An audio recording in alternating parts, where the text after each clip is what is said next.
Shut up! The footy's on Triple M! Triple M footy starts your weekend early. Rugby league, we love it! With every massive moment. Stand up and applaud! Great stuff! This is exquisite rugby league! Is the Triple M Thursday Scrum. For Ream Hot Water and McDonald's. Triple M rocks footy. Hello and welcome to the Thursday Scrum. As always, we are doing it thanks to Bailey Ladders. Get yourself a new Bailey aluminium step extension ladder, the quickest, most compact conversion ladder available, and enter the draw to win one of two $1,000 gift cards, a limited time only. Hope you're having a great evening wherever you are listening. Oh, the big dog Michael Chammas is in the house. He's 3 minutes late, joining Wade Graham, James Graham and Emma Lawrence here.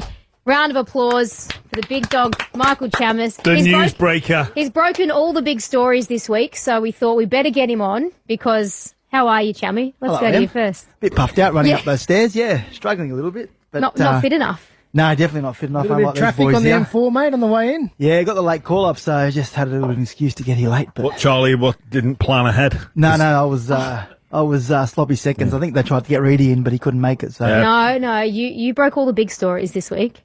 Producer Charlie just into everybody about not, working to expectation and whatnot. But maybe if he looked in his own backyard, he'd see he needs to get things planned and Are you organised. okay, Jimmy? Because producer Charlie and Jimmy have been having a lover's tiff. They're like a married couple today. And I don't want to pick a side, but Charlie's not here to defend himself, so I'm happy to throw the accusations at you, Jimmy, if you want to start it up. Oh, I don't think our listeners need to know about this, but if anyone's wondering why I'm off my game, it's because I was met with a torrent of abuse when I landed on level 14 here at Triple M. And he came in hot, full of energy with a kebab.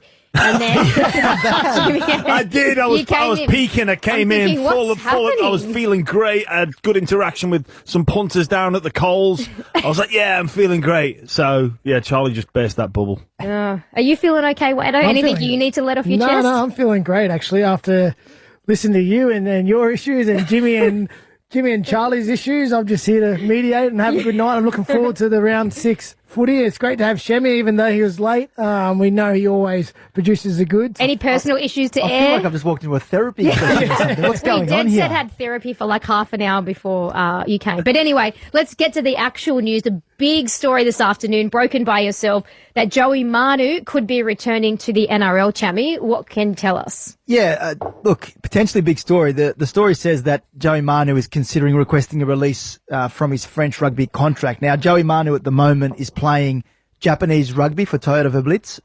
He will be there, I think, until around May. That competition ends, and then he's scheduled to head to France to start off playing for Racing 92 in July's pre-season. I think August, September the season starts. Now, there are some family situations which I won't get into, which at the moment are leaving Joe in a situation where he's probably feeling like he may not be able to go across to France, and those situations may change. But at the moment, he's weighing up whether or not he should come back to either Sydney or go back to New Zealand where his family is. So there is a potential for Joey to request a release on compassionate grounds. Now, they might not grant that, and Joey might not ask for it in the end. Things may change. His family situation may change. But if it does, it opens the door for his potential return to the NRL. And given the fact that I imagine there's a lot of end of May, he finish up in Japan, it could be done he may request it by June 30. So there may be a window of an opportunity for a club to pounce on Joey Manu at $400,000 for the remainder of the season, which there'd be some clubs out there who would have that money, right? And I know you're going to ask me, where does he end up? I don't know if he ends up back at the Roosters. I know he's got a lot of connections there with the club. He's got a lot of loyalty to the club. But the initial mail that I had was that he was leaning towards heading back to New Zealand if this was to transpire. I rang Cameron George, the Warriors CEO, yesterday. He said to me he was unaware of any conversations, but he said if Joey Manu was to come on the market, they want to sit down with him and his management, because there are some whispers around Charles Nickel-Cluxter potentially heading to Super League. Joey Manu has long held an ambition to play fullback. You would have to give him $1 million plus to go over there. I think you'd get 1.2 on the open market easily, Joey Manu to play fullback. If we're talking Dylan Brown 1.3, well, Joey Manu gets near that, doesn't he? So I need to stress that this is just at the moment, this is something he's considering. It hasn't happened, but it could happen.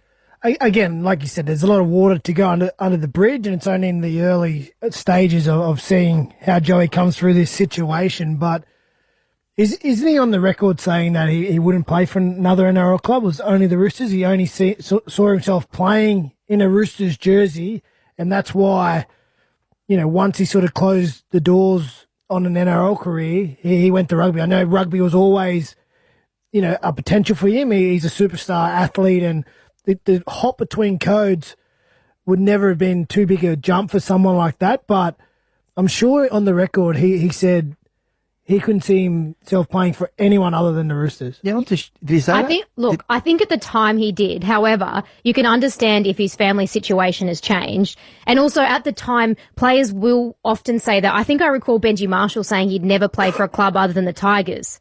But then he came wore back. Another jersey while he was still playing for the Tigers. But things change. What are the chances of him coming back, solving that family situation, and playing Super Rugby for a New Zealand club? Well, this is where it'll probably come down to money, because the deal that he signed with Racing 92, it's a French rugby club, it's a top 14 club. They're at the moment they're in 11th position. They should avoid relegation, but they are in a relegation battle. The coach that he signed with, Stuart Lancaster, has since departed the club. So there are some issues there around whether or not issues around the people that he signed the deal with and what he thought he was going to. But that's not the reason that he's going to potentially move out. It's a family reason. His contract with Racing 92 is worth €600,000. Now, forget the currency converter. I think that's around $1 million Australian. But when you consider the tax benefits being over there, it's the equivalent of about earning $1.2 million Australian. Does he get that in Super Rugby? No, he doesn't. I was speaking to some people today. They think that if Joey Manu was to make himself available to a Super Rugby club in New Zealand, he'd probably earn maximum around $600,000. He does, though, however, have an ambition to play for the All Blacks. He has spoken about that. I know he has gone on the record about playing for the All Blacks. To play for the All Blacks at the 2027 World Cup, he needs to play Super Rugby in 2026 for one of those New Zealand franchises. So it'll come down to whether or not, if this does happen and he ends up going back to New Zealand, does he want to earn $600,000 in the hope of playing for the All Blacks at the World Cup? Or does he guarantee himself $1.2 million plus, potentially playing for the Warriors if they were to make a deal? And I don't think the Roosters, if he has to go to New Zealand and support his family, do you see Nick Politis and the Roosters saying, mate, you've told us you'd come back to us? Absolutely not. Look, I know what it's like to live with that at the back of your mind, knowing you're only a phone call away from your life being turned upside down, and the fact that you live in another country, the other side of the world, being a big dilemma for any individual to sort of navigate. So I feel very empathetic towards Joey and his situation. I guess the questions that come up is, well, where is home? Where is this situation that you feel you need to be present in? Because fundamentally, that is the priority. If when you deal with, we talk about the importance of football and everything that it brings to a young person's life. If family is first, then opportunities to play for the All Blacks, to play for the Warriors, the financial incentive, that is secondary. And you go where you need, where you are needed, where you need to be present, where you need to be a solution or spend time with people that you feel like this situation has presented you with. So first and foremost, that's it. Is where is home? Where do you go to? If there is ambition to play for the All Blacks, I think at 28, it will turn 29 this year. Like it's now or never. If that's a side issue, a side goal, if you're going to play for the All Blacks, you do it now. You have to go now. The other part of this is, and I think Phil Waugh was asked about it today, the Australian Rugby Union boss, is he's actually eligible to play for Australia as well if he decides to play rugby union. Now, I don't think Joey Manu would want to, but apparently there has been some inquiries made and there's been a bit of interest whether or not Joey Manu would. Now, he's very close to Joseph Swali'i. Is there an avenue there for potentially them to come in and say, well, come and play the World Cup with us? Because from the conversations, and I'm not a rugby expert, I'm not anywhere near a rugby expert, but the conversations that I've had today is he doesn't walk into that All Blacks team. He's not guaranteed to make that squad if he goes over and plays for a Super Rugby team. But if he comes and plays at an Australian Super Rugby club, well, they all think he'd walk into that team in a heartbeat. How is he eligible for both? Residency. It would be residency, Is that right? what it's based on? Yeah. I'm not a rugby expert. Well, because he hasn't played for either nation in at an international level in rugby union, and he's lived here since he was a teenager. Really? Yeah. He's been here a long time. So I don't see that happening at all. Joey is a proud Kiwi. I can't see him representing Australia. But what I'm saying is the options to him, if he decides that French rugby is not where he needs to be, there'll be a lot of options for him. Oh, 100%. And like, firstly, I don't know the situation. I'm not aware of it. And, we're thinking of Joey and his family, and hopefully he gets through it. But there's no doubt that if he becomes available, whether it's New Zealand, or Australia, there'll be many, many clubs interested in his signature because he's a match winner. And it's certainly going to be a story to watch because if he becomes available, clubs will have to try and manoeuvre their cap and their playing rosters to see fit if they can get him in. And it's going to have a ripple effect throughout the NRL for sure. Yeah, well, if it's Sydney or Auckland, any sport from any code would be having that conversation. The only ones that you could think would drop out would be Penrith. Everybody else that has a sporting franchise in league or union would be sitting around the table saying, how can we fit Joey Manu in? This opportunity, unfortunate circumstances presented itself.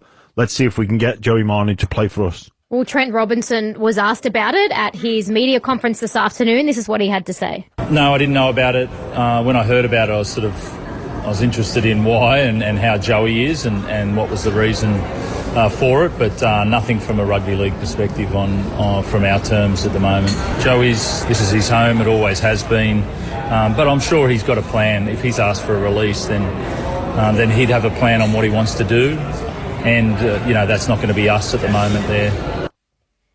Jamie, do you think there probably had been more conversations than just that, and Robbo can't really divulge? No, I don't think so, to be honest with you. I don't. I spoke to some people at the Roosters today. I don't think that this is something they've been dealing with in the background, trying to lure him back. I think Joey's dealing with his personal situation and considering his future, and until that becomes official, until he actually asks for a release, if he does, then I don't say, look, my honest opinion is I think that chapter's closed.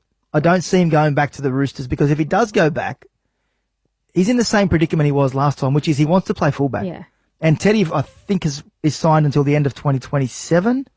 I just don't see how it works. Can he get that money at the Roosters? Like, he's been on unders for a lot of his career. This is his time to cash in. He's one of the premier players. He was one of the premier players in our game. I could see him, as Jimmy was saying earlier, he would walk into that Bulldogs team and play fullback and take them to a premiership force in a second. I'm not saying that's happening, by the way, but there are a lot. Parramatta would be desperate for him. You're not saying it's happening. Why was that the first club that you mentioned? I'm talking who needs a fullback, right? Would you say they don't need? Connor Tracy's been really good, but if you're talking Joey Manu, who comes on the market and he's coming back to Sydney, who would be? You'd say Parramatta potentially. You'd say Dragons potentially. Everyone would see if they would look at their books, see the personnel that they have, and see if they could fit him in. He's that type of player, and he can fit any system. So I think if, again, like you said, it's only potentially happening, but if he was to get the release and go, I have my eyes set on returning to the NRL, or as Jimmy said before, over to Auckland, there'd be Super Rugby clubs lining up everywhere because he's that type of player. And it's an incredible news. Like, it's incredible breaking news, actually, Shemus. That's unbelievable from you. You got sources in Japan, sources in France. Where did it come from? Well, very quickly, teams will be able to establish if Joey's interested based off where home is. Yeah. So you're either in if it's Sydney or if it's Auckland. Well, no, we move on. And it may be the case where he goes over there and starts the season in France, and their season starts in August, September. It runs through till, I think they're still going at the moment. There's like 5 weeks left, so it'd run till end of April. But this may be a conversation that might not be a June 31. It may be a 2026 conversation. Where does he go in 2026?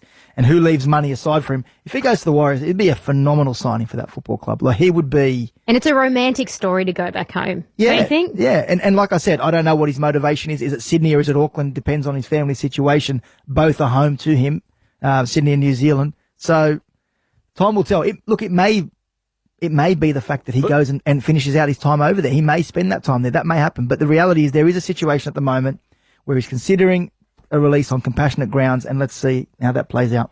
Jamie, I know there are many options and you don't have the answer, but if you're a betting man, I'm not sure if you are, if you had to say, what's your gut telling you? Do you think he'll be back in the NRL? Well, to be honest with you, the reason I chased this story is because I believed he was going to the Warriors. Yeah.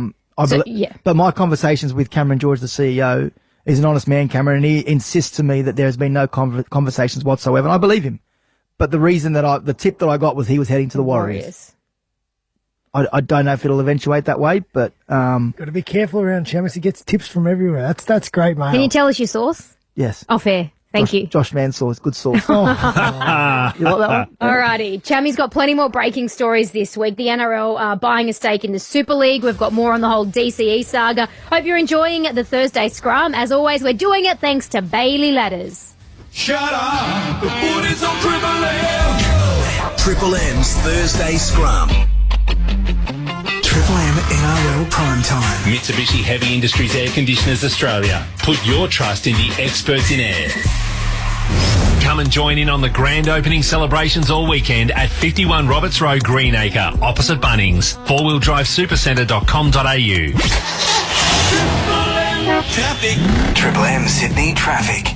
The Milwaukee 3-day pack-out modular storage event ends Saturday while stocks last at participating Milwaukee authorised retailers. T's and C's apply. Milwaukee, nothing but heavy duty. Checking REMS, a truck breakdown closing a westbound lane on the M4 in Granville just past James Roos Drive. We've got an 8-minute run on the M2 westbound from Elaine Cove Tunnel to Pennant Hills Road. Liquorland is giving away $5K a day. Scan your flybys with any liquor purchase for your chance to win a $5,000 Coles gift card. M's April 20. T's and C's apply. Choose to drink wise. Win free tolls for an entire year. The M's pay your M's. For your chance to win, keep it locked on Sydney's Triple M.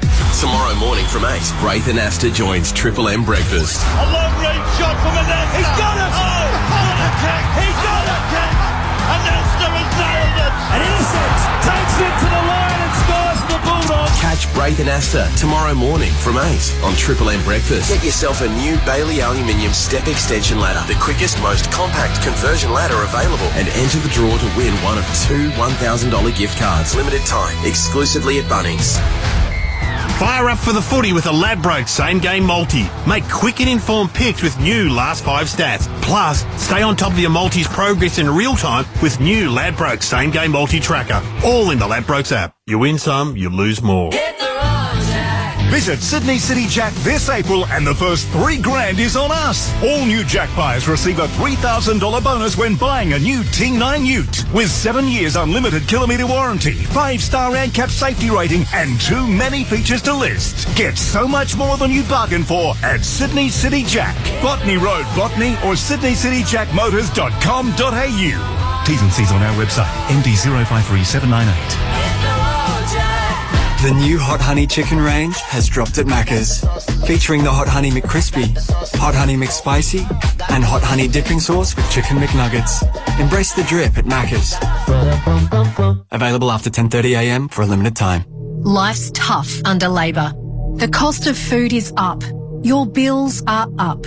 Economists agree that Labor's wasteful spending has added to Australia's inflation, which has been consistently higher than any major advanced economy. That puts pressure on interest rates, which have risen 12 times under Labor. All this means Australia has had the biggest fall in disposable income in the developed world. We can't afford 3 more years of Labor. Authorised by Ahurst Liberal, Canberra. Calling all outdoor enthusiasts. 4-Wheel Drive Supercentre is opening soon in Greenacre, home of the famous Adventure Kings. Join the grand opening celebrations from Friday, April 11 at 51 Roberts Road, Greenacre, opposite Bunnings. 4-Wheel Drive Supercentre, Greenacre, opening soon. Through coaching, I've really found something, a way that I can give back. And for me, that's something special and personal. Playing sport is a really good way to be involved in your community and engaged in your community. Seeing the young girls and women out there watching and kind of inspires me to push on and show them that we can do it as well. Footy met those expectations and became more than footy, and I can't imagine life without it. To find your more, visit play.afl/more to footy. Life is full of twists, turns, and the people at work persuading you to sign up for a marathon. So prepare yourself for whatever life throws with Swiss. Here life comes. It might sound like I'm trapped in a traffic jam, but in my mind, I'm basking in the sun. Rather soak up some sunshine? You can with Jetstar's Sunshine Coast sale on now. There's fares like Sydney to Sunshine Coast from just $52. Go on. Book now at jetstar.com. Sale ends midnight Eastern Standard Time, 13th April unless sold out. One way excludes checked bags, travel dates and conditions apply. Jetstar. All day, every day, low fares. Shut up! The foot is on Triple M! Triple M's Thursday Scrum. Welcome back to the Thursday Scrum. Emma Lawrence, Wade Graham, James Graham and Michael Chammas with you. Hope you are having a lovely evening, counting down to tonight's match between the Dolphins and the Panthers. But plenty more news to get through from the week. Another one broken by our very own Michael Chammas. The Sydney Morning Herald's, Triple M's and Channel 9's Michael Chammas. Chammy, the NRL want to buy a 33% stake in the Super League. What are the details around this one? They've been offered 33% stake in it. They've met with, and I'm really interested to hear Jimmy's thoughts on this because I heard bits and pieces on the buy round earlier about giving his standing in Super League, but they met with Warrington owner Simon Moran and Wigan owner Mike Danson in Las Vegas, and the big clubs in the Super League have come to the NRL and said, we need you. We need you to help us. And the NRL have said, well, we're not coming to you. If you have the support and your clubs, want us to come in and rescue the Super League, then you come to us with what that looks like. Mm-hmm. So in the meantime, they've been going back and speaking to all the clubs over there. Now, the major clubs are behind this, the big clubs that are behind it. It's the smaller clubs who are reluctant to do so because it's their existence who is at jeopardy if the NRL take over. The model that is being developed in the background is a 10-team, which has been developed by Shane Richardson and Blake Solly, the West Tigers and South Sydney CEOs. They've been working with the Super League clubs because the NRL want to stay at arm's length to this. And the model that they have come up with is a 10-team competition, 8 out of England, 2 out of France. The 2 out of France would be Catalans and Toulouse. And the 8 in England would include, from my understanding, the indication is the 6 that are willing to be part of it are Wigan, Warrington, St Helens, Leeds, and the 2 Hull KR and Hull FC. That leaves 2 spots, and there are a lot more teams in that Super League. I think there's another 6 there who are potentially fighting for 2 spots if the NRL get their way and they take over. Now, the NRL want complete administrative control if they are to go over there and rescue Super League, which you would want. You don't want to go over there and have obstacles and people running roadblocks for you because they're not happy that you're there. The other option is stuff the Super League as it is right now, start a breakaway competition, get those clubs to sign into that competition and start a breakaway competition. That's all up in the air. And the reason this is all happening is because for the first time ever, all competition broadcast rights are up for negotiation at the same time. The NRL, the Super League and the international rights are all available for 2028 onwards. So they see a window of opportunity here to go together with a package deal to broadcasters around the world and say, we will give you rugby league in all its glory. Take it in England, internationally in Australia, and what can we get for it? And those conversations are happening at the moment. And Jimmy, given someone who's spent so much time in Super League, and you would know the ins and outs of what's going on over there, does this need to happen? And will it happen? Well, look, I know how good the competition can be over there. Like, I've experienced that when it was at the height or in its peak in and around the early 2000s. Grand finals were sold out. It was a showpiece event on Sky Sports. The Challenge Cup final at Wembley Stadium, absolutely packed out. You couldn't get a ticket. It was sought after. It was great to be, and it was great to be involved in. There was a buzz. It had its own TV time slot with Friday night. That was like, we knew the rugby league was on. Now, due to, I guess, uncontrollables, that time slot has been, there's competition within that time slot with other sports and other codes, but we know the product of rugby league works. We know it appeals. I come from Liverpool, where there is no rugby league, but basically some of my friends, they would watch it because I was playing, and then that was their gateway into watching the sports. Actually, this is great. Look how good's this product. Why have we not been exposed to this before? So I think you got to understand the landscape of the UK, France, and the Super League over there. It's not what it is here in New South Wales, Queensland, or even Victoria, for that matter. It is way, way inside the newspaper, if at all. So, has it always been that way, though? For the overwhelming majority of things, yes. Yeah. But it's gone increasingly further back. Yeah. On a national footprint. With the NRL coming in, it is absolutely essential and non-negotiable that they get full administrative control. Because at the moment, and look, we can talk about whether or not we need democracy, and everybody gets their say. But in this incident, they need a dictator to come in and say, we are running the ship, get on board. We've got this body of evidence that what we've done here in Australia and New Zealand has worked. And we're going to not necessarily copy and paste, but we're going to take some of these ideas and implement it here. Because what you're doing at the moment is killing your own sport. And you mentioned about some of those clubs. It's my opinion, and some respectable people who I trust back home, that the government of self-interest, like Salford, who are in administration, still get the same say as a St. Helens, a Leeds, a Warrington. Like, does that make sense? Madness. Like, does it make sense if a club can't afford to play their own players and their coaching staff? Should they be involved in the future governance of the sport? I think you waive that right. Jimmy, when you say it's sort of slowly dying, or it's kind of gone backwards in the last, decade or so, it would be a complex issue, but can you put your finger on what has gone wrong? Like, why is it becoming, dwindling away? I don't want to say dying, that's a strong word, but what's gone wrong? Well, when I say dying, I refer to, quote Peter V'landys when he's talking about our comparison with the AFL and those metrics that matter.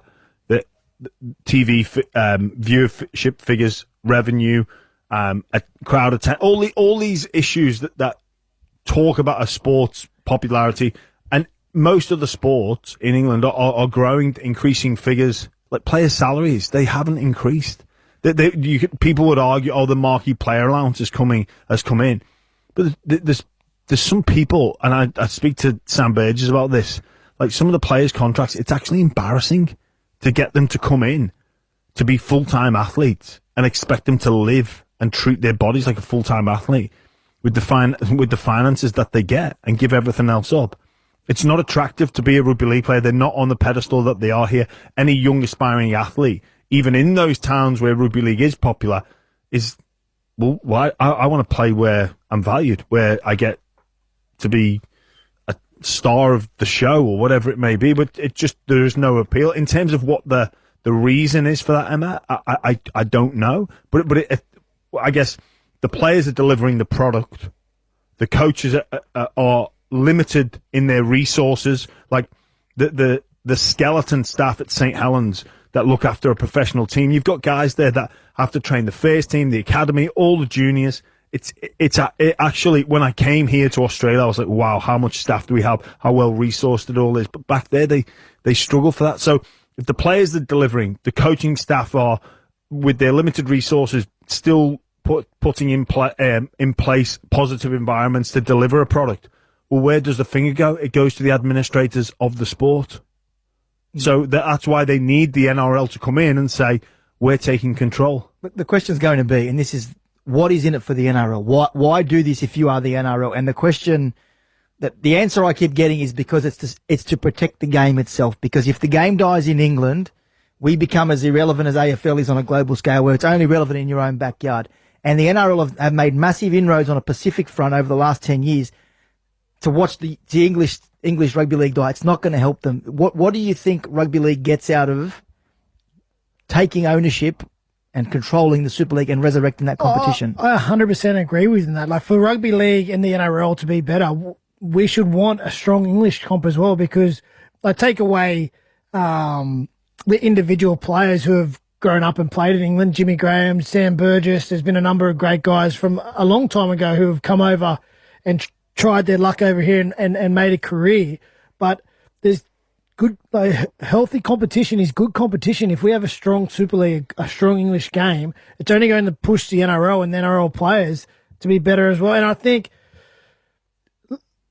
if we're ever going to do a move like this, we're in a position to do it. Like you said, the timing's right with the broadcast. But with someone like Peter V'landys in charge, this is the time to do it. Because let's not gloss over all our history and say the administrators over here in NRL have got it completely right all the time, because they haven't. But the demographic, as Jimmy has said, was such a rugby league heartland in New South Wales and Queensland that the product kept delivering. And now we've finally got to a stage where the administration is doing their job, the players are doing their job. If we're in a strong enough position to make a move like this and to pull it off, like, we got the right guy in charge for starters. Yeah. like complete control over there is a must because, again, the reasons Jimmy just said, it's going backwards. There's a little bit of self-interest, and we have the prototype here. We've seen how it's working. Peter V'landys is pushing all the right buttons. And the last thing I would say is, if we get the administration right over there, and if the English could even get the administration right over there, and the product delivers more and more on the field, the English will have fans. The game will find fans. There's no more passionate fans in the world than English fans who love their sport. So it's a shame that it's not in a position where it's stronger at the moment. But if we could get the administration right and get that game going, they'll get fans. They'll walk through the gate to support their team. It is an interesting question. Like, what is the core reason as to why the NRL want to help out? Like, I imagine there's some, they've said they'd sell it back to them at the appropriate price and whatever. But I think there's a business case, and I think it generally does. There is an unintended consequence or a secondary benefit, not a direct, an indirect benefit from a stronger Super League. In terms of, like, if you look at speaking or hearing Peter V'landys and Andrew Abdu talk about their bit of a focus on the national game, and that includes England and France. Yeah. So and I think that's evident in the fact that when they're talking about this 10-team competition, it's 2 teams in France, it's not 1. That makes me think that they've got their eyes on that. And this is not going to be an overnight change. It is going to be gradual in terms of the strength of the French nation. But it sort of tends to suggest that they're looking at the whole of international game based off the fact it's 2 French teams when there is only 1 French team at the moment. Well, the big one is the broadcast. That broadcast deal with everyone coming off at the same time, like you said. If that's massive. I know it's. Well, the English broadcast deal has gone from 44 million to 21 in the last. Yeah. So it's more than half. And that won't. That's crazy how it's gone down. Yeah. If they're in a position to leverage both competitions against the broadcast, and they're in an administrative power of the Super League, straight away there'll be some money to pump into clubs, firstly over in the Super League, so they get better resources, they can look after the players better, they can look after the staff better, the facilities, and then straight away, just by that little hit of sugar, the players benefit from the rundown of the resources, and the product grows, and the product becomes better on the field just because you're able to give these guys better environments to prepare and to become better players. Yeah, well, a lot of it is different over there as well in terms of like who runs the football clubs. It's basically rich fans that are dipping millions of pounds a year into their football clubs to keep them afloat. There's no grant from the RFL or the Super League, and even this the whole way it's set up over there. It gives you a headache trying to figure out who's in control. You've got the RFL, you've got the Super League, and you've got RFL Commercial, and I don't know who's running the ship. It's actually insanely difficult to figure that out. And like Warrington have a rich fan who owns the club, who pumps his own money in. Is that a sustainable business model? It's not. It's not a sustainable business model, no, but this is where the pushback will be. You'll have someone who's been there for years and years, putting their own money into the club, and they're at risk because they don't make the competition or they don't like the way things are going to be run, and they'll just say, no, well, I'm not going to be a part of this. Well, this is where that second option that Chammy spoke about is just a pure breakaway. Yeah. And which would be unfortunate and leave a lot of people offside, but it gets to that measure. We fired him up. Yes, he was fired up when he walked in. He's back. He's back to his normal level. He's Charlie. He's over the fight with producer Charlie. But anyway, we've got plenty more to talk about. More Chammy news coming your way. Hope you're enjoying the Thursday Scrum. We are doing it thanks to Bailey Ladders. Get yourself a new Bailey aluminium step extension ladder, the quickest, most compact conversion ladder available, and enter the draw to win one of 2 $1,000 gift cards for a limited time only. Shut up! The foot is on Triple M! Triple M's Thursday Scrum. Triple M NRL Prime Time. Mitsubishi Heavy Industries Air Conditioners Australia. Put your trust in the experts in air. Triple M Breakfast. Bo, Ryan and Woodsy. There is an exotic snake on the loose in Sylvania. Woodsy, the snake comes up, troubles you. What do? I'd love to grab its tail. I guarantee you most of us would have the common sense to call like a wildlife expert. I don't know. Two? I've never had a cougar call a wildlife expert on me, so... Best Sheds 25% off all shed sale is on now. T's and C's apply. Triple M Breakfast. 6 to 9 a.m. weekdays on Triple M. It's the holy grail of New South Wales greyhound racing. The Group 1 Ladbrokes Golden Easter Egg. Watch greatness emerge at the Group 1 Ladbrokes Golden Easter Egg, Wentworth Park, Saturday, April 12. You win some, you lose more. For free and confidential support, visit gamblinghelponline.org.au. At Bunnings, you can freshen up your deck with Cabot's 1 litre everyday deck wash, only $15. Where you find a competitive lower price on the same stocked item, we'll beat it by 10%. Conditions apply. See website for details. Lowest prices are just the beginning. Win $1,000 for a paid day off thanks to Solo by MYOB and Triple M. Sole traders rarely get a break, caught in boring admin work. Solo is the new admin app for sole operators, tackling the work, freeing you up to do what you do best. To win a paid day off, tell us about your business admin work woes. Go on, enter now on the win page at triplem.com.au. Solo by MYOB. Do less work. Competition T's and C's apply. With so many holiday homes on Booking.com, there are so many Tina Feys I could be. Surfing Tina at a beach villa. Is that a shark? Or channel surfing Tina in an apartment. Ooh, a shark Joe. Book whoever you want to be. Booking.com, Booking.yeah. Whether you're building, fixing, or crafting something from scratch, Flexivit Abrasives has got your back. Proudly made right here in Australia, Flexivit's cutting and grinding discs deliver the strength and precision you need to tackle any project, big or small. So if you're a weekend warrior in the shed or a pro on the job site, choose the abrasives trusted by tradies and built to last. Flexivit Abrasives. Tough enough for the pros, right at home in your hands, and available at all leading industrial and hardware suppliers. Optus mobile plans are now available at select Officeworks stores. Sign up to a new $49 SIM-only Optus plan for 24 months and get a $300 Officeworks gift card. Offer ends Thursday, April 10th. Cancellation fees and T's and C's apply. I've been off the tools for a while. You think you're bulletproof until you get injured and can't work. Thankfully, I got real income protection insurance before I hurt myself. It covers 70% of my income. My premiums are tax deductible and I didn't need a medical or blood test to apply. Search Real Income Protection Insurance and request a quote now. General information only. Cover depends on your circumstances. Read the PDS and TMD at realinsurance.com.au. Issued by Hanover Life Re of Australasia. Fire up for the footy with a Ladbrokes same-game multi. Make quick and informed picks with new last 5 stats. Plus, stay on top of your multi's progress in real time with new Ladbrokes same-game multi-tracker. All in the Ladbrokes app. You win some, you lose more. Shut up! The footy's on Triple M!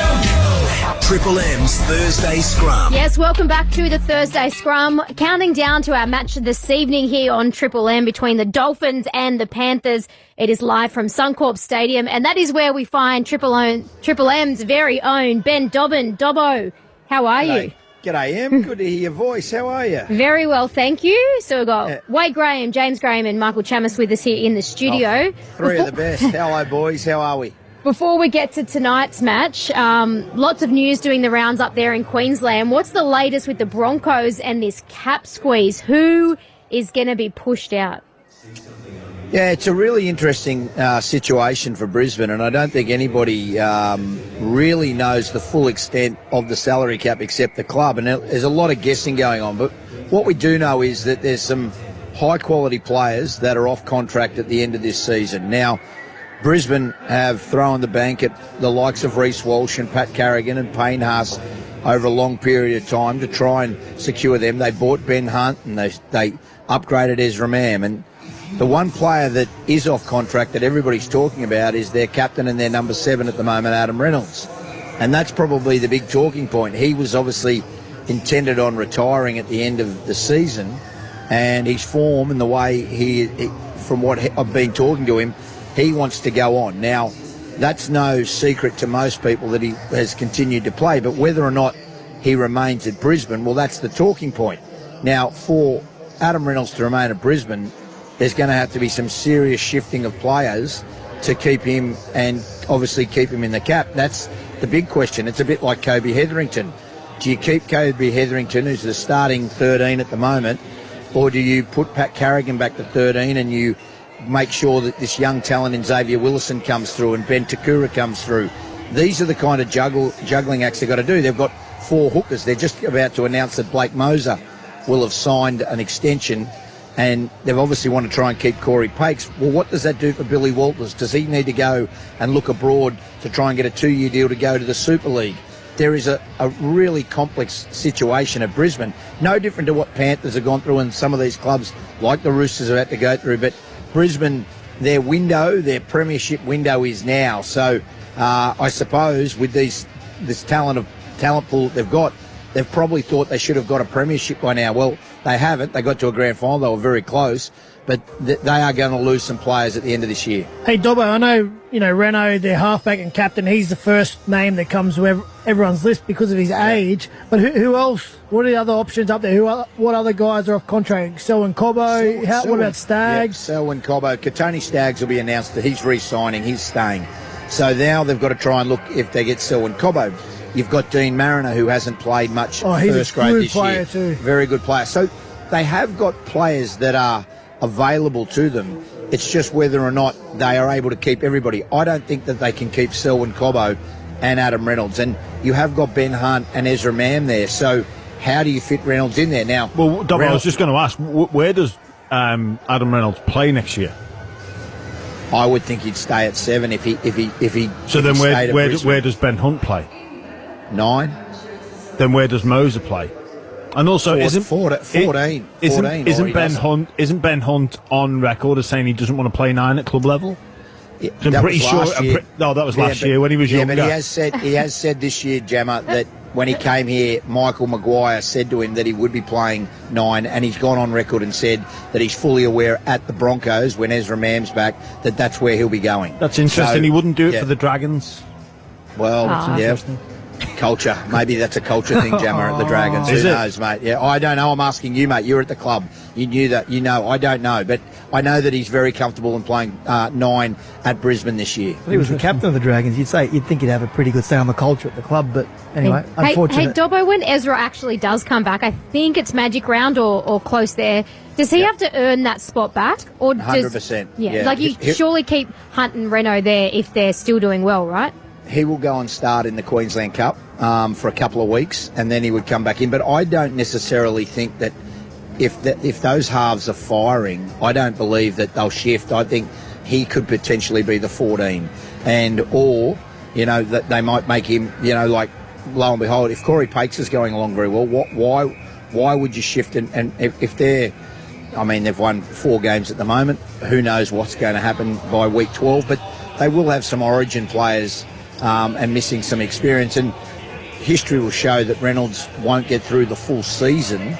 There'll be different games where little niggles and stuff like that. So, but I don't expect that he'll come straight back in and fit back into the 6 jersey. No. Ben, when is the announcement going to be made? What's the timeline here? Because obviously, the juggling of the cap, it has that domino effect. So, sure. If for both individually and as a football club, what's the timeline on this with the Reynolds future? I think Adam would like it done now, but the club have said and gone on record they are going to wait and see how the season plays out. So I would suspect July, August, somewhere there, Gemma. But they're trying to have conversations at the moment with Selwyn Cobbo's management. Kobe Hetherington's management are also in discussions, and Kobe Hetherington's averaged 36 minutes so far. I know he's the starting 13, and you want to keep everybody, and he's been wonderful for them, but you also do have Patrick Carrigan there and Payne Haas, and you have got this young talent in Xavier Willison who can come through. So they're not short of middles as we talk, but it's just what that looks like and if they can hold everybody. And the likes of blokes like Corey Jensen and players like that, I think they're going to be the players that they'll lose. But there is some opportunity, and Selwyn Cobbo doesn't want to leave Queensland, so you would suspect that, the rumour is there's 4 clubs chasing him. well, then you'd think the Dolphins would be one of those clubs. And I mean, he's a Cherbourg boy. He's only 3 hours from home here in southeast Queensland. So if he doesn't stay at Brisbane, potentially the Dolphins are home for Selwyn. So with Adam Reynolds, I can understand. I'd be interested in your thoughts. You're pretty close to the situation. I can understand why Brisbane wouldn't be in a rush to make him that offer. Like, it's 100%. He's had little niggling issues over his career. He's playing great football, deserves to keep playing on. But what if something does happen to Adam Reynolds and you've invested in him when you really, like, I know that premiership window is open, but you've got Ezra Mam, you've got Ben Hunt, and if you had Adam Reynolds, it'd be a great bonus. But is there a rush from a Brisbane point of view when you think he's probably not going to go anywhere else? Well, he won't. I don't believe that he'll play in for another NRL side, Jamie. I think he'll go to the Super League. That's and the mail that we were getting last week, and he knows that Willie Peters is Hull Kingston Rovers. He's a friend of his. He would love him to go over there. I've spoken to Adam. He wants to be a coach at the Brisbane Broncos. He understands that if he doesn't play on at Brisbane next year, most likely he would go to the Super League. But it also, if he's playing good football and Brisbane can't fit him into the cap, it does open up. There are other clubs that would like his services, regardless of the fact that he's 36. I mean, we've been talking about DCE, and obviously that whole narrative is still coming along. But you would think that there would be clubs that say, "Hey, listen, we can get another year out of Adam Reynolds for $400,000 or $500,000. We're going to be ahead while we're trying to nurture a halfback through or one of the halves." And just from a leadership perspective, but Brisbane have got leaders. Ben Hunt's a leader there. They obviously understand. We've seen what Ezra can do. They won't keep Jock Madden. He won't be there next year. But they've got young Kobe Black coming through as well. So they've got a plan and a pathway, Brisbane. So they are waiting and seeing. Everybody can, and all the old boys are starting to say you can't let Reynolds go. A lot of people, that narrative's starting to go. Adam understands. He was planning on retiring, but it's just now that he wants to play on. He's realised that his body's in good shape and he wants to play on. A lot can happen in a football season as well. We are only round 6, mind you. Hey, Dobbo, just before we let you go, there are some whispers floating about that Isaiah Katoa wants out of the Dolphins. Yeah. What's the latest with that? That's not true at all. They're whispers, and you know what whispers are. I'll tell you how much. He's 21 years old. He plays his 50th game for the Dolphins tonight, Izzy Katoa.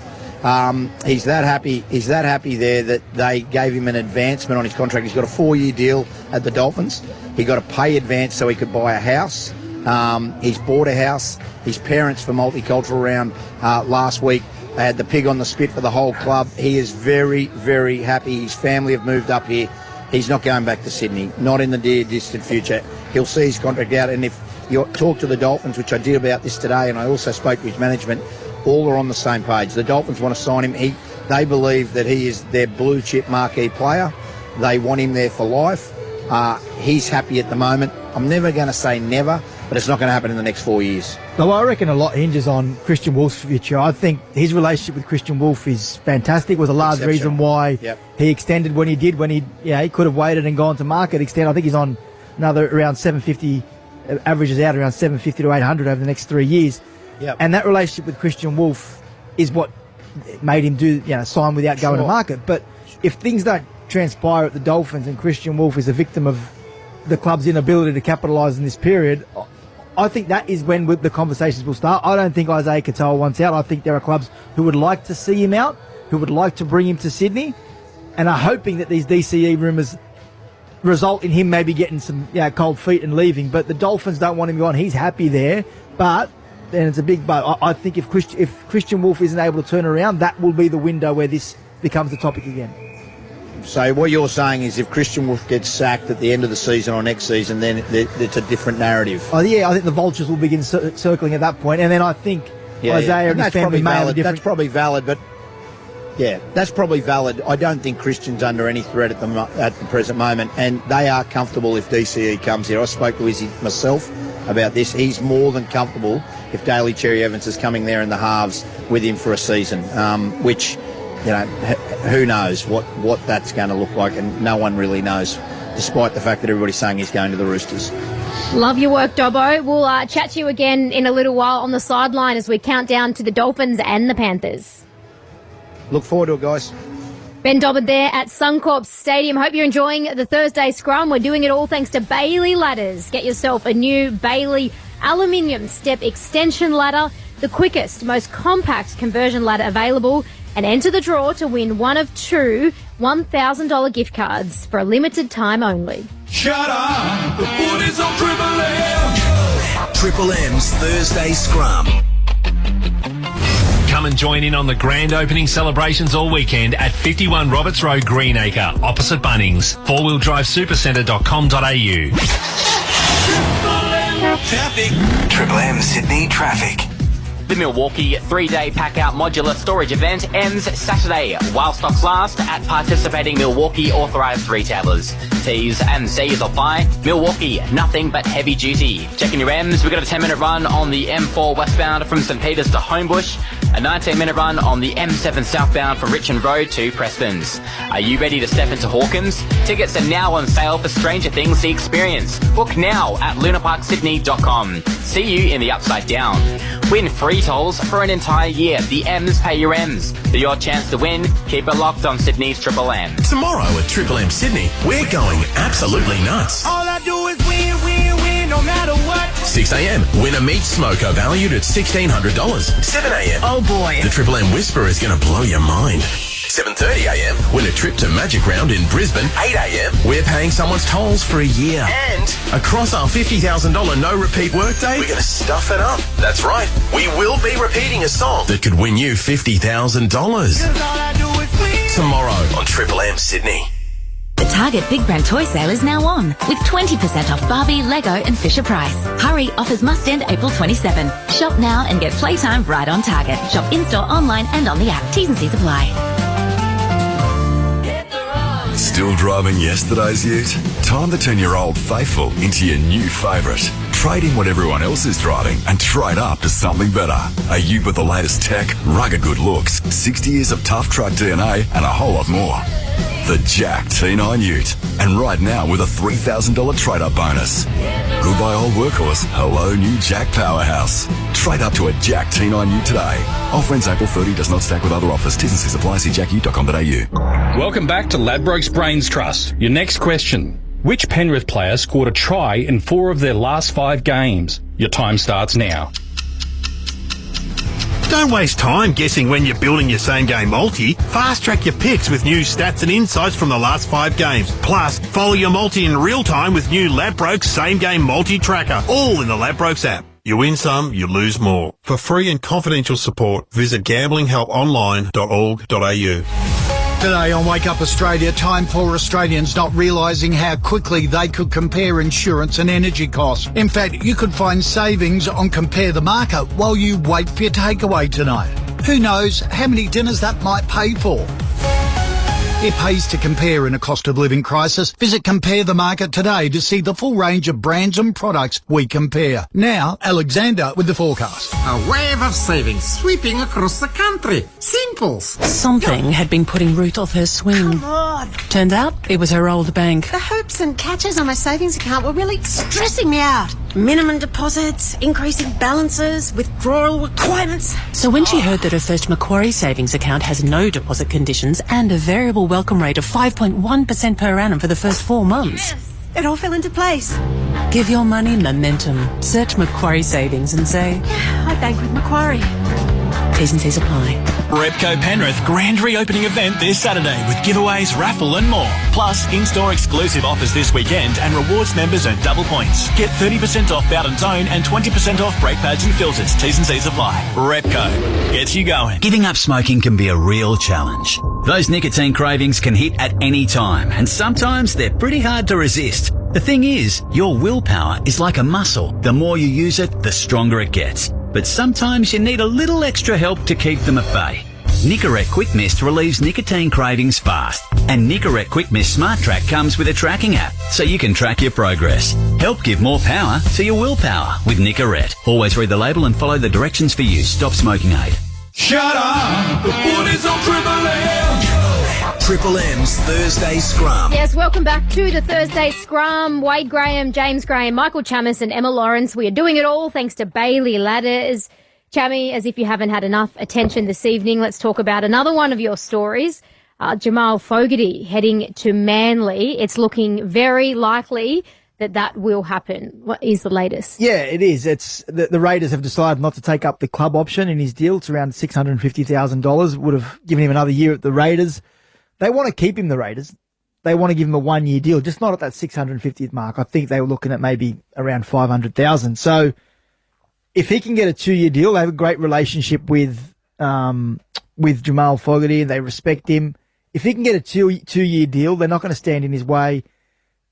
And I think it's going to, Manly are going to table him a deal worth around $1.2 million over 2 years. So you can't see him turning that down. And these conversations have been going on since November last year, which is interesting in itself. That Manly have been planning a contingency all along, despite saying that they were going to offer Cherry Evans a contract. Was that another dig at Manly from you? No, it sounded like it.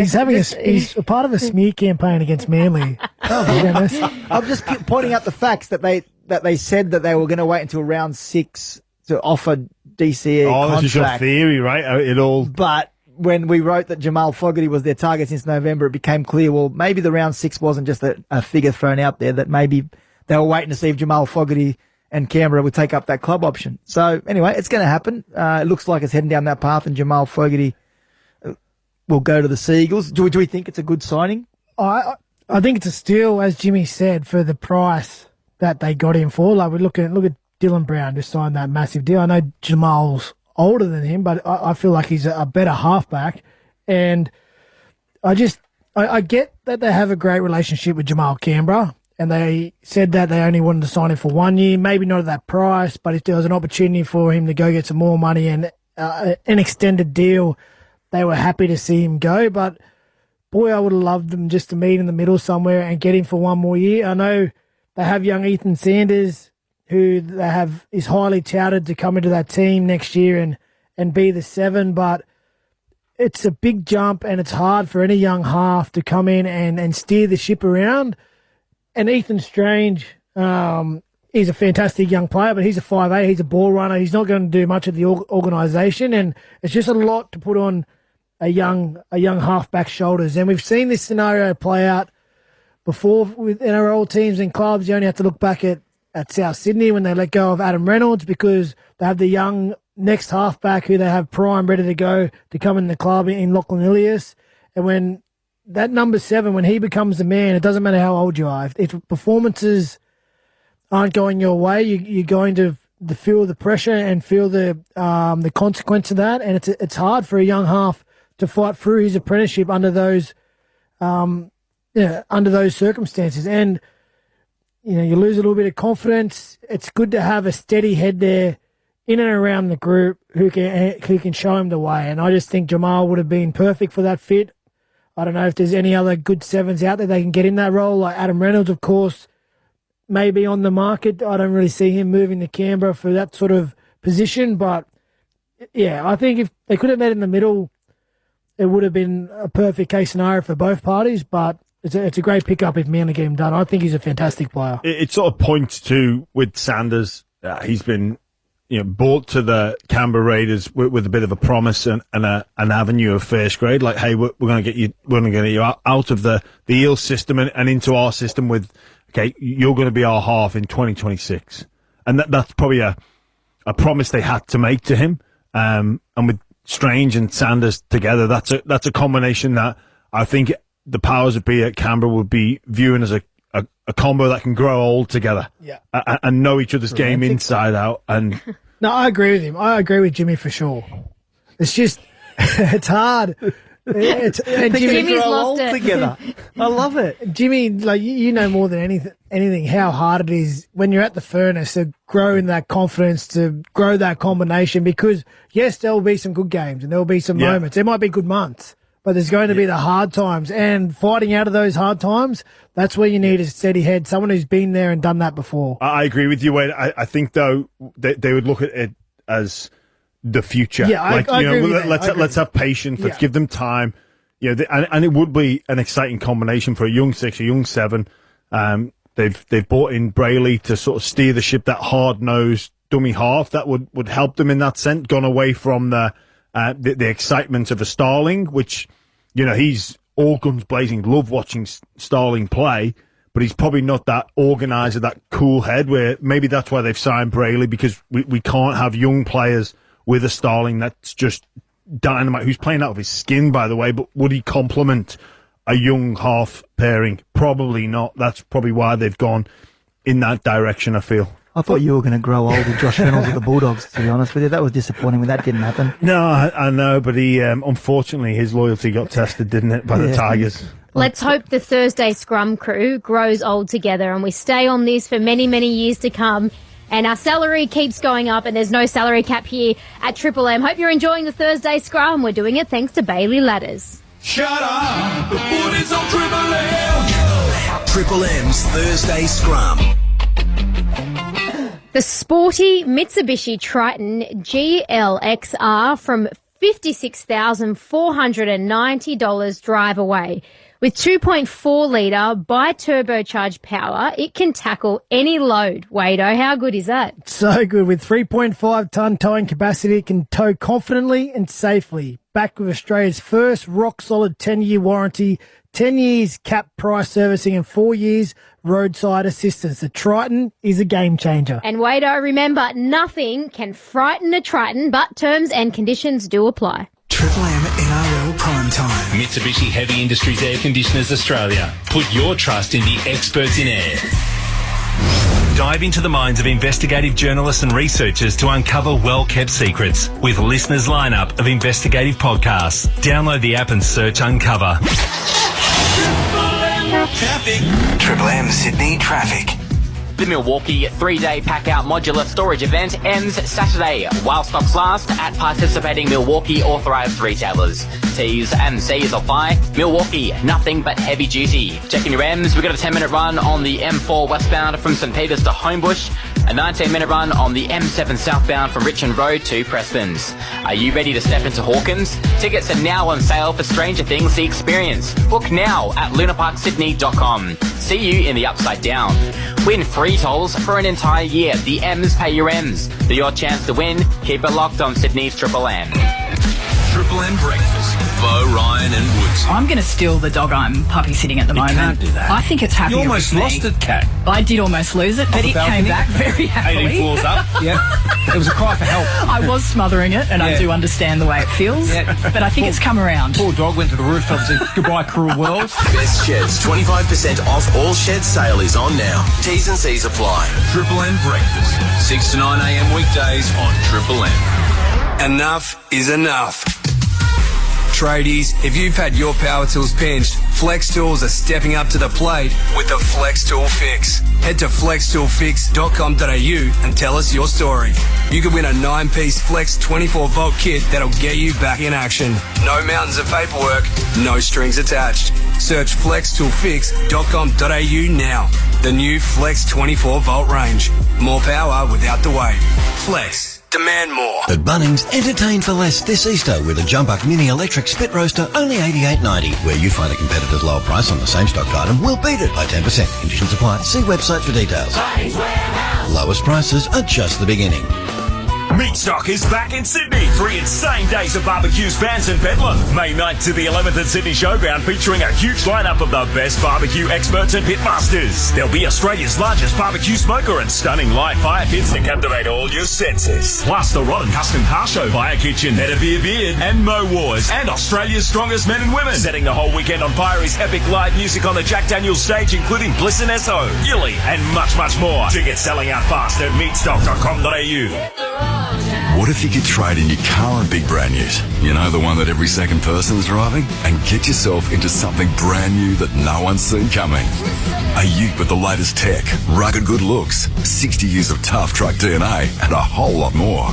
The Jack T9 Ute. And right now, you get an additional $3,000 trade-up bonus to sweeten the deal. Trade up to a Jack T9 Ute today. Offer ends April 30, does not stack with any other offer. T's and C's apply. See jackute.com.au. Repco Penrith grand reopening event this Saturday with giveaways, raffle and more. Plus, in-store exclusive offers this weekend and rewards members earn double points. Get 30% off Bowden Tone and 20% off brake pads and filters. T's and C's apply. Repco gets you going. Here's the deal. You're busy, very busy, which means you haven't given food much thought.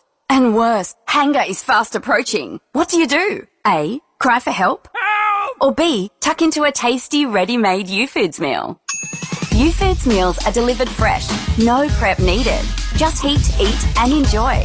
So when what to eat feels like another thing on your plate, remember, we've got a fix for that. Get your fix today with YouFoods. Whether you're building, fixing or crafting something from scratch, Flexivit Abrasives has got your back. Proudly made right here in Australia, Flexivit's cutting and grinding discs deliver the strength and precision you need to tackle any project, big or small. So if you're a weekend warrior in the shed or a pro on the job site, choose the abrasives trusted by tradies and built to last. Flexivit Abrasives. Tough enough for the pros, right at home in your hands and available at all leading industrial and hardware suppliers. Shut up! The footy's on Triple M! Triple M footy starts your weekend early. We love it! With every massive moment. Stand up and applaud. Great stuff! This Exquisite rugby league! is the Triple M Thursday Scrum. From Ream Hot Water and McDonald's, Triple M rocks footy. Welcome back to the Thursday Scrum. Emma Lawrence, Wade Graham, James Graham and Michael Chammas with you. We're doing it all thanks to Mitsubishi Heavy Industries Air Conditioners. Put your trust in the experts in air. Time now to get a market update from Ladbrokes. Launch your punting plan with the Ladbrokes app. Take on the fun and download the Ladbrokes app today. You win some, but you lose more. For free and confidential support, visit gamblinghelponline.org.au. And it is time to say a very good evening to Jared Timms. Timsy, how are you? Oh, I'm very well, Emma. How are you this week? All the better for talking to you, that is for sure. Now, give us some information. The Panthers, they've lost 4 on the trot. Do the punters give them a chance tonight to get back into the winner's circle? They absolutely do, Emma. There's been a pretty consistent flow of support all week for the Panthers. In fact, they're going to start clear favourites in the Ladbrokes market. They're currently rated a $1.38 chance by our bookies. The Dolphins, they're on the drift out to $3.05, but they have covered the line at each of their last 4 games at Suncorp, and that's set at 8.5 points tonight. Timsy, Dylan Edwards back from injury this week for the Panthers, a massive inclusion. Where does he sit on the first try scorer market? Cannot wait to see the great man going around tonight. Always an exciting watch, isn't he, Dylan Edwards? And he's real value in Ladbrokes' first try scorer betting. If you do think he's good for it, he's a $12 chance as we catch up now. Paul Alamotti, though, he's certainly been the Panthers' favourite target so far this season, and he's leading the Ladbrokes market again. $7.50. Casey McLean's a $9 chance. $9.75. Tom Jenkins. Jack Bostock is the $10.50 top leg for the Finns tonight, but in my opinion, the hammer is the value to score the first try for them. $11.50. Timsy, how about a same-game multi for this Thursday evening? Be a nice start to the weekend. Have one of yours come in? Absolutely, Jimmy. Look, each of the Dolphins' last 7 games have gone under the total match points line, so I'm going to take under 48.5 points with Isaac Tungo and the hammer scoring tries at any time. $14.90 in a Ladbrokes same-game multi. What do you think of that? Love it, Timsy. Love it. We're getting on it. Thanks, Timsy. Enjoy the footy, and we'll chat to you again next week. Thanks, Emma. Good luck, punters. Launch your punting plan with the Ladbrokes app. Take on the fun and download the Ladbrokes app today. You win some, you lose more. For free and confidential support, visit gamblinghelponline.org.au. All right, Chammy, let's talk. Let me just throw some words at you. Expansion and Hawaii. Yeah. How do those two words blend together, or, I mean, what's you're going going to on? laugh. But I this week on Journo Talk on Triple M podcast with Adam Peacock and Danny Weidler, we're talking expansion in Perth and how it's potentially on the verge of falling over. And I threw an idea out there, and honestly, I'm going to make it my life ambition to make it happen now. I'm that excited about it because if you think about Hawaii, and we're talking about a team, potentially a Pacific team in the future, and how big the Pacific is to the area. You can't have it's a rugby league. You can't have a team in Samoa and Tonga. They don't have the infrastructure or the stadiums and facilities to make it happen. The Pacific, if you look at Hawaii, the Polynesian community that are already there, you've got a stadium built, which they use for college football. They do not have a professional sporting team in Hawaii. It's your gateway to America. You've got a ready-made stadium. You've got people who love rugby or any form of rugby, and they would get behind it. You've got a great TV time slot to bring back to broadcast partners, and the potential corporate opportunities with America and sponsorships, and we are trying to get into America. It is huge because what you will do is you'll bring in rugby league into all those schools, high schools in Hawaii, for 2033 by the time another broadcast deal comes around. You grow it there. You've got a college system with players who may not go on to the NFL. Most of them won't. And then you start the west coast of America and that potential opportunity there. It's not that far from Australia. It's 8 or 9 hours. You do it in blocks. If it's a 19-team competition, you make sure whoever travels to Hawaii after it gets a bye. And you do it in blocks. They'll come to Australia for 2 weeks. They'll go back for 2 weeks. And so they're not traveling back and forth. The opportunities are there. And I think the Pacific would get behind a team based in Hawaii. And I think it ticks a lot of boxes. I've floated it with a few people. People think it's not the craziest idea. I think it would work. I think that you could actually generate the revenue, generate the interest, and use it as your gateway to North America. Thoughts? Listen, I don't mind it. You make some good points. I hate admitting it, but he does make it. He's not picking any holes in it yet. But instantly I thought, off the back of the NRL taking over the Super League, would they stay in our competition, or is it more viable for them to play over in that funny league? You say that. They actually think. Waito's onto something. They actually think NRL Europe is a potential gateway to North America. That's the East Coast. That's New York, Toronto, whatever it is. That's the East Coast. Montreal, mate. Montreal, whatever it is. I don't know my Canada geography. But the NRL in Hawaii, that could work. Honestly, because there is a bid for a Pacific team, and we've looked at it. You base it in Auckland. It's not going to work having a team out of Auckland who are a mix of everyone. I don't think that works. I think Hawaii, it's got some valid reasons and it's could be a too quick viable to get option. it turned around before the next broadcast deal, right? No, you got to think long term. Start the infrastructure. Get people in Hawaii interested. I'll get Hawaiian Airlines on board as my major sponsor. So you're talking next, not this next one. Whenever it is. I think after the current broadcast. That's like 2 years away, mate. No. One thing you've not thought about is these poor players that would have to relocate. If you can't relocate to Townsville at the drop of a hat and sort out schools, how on earth would these poor players get visas? Maybe they have to have tax-free incentives to go to Hawaii. There would be no actually just started to look tax-free, up. I might come out of retirement. Trying to look I'm at coming, media manager. Income tax of in Hawaii. I think it would be quite favourable. There you go. Which would cause all. That's the other thing. You'd have a lot of players who would be willing to join that. And honestly, think about the away fans. If you're an away fan once a year, you know what? I'm doing the Sharks are playing Hawaii Bears or whatever they may be. This in September, whatever, August, I'm going over. I'm planning a family trip every year, whenever it is. You'll get a lot of people travelling, get tourism involved. I tell you what, Chemmy, 2 years ago, I probably would have laughed at you. But now that we have a season opener, I've been to Vegas and watched that work. Nothing will surprise me anymore. And it does have a lot of merit, everything, how you lay it out like that. But is it a bridge too far? I don't know. GM football role, perhaps, I'm putting my as hand up. the catalyst, that the spark of this. I think there's a role there for you, Chammy, to be GM of football. I'm making it my life ambition, Jimmy. To get Hawaii, whatever they may be. What are we calling them? The volcanoes. I think it's already a thing. Someone messaged me from Hawaii today saying the Hawaii volcanoes bid. It's not a real bid, but someone's starting it. When you said you've spoken to people at the NRL, did they just not completely laugh in your face, or was there a genuine, this could work? Exactly. Honestly. Your reaction. That's not bad. That could work. The more thought you give it. I spoke to, and I'm going to name drop him because he probably doesn't want me to, but I'm going to. I spoke to Matt Cameron, the Panthers CEO, about it. He really liked the idea. So, Matty, if you want a job, I'll give you a job as CEO. See, all these years of Shemmy playing FIFA and being the GM on his gaming console, it's proving to be a real life learning experience. Mate, I'll give you a job as well, you have thoughts of everything. Ambassador. I like it. Get the Bears involved if this pair thing falls over. Yeah. Hawaii Bears. Are there bears in Hawaii? No, it's got to be, sharks come to mind, but that's already taken, guys. Stay away from that. So we'll think of it. Wow. Anyway. This has basically been your show, Chammy, hasn't it? Thanks, Emma. You're done for the year. See ya. No, we love you. We love you. No, you don't. Whatever. You'll knife one of us. No, that's not my game. Hey, we're going to grow old together. What happened to that? Yes. True. This has been a great show. We've been romantic and everything. But we do have to take a break. And we're doing it thanks to Mitsubishi Heavy Industries Air Conditioners. Put your trust in the experts in air. Shut up. The foot is on Triple M. Triple M's Thursday Scrum. Geez, they're working hard out there.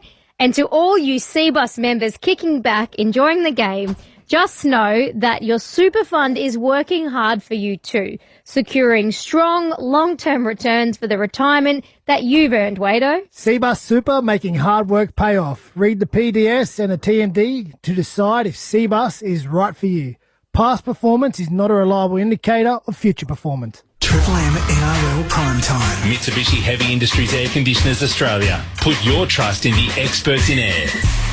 Tomorrow at Triple M Sydney, we're going absolutely nuts. All I do is win, win, win, no matter what. 6 a.m, win a meat smoker valued at $1,600. 7 a.m. Oh boy. The Triple M Whisper is going to blow your mind. 7:30 a.m, win a trip to Magic Round in Brisbane. 8 a.m, we're paying someone's tolls for a year. And across our $50,000 no repeat workday, we're going to stuff it up. That's right, we will be repeating a song that could win you $50,000. Tomorrow on Triple M Sydney. With NRMA Insurance, you could enjoy our multi-policy discount when you take out 2 or more eligible policies. NRMA Insurance, a help company. Discount applies in tiers based on the number of eligible policies. Maximum tier reached at 9 eligible policies. Visit nrma.com.au/customer-discounts for more info. Discount may be subject to minimum premiums. Always read the PDS. PDS and TMDs available from NRMA Insurance at nrma.com.au. Anaconda's Easter Payless sale is on now. Gear up for the great outdoors with unmissable deals, like up to 30% off clothing by Columbia, The North Face and Helly Hansen. Pay less so you can play more during Anaconda's Easter Payless sale. Anaconda! Fire up for the footy with a Ladbrokes same-game multi. Make quick and informed picks with new last 5 stats. Plus, stay on top of your multi's progress in real time with new Ladbrokes same-game multi-tracker. All in the Ladbrokes app. You win some, you lose more. How do you feel? I feel like a Tooheys. The game's on, the team's ready, and it's time for a Tooheys. Whether you're cheering on your team at the stadium or watching with mates at the pub, nothing beats the legendary refreshment of Tooheys. Proudly born right here in New South Wales, Tooheys is all about the spirit of bringing people together, whether you're celebrating an epic win or commiserating a crushing defeat. So next time you're at the pub or bottle shop, grab a Tooheys and raise a glass to the team that's bringing you together. Drink responsibly. The Snooze Autumn Sale is on now. Save up to 40% off selected bed frames. Plus, take an extra 10% off selected bed frames on already reduced prices. Hurry, sale on now. Exclusions, T's and C's apply. What a little snooze can do. If your business is sitting outside of finals contention, Prosper is the X factor that'll get you back in the winner's circle. Prosper offers same-day business funding with no upfront asset security on loans up to $150K. And you can make unlimited extra repayments to save on interest. Don't get tackled by cash flow stress. Prosper keeps your business in play as Australia's #1 online lender to small business. Apply today at prosper.com. That's PROSPA. T's and C's and standard credit criteria apply. How does something mini become something huge? When it's the new Cadbury Dairy Milk Minis, set to become huge in your house. Cadbury Dairy Milk Minis 6-pack in vanilla and caramello. Find them in your supermarket ice cream freezer. This station endorses the Commercial Radio Code of Practice. We are regulated by this code, which covers live hosted entertainment, news and current affairs, advertising, the promotion of gambling during live sports, Australian music quotas, and material not suitable for broadcast. The Code of Practice has been registered by the Australian Communications and Media Authority and is currently being reviewed. To access the code and to provide your feedback, visit cra.au. Shut up! The foot is on Triple M! Triple M's Thursday Scrum. Yes, welcome back to the Thursday Scrum. We are doing it thanks to Mitsubishi Heavy Industries Air Conditioners, Emma Lawrence, Wade Graham, James Graham, Michael Chammas as we count down to kickoff between the Dolphins and the Penrith Panthers up at Suncorp Stadium. That is where we find Ben Dobbo. How are the conditions up there? Well, Queensland is a wonderful state. It is beautiful here tonight. 22 degrees. Absolutely ideal. It's school holidays up here. They think they'll get 20,000 here tonight, which is probably by their standards not a huge crowd, but 20,000 on a Thursday night. Penrith taking on the Dolphins, a desperate game. Dolphins have won the toss. They'll be kicking off. they'll be running towards the Caxton Street, which you know oh so well, Emma, in your days before you were a mum. Anyway, that's another story. But look, it's a... Wow, that's a little bit of a drive-by, and then you want to just move on. You know what? I was actually thinking on the drive in here, I'm thinking, gee, I haven't had a big night out in a while, but Magic Round is coming up soon. Well, that's your night. That's one of your... You always have a special night on Magic Round. That's your weekend. What about Ben Dobbin on his high horse looking down on us all like he's some sort of saint? We all know your dark secrets, Ben. Let's not go down that road, Gemma, please, tonight. It's all about Emma. Look, this is a really important game for both sides. I'm just watching at the moment, Nathan Cleary out warming up at the moment. Both teams are out there. Isaiah Papali'i will start. Lindsay Smith back to the bench for the Panthers. Dolphins are 1-17, and you would expect that this Panthers side, they are super desperate for a win. It doesn't matter how they do it tonight. They just want to get the 2 points. Who are you backing, Dobbo? I think Penrith tonight. I really do. I think that. But look, it wouldn't surprise me if the Dolphins came out. But I like Penrith tonight. I agree with you, Dobbo. Penrith in a really desperate situation. Obviously, Dylan Edwards back on board, but they have been out of sorts. 4 losses on the trot, and the Dolphins with a win last week, and are pretty impressive against the Titans. Can you see them anyway causing an upset tonight? Well, I mean, Tom Gilbert comes back into this side. I liked, and I still don't know where you put them, but I do like Connolly Lemuela, who'll start from the bench. I think when Fini Fuiaki and Connolly were there, they were very good last week. Look, you're right, Wade, and we know what the Dolphins can do if they get a bit of ball. If Jeremy Marshall-King can, he hasn't been anywhere near where he's best this year. And the Hammer, he scored his first try last week, but the big thing, and Jammer, Wade, we talked about this on Monday, it's the Penrith defence that's been the worry. And I heard your comments last night, James Graham, about just the missing James Fisher-Harris. And so who's going to stand up tonight? Like, that's the thing. Like, you can't fix... Everybody's saying, Dylan Edwards. Well, he can't make those tackles in the middle. Yes, he can direct a little bit of traffic. Yes, he can tell people. But it's Blaise Talangi's first game at 6 tonight. You know, there is a lot of pressure on this side. I don't know how you fix it in a week. They obviously feel confident, but Penrith have been nowhere near their best defensively at all. So if they get away to a lead and it can get away on them, there's every chance that the Dolphins can win tonight. Is there a sense of confidence in the air within the Dolphins' rank? They got their first win under Christian Wolf. The Hammer was back, and there probably isn't a better time to play Penrith given their defensive issues, and Blaise Talangi comes in, who's not known for his defence. Is the night, or is tonight the night rather for Hammer to really get his hands on the football, get in some good positions, and announce his full return to the NRL? We know he's got highlight reel stuff, and he can do some devastating things, but we probably haven't seen that enough this year. Well, the thing about it, you're right, and the thing about it is, it is also, and we said it a little earlier, Izzy Katoa's 50th game.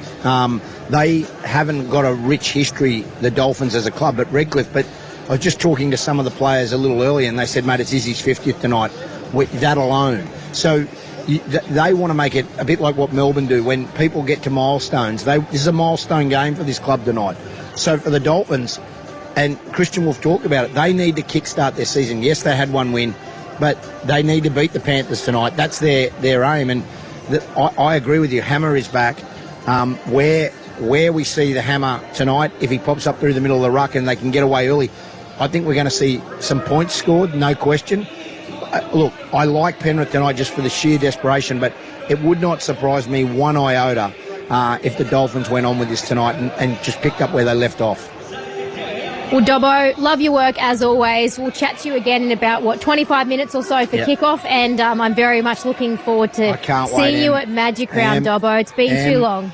Mr. Percival's, you and I, mate, for a rumbo. It's just one of the great memories that I have of Emma Lawrence there on the drink, so I can't wait for Magic Round. Yeah, and I'm well behaved, obviously, of course. Yeah, just an angel. Yeah. Not that I had much credibility anyway, but we don't want to lose what I had. So anyway, let's stop it there, Dobbo. We'll chat to you again when the game kicks off. See you, mate. Bye. Who are you tipping I tonight? tell you what, I hate to rob a bank with Dobbo. He's not very solid, is he? Where'd you go? What did he say? Mr. Percival's. It is a good Magic spot. Round it's so fun. that when I had to come pick you up because you couldn't? Oh, no. Excuse me. No, actually, that's where Tom and I sort of got together at Magic Round. Ah, remember. And yeah, you know, Where 3 you years. decided to grow old together. 3 years later, I got little Harper, you know. So great things happen at Magic Round. Might be get personal though, but you can't go and have a big Magic Round this year, can you? Me? Yeah. No, I can't really. You're still breastfeeding, I'm aren't you? breastfeeding, so you can't really drink too much. You can express Does it and actually give them. It does affect the baby. Oh doesn't it? yeah, you can't. Yeah. You have to express then, and then someone else can give a bottle. Anyway, All right, back the to things the you footy. learn. Good chat. Good chat. I'm sure all the listeners wanted to hear that too. Are you going Dolphins or Panthers tonight? Listen, I'm going Penrith. Sorry, I'm going I just He's rattled fluttered with my our way. conversation No, I was just anyway. thinking of like breast pumps and stuff as I was saying that sentence. I'm going Penrith just because of the situation they're in and how desperate they have to be. Edwards back is massive for them. It's interesting to see the young fellow get his first start at 5'8". I'm keen to see how he plays, but you know, if the Dolphins start fast and Hammett, you know, latches onto a loose ball and the Penrith defence gives them a couple opportunities and that they can find some points early, like it's going to be a big game.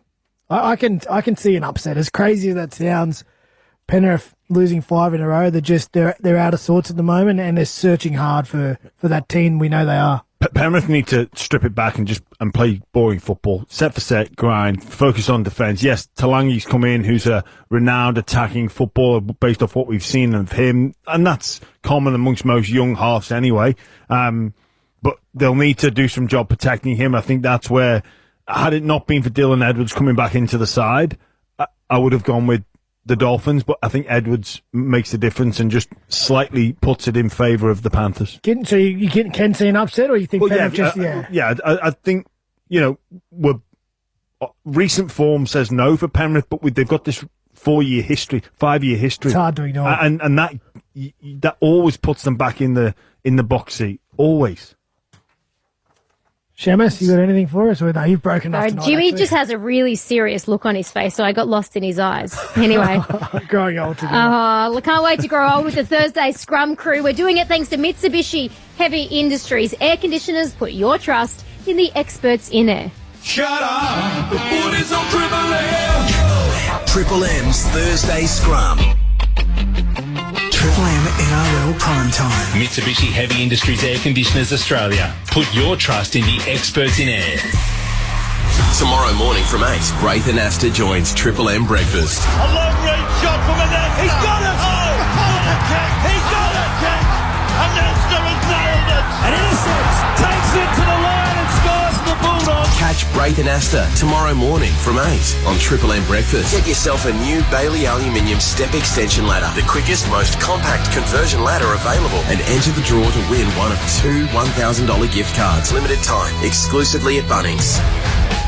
Tell the sun to get I'm trying to sleep in if you don't mind. Tell the sun to get and block out the light. Screen away blinds. Screen away blinds. If you're working in the night, sleeping through the day, sun shining through your window and it just won't go away. Tell the sun to get and block out the light. Screen away blinds. Screen away blinds. Hello, seasonal produce. Hello, easy to follow recipes. Hello, all of it delivered straight to my door. Hello, winning the week. Hello, Fresh. Learn more and order yours at hellofresh.com.au. Hello Fresh, hello dinner. Time now for some more hot dates.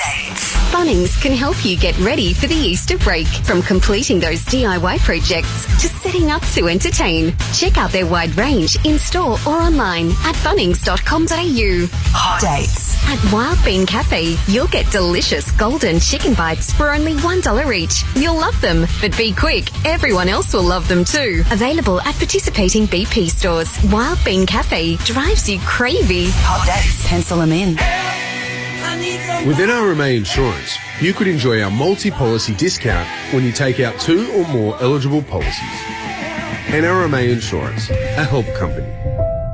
Discount applies in tiers based on the number of eligible policies. Maximum tier reached at 9 eligible policies. Visit nrma.com.au/customer-discounts for more info. Discount may be subject to minimum premiums. Always read the PDS. PDS and TMDs available from NRMA Insurance at nrma.com.au. Hello, Frank Walker from National Tiles. Have you ever dreamed of having the world's best Italian-made tiles in your home? Right now at National Tiles, select any one of our 17 very popular standard range tiles and we'll upgrade you to the world's very best Italian-made tiles absolutely free, saving you a massive $4,000 on an average 80 square metre order. Yes, have the world's best Italian-made tiles and depending on quantity, save up to $4,000 or more. But you'll have to be quick, so rush into National Tiles now and save. Conditions apply. Grab a delicious coffee at 7-Eleven from only $1.50 when you scan the My 7-Eleven app. Members save on freshly ground coffee at 7-Eleven. T's and C's apply. Daryl's at Amp Whole Foodery, charging his EV with Amp Charge on the way to a gig. But mentally, Daryl's already there. His fingers dancing up and down the keys of his synth, right next to Dixie, the Lennon to Daryl's McCartney. Better get going, Daryl. You're due on stage in 3 hours. Go from A to anywhere with Amp Charge, powering you at home and on the road. Ampo, Australia's own. Shut up! The foot is on Triple M! Triple M's Thursday Scrum. Welcome back to the Thursday Scrum, a massive round coming up. So let's quickly take a look through the matches before we get to the Dolphins and the Panthers up at Suncorp Stadium tonight. The Broncos and the Chooks. This is a big one tomorrow night. This one is the late game. Chad Townsend has been dropped and Hugo Savala, the local junior, who made his debut coming off the bench at Combank about a month ago. He's going to be starting. Lots of pressure on him, a big game up at Suncorp Stadium. How do you think he'll handle it? Well, the Broncos put the cleanest through them in round one, didn't they, when we were all there to witness that game at Allianz. And look, the Roosters fought hard in the open exchanges, but the Broncos just too powerful. The middle of the field, the combination of Haas, Carrigan, Hetherington, and then Willison off the bench, that's a big job for any team to handle. And depleted Roosters, it's difficult. On the dropping of Chad Townsend, I actually feel a little bit sorry for him. He came as the sort of backup guy, been thrown into the deep end. Look, they've not had any tries from kicks, which what you'd assume would have been a strength of theirs, given the height advantage of the wingers, and Mark Nwangani-Tawase, very good in the air as well. But their completion rate has let them down. Roosters are depleted, but they're not helping themselves in many situations with their awful completion rate. It's the bottom in the NRL. Well, they had to do it, though, didn't they? I know, look, Chad's obviously someone you played footy with, but I think for the Roosters, they have to get to a point where they got to test these kids out and see if they're ready. And I know Chad's been a great servant for the game. Hasn't gone well for him over the first 5 weeks of the competition. I don't blame the Roosters for saying, okay, you know what, we're going to give Hugo Savala a go. And then we've got young Rodwell in the system as well. We want to see how he goes, because the reality is this is a rebuild year for the Roosters. So Chad was there to serve a purpose. They signed him, I think, before Sammy Walker went down. He was a backup maybe around Origin period when they needed players or they were short. But do you agree with the Roosters looking to the future at this point of the year? Oh, listen, I can understand them making changes. They've lost 4 games out of 5. So I completely understand it. I think, again, to Jimmy's point, they haven't really been helping themselves. Like, their completion in the first half last week, they put themselves under so much pressure. They had to do so much defensive work.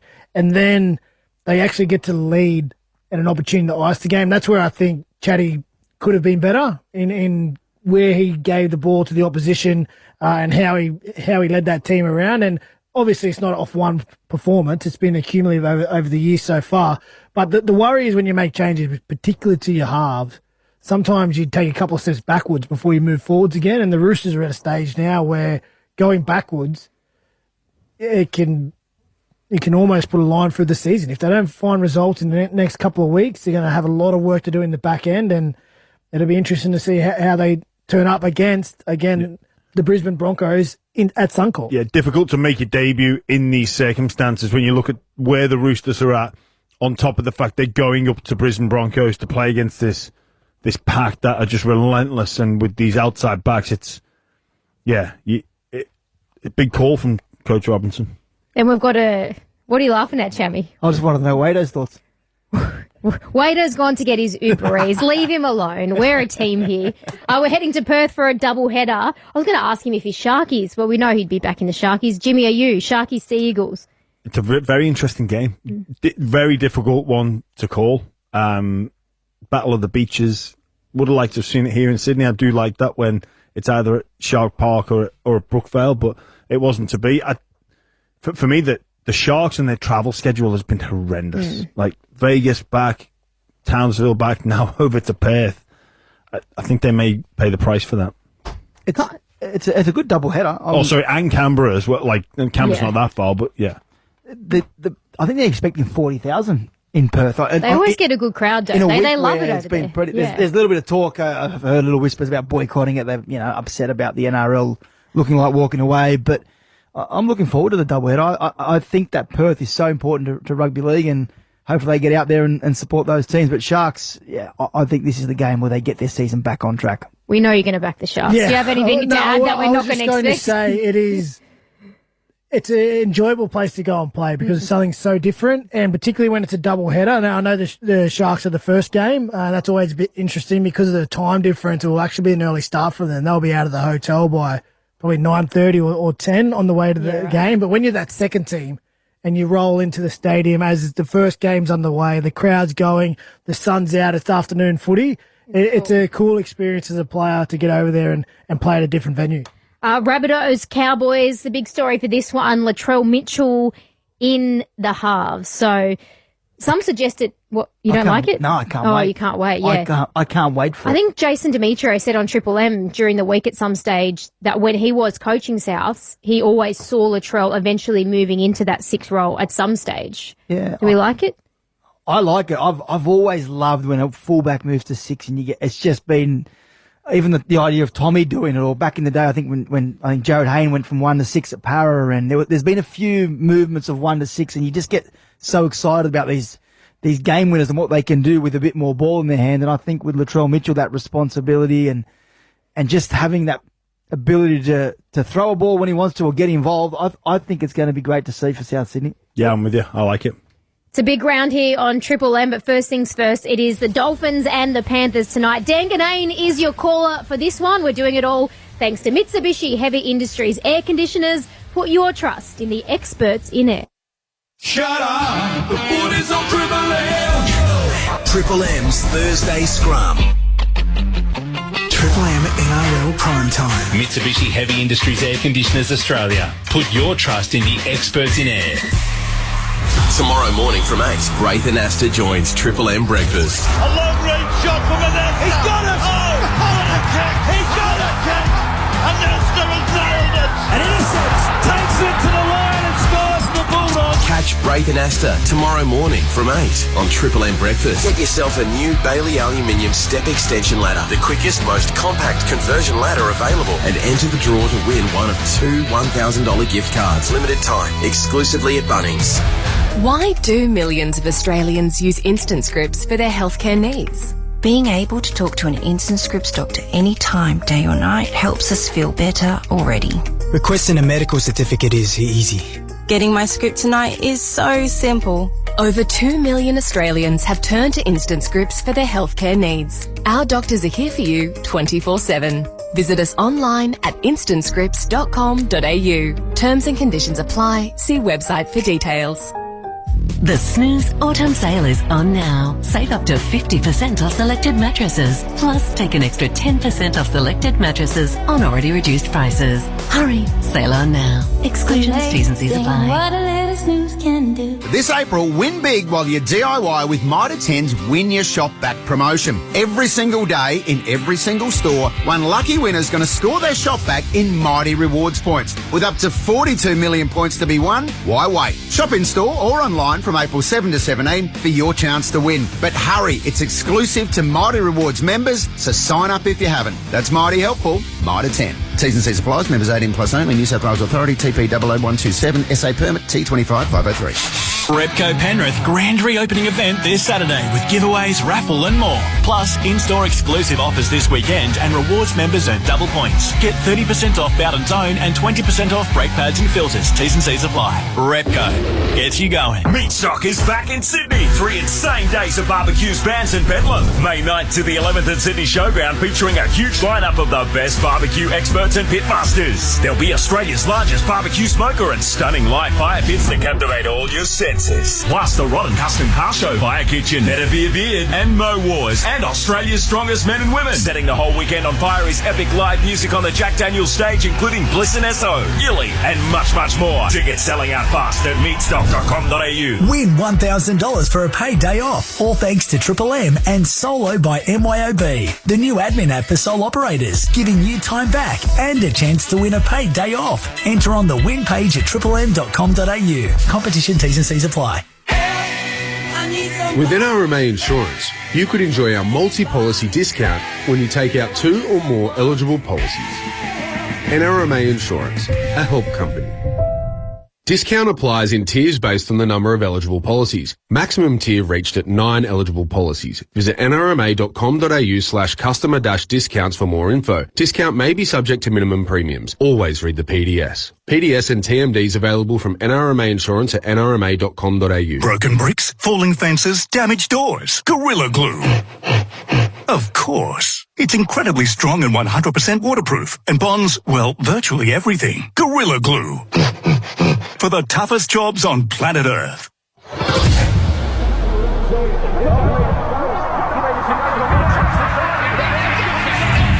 hot water in McDonald's. What an atmosphere! Triple M rocks footy. It's what rugby league's all about. Shut up! The footy's on Triple M! Yes, indeed. It is Brisbane with fireworks going off right now. It's the Dolphins and the Panthers. First of 2 games here over the next couple of nights. Brisbane Roosters tomorrow, but this one, extraordinary to believe how must-win it is for both these sides. Dolphins 1 win, Penrith 1 win. So round 6, you don't want to say must-win and overhype the thing, but I'll tell you what, whoever loses is in further trouble than they already are now. Not a massive crowd in, but as we know here in Brisbane, they come in late. So we won't write it off just yet. Dolphins playing Penrith for the first time at this venue. They've played at Penrith and they've played at Redcliffe in the past. You've got Wado, you've got Jimmy Graham. I'm looking forward to this. When you look at the draw, we've got all these massive games ahead. And, Good Friday, next week, Broncos, Dogs, this time slot. Early game of the year contender and all the great stuff, Magic Round. You sort of don't pay attention around 6 Thursday night, but this is a really interesting game. Dan, there's a lot on the line as well here, isn't there? But no one would have expected to start from the Panthers and to see both of these teams staring down the barrel or coming into this game of so many defeats. It's bizarre to see the Panthers in this position, and there's so many eyes, ears just wanting to see them respond and return to normal, to the normal services resumed. We haven't seen it so far. This could be an interesting game tonight. I agree. It's just intriguing, right? Because we keep judging Penrith on the team that we know they are. 4-time premiership winners in a row. And we expect them, I know they've had some troops out, but Dylan Edwards returns tonight, but we expect them just to, one day turn it back on and be that team. But they're in this little bit of a form slump. And I get the feeling that if we can see the Dolphins start fast, maybe some early points, Lemuelu back on the bench, Gilbert back into the team, Katoa's 50th game. If we can see some early points from the Dolphins, I don't want to say I can sense an upset, but I can see an upset happen. Well, the Dolphins have matched up well with them. They've had 2 meetings. One was in 23. You can probably write that one off. It was at Redcliffe. It was in the midst of Origin. I think the Panthers players were back, but you've always just got to take that with caution. Panthers won, but not by many. And then, of course, last year, they needed Nathan Cleary to be Superman, the Panthers, to get them out of a massive jam at Penrith. And that Penrith team, let's be fair, is far superior to the one we've seen so far this year. So Dolphins will fancy their chances. They're coming off a very good win over the Gold Coast. Well, they piled on points, which they needed to do because they haven't been able to score. So at least they've got some confidence in that regard. Penrith, Luke Summerton in for Mitch Kenny. They just can't get their best team on the park at the moment. You talked about Dylan Edwards back, and that's a big one. But Summerton is in, and we'll go through the teams. Blaze Talangi, the number 6, so we'll get to see him in that jumper. It's taken a while for him to get that position, and Jack Cole unavailable, so that's why he gets his start tonight. Anyway, let's knock over this 30-second commercial, and we'll come back because 7:50, that is the now Thursday night start time, now that we're done with daylight saving, and 7:50 is not too far away. Triple M rocking the footy. Kia's most awarded SUV, the 7-seat Kia Sorento. Available in petrol, diesel, hybrid and plug-in hybrid powertrains. Fine-tuned for Australian roads and conditions for all 7 passengers. To find out more, visit kia.com.au or visit your nearest Kia dealer. Kia. Movement that inspires. Shut up! The footy's on Triple M! For Ream Hot Water and McDonald's, Triple M rocks footy. Yes, indeed. The Dolphins, home team, of course, in their predominantly red jumpers tonight. Panthers, Isaiah Yeo laying down the law. And I love this little factoid. Penrith fans don't love it, but they haven't won on Australian soil since the grand final, the Penrith Panthers. So their one win was in Las Vegas. That's the thing. They're not just 1-4. They're 4 in a row. So... Wade Graham's brought food in the box, and it's going to smell fantastic right through the call. So that's just an added obstacle. It smells magnificent. The Nando's, Wade. I'm sorry, but Jimmy started it up on the Thursday scrum as we normally do. Jimmy ordered some food just for himself and failed to get it for anyone else. So then you're better than that. That filled the room with the need for me to get my own food, and I bought some and I gave some to Charlie. So that's a correction. Charlie said, "Does anyone want anything?" And I said, "Yes." It was Charlie that got me the food. I didn't just get deflecting that. stuff. It always just It's the truth. Oh, just come on. On the field, you're so accountable. Take the responsibility. You're the man up front. You took responsibility. I'm not prepared to lie. Here they come, the Panthers. Dylan Edwards, the fullback. Paul Alamotti, Casey McLean, the wingers. Isaac Tunga and Tom Jenkins in the centres. Blaze Talangi pairs up with Nathan Cleary in the halves. Moses Leota and Lindsay Smith were supposed to be up front, but Isaiah Papali'i replaces Smith in the starting side. Leota and Papali'i up front. Luke Summerton, game number 6 for him. As the horn goes off here, Scott Sorensen, Liam Martin, Isaiah Yeo, the back row. Now Lidgy Smith to the bench. Brad Schneider, Liam Henry and Luke Garner. So the trumpets, it's not just one trumpet here, it's a stack of them. And here they come. Sounds a bit Ricky Martin to me, but it does, doesn't it? Yeah, the couple of life. Is he coming out to Australia as well? He is. We should go as a Triple M family. Like, it's just ironically, we should. I reckon it'd be a great concert. I think we'd have too much fun. Yes, we would be living. I don't want to. I've changed enough, Dan. I drink almond flat whites. I don't want to be shuffling my hips. I might have been a Ricky Martin. Hammerstone, not every aspect, but Hammerstone, Samuel Fida, the fullback, Jermaine Azarko, Jack Bostock on the wings, Avarillo Farnwood at the centres, Nicarima Kantua, the halves, Daniel Saifidi and Felice Corfusi, the front row, Jeremy Marshall-King is the number 9, Kulikefu Finifetiaki and Tom Gilbert the second row, Max Platt at 13, and the bench, Donahue, Nichols, Lemu, Elu, Kerr. Wade Graham, your tip, please. You know what? I'm going to tip the Dolphins just to spice it up. Wow, that would certainly do that. Jimmy Graham, Penrith Panthers. And Ben Dobbin on the sideline. Hello to you. Who have you got in this one? Yeah, Panthers in a desperate clash. Beautiful, thank you. Good to have you with us, Dobbo, on this Thursday. And off we go, round 6. Time flies. And here we go now with Daniel Saifiti first to bring it back. They're running towards the Milton end. He's lost the ball. He's lost the ball in the first tackle. Now that's a statement. Isaiah Papali'i and Moses Leota on the front row clapping to the rest of their teammates. Saifiti's claiming this has been ripped out. It didn't come out in a stripping fashion, but let's let the replay tell the story. You don't want to say something could decide the game within 20 seconds here, but this is a very big replay given where these two teams are at. Harvey Norman replay. We've got 3 in the tackle, so the 2 front rowers and Scott Sorensen. He just loses that. Yeah. There's no way a front row would strip that on the first play of the game. So Sorensen is blocking the view here of the other front rower. Whoever they think the Dolphins is going to knock on. That's a disastrous start. Knock on and challenge gone. Penrith to go straight on the attack. It's sort of the elbow of Moses Leota there that's sort of involved in the tackle, but there's no stripping action. You just know. They're looking hard, though, Wade. It's a big call, first play of the day, to use your challenge. I just think it's a loose carry. Yoda's been aggressive in at the body, and from that, he's forced the ball loose. And confirmed? Yeah, confirmed. So, Penrith scrum feed. Set up. Let's go. Well, this would get him going in the right direction. In fact, it's less than 20 metres out. 16 out, 20 in from the left touchline. Talangi defeated here, the former Eel. Out the back is Summerton. Throws out to Cleary in the middle. Turns it into Martin. Runs into 3 Dolphins defenders as the Panthers attack the Caxton Street end here. With Summerton the dummy half again. Feeding it on to Leota and a great charge. Fantastic start from him tonight in defence and attack.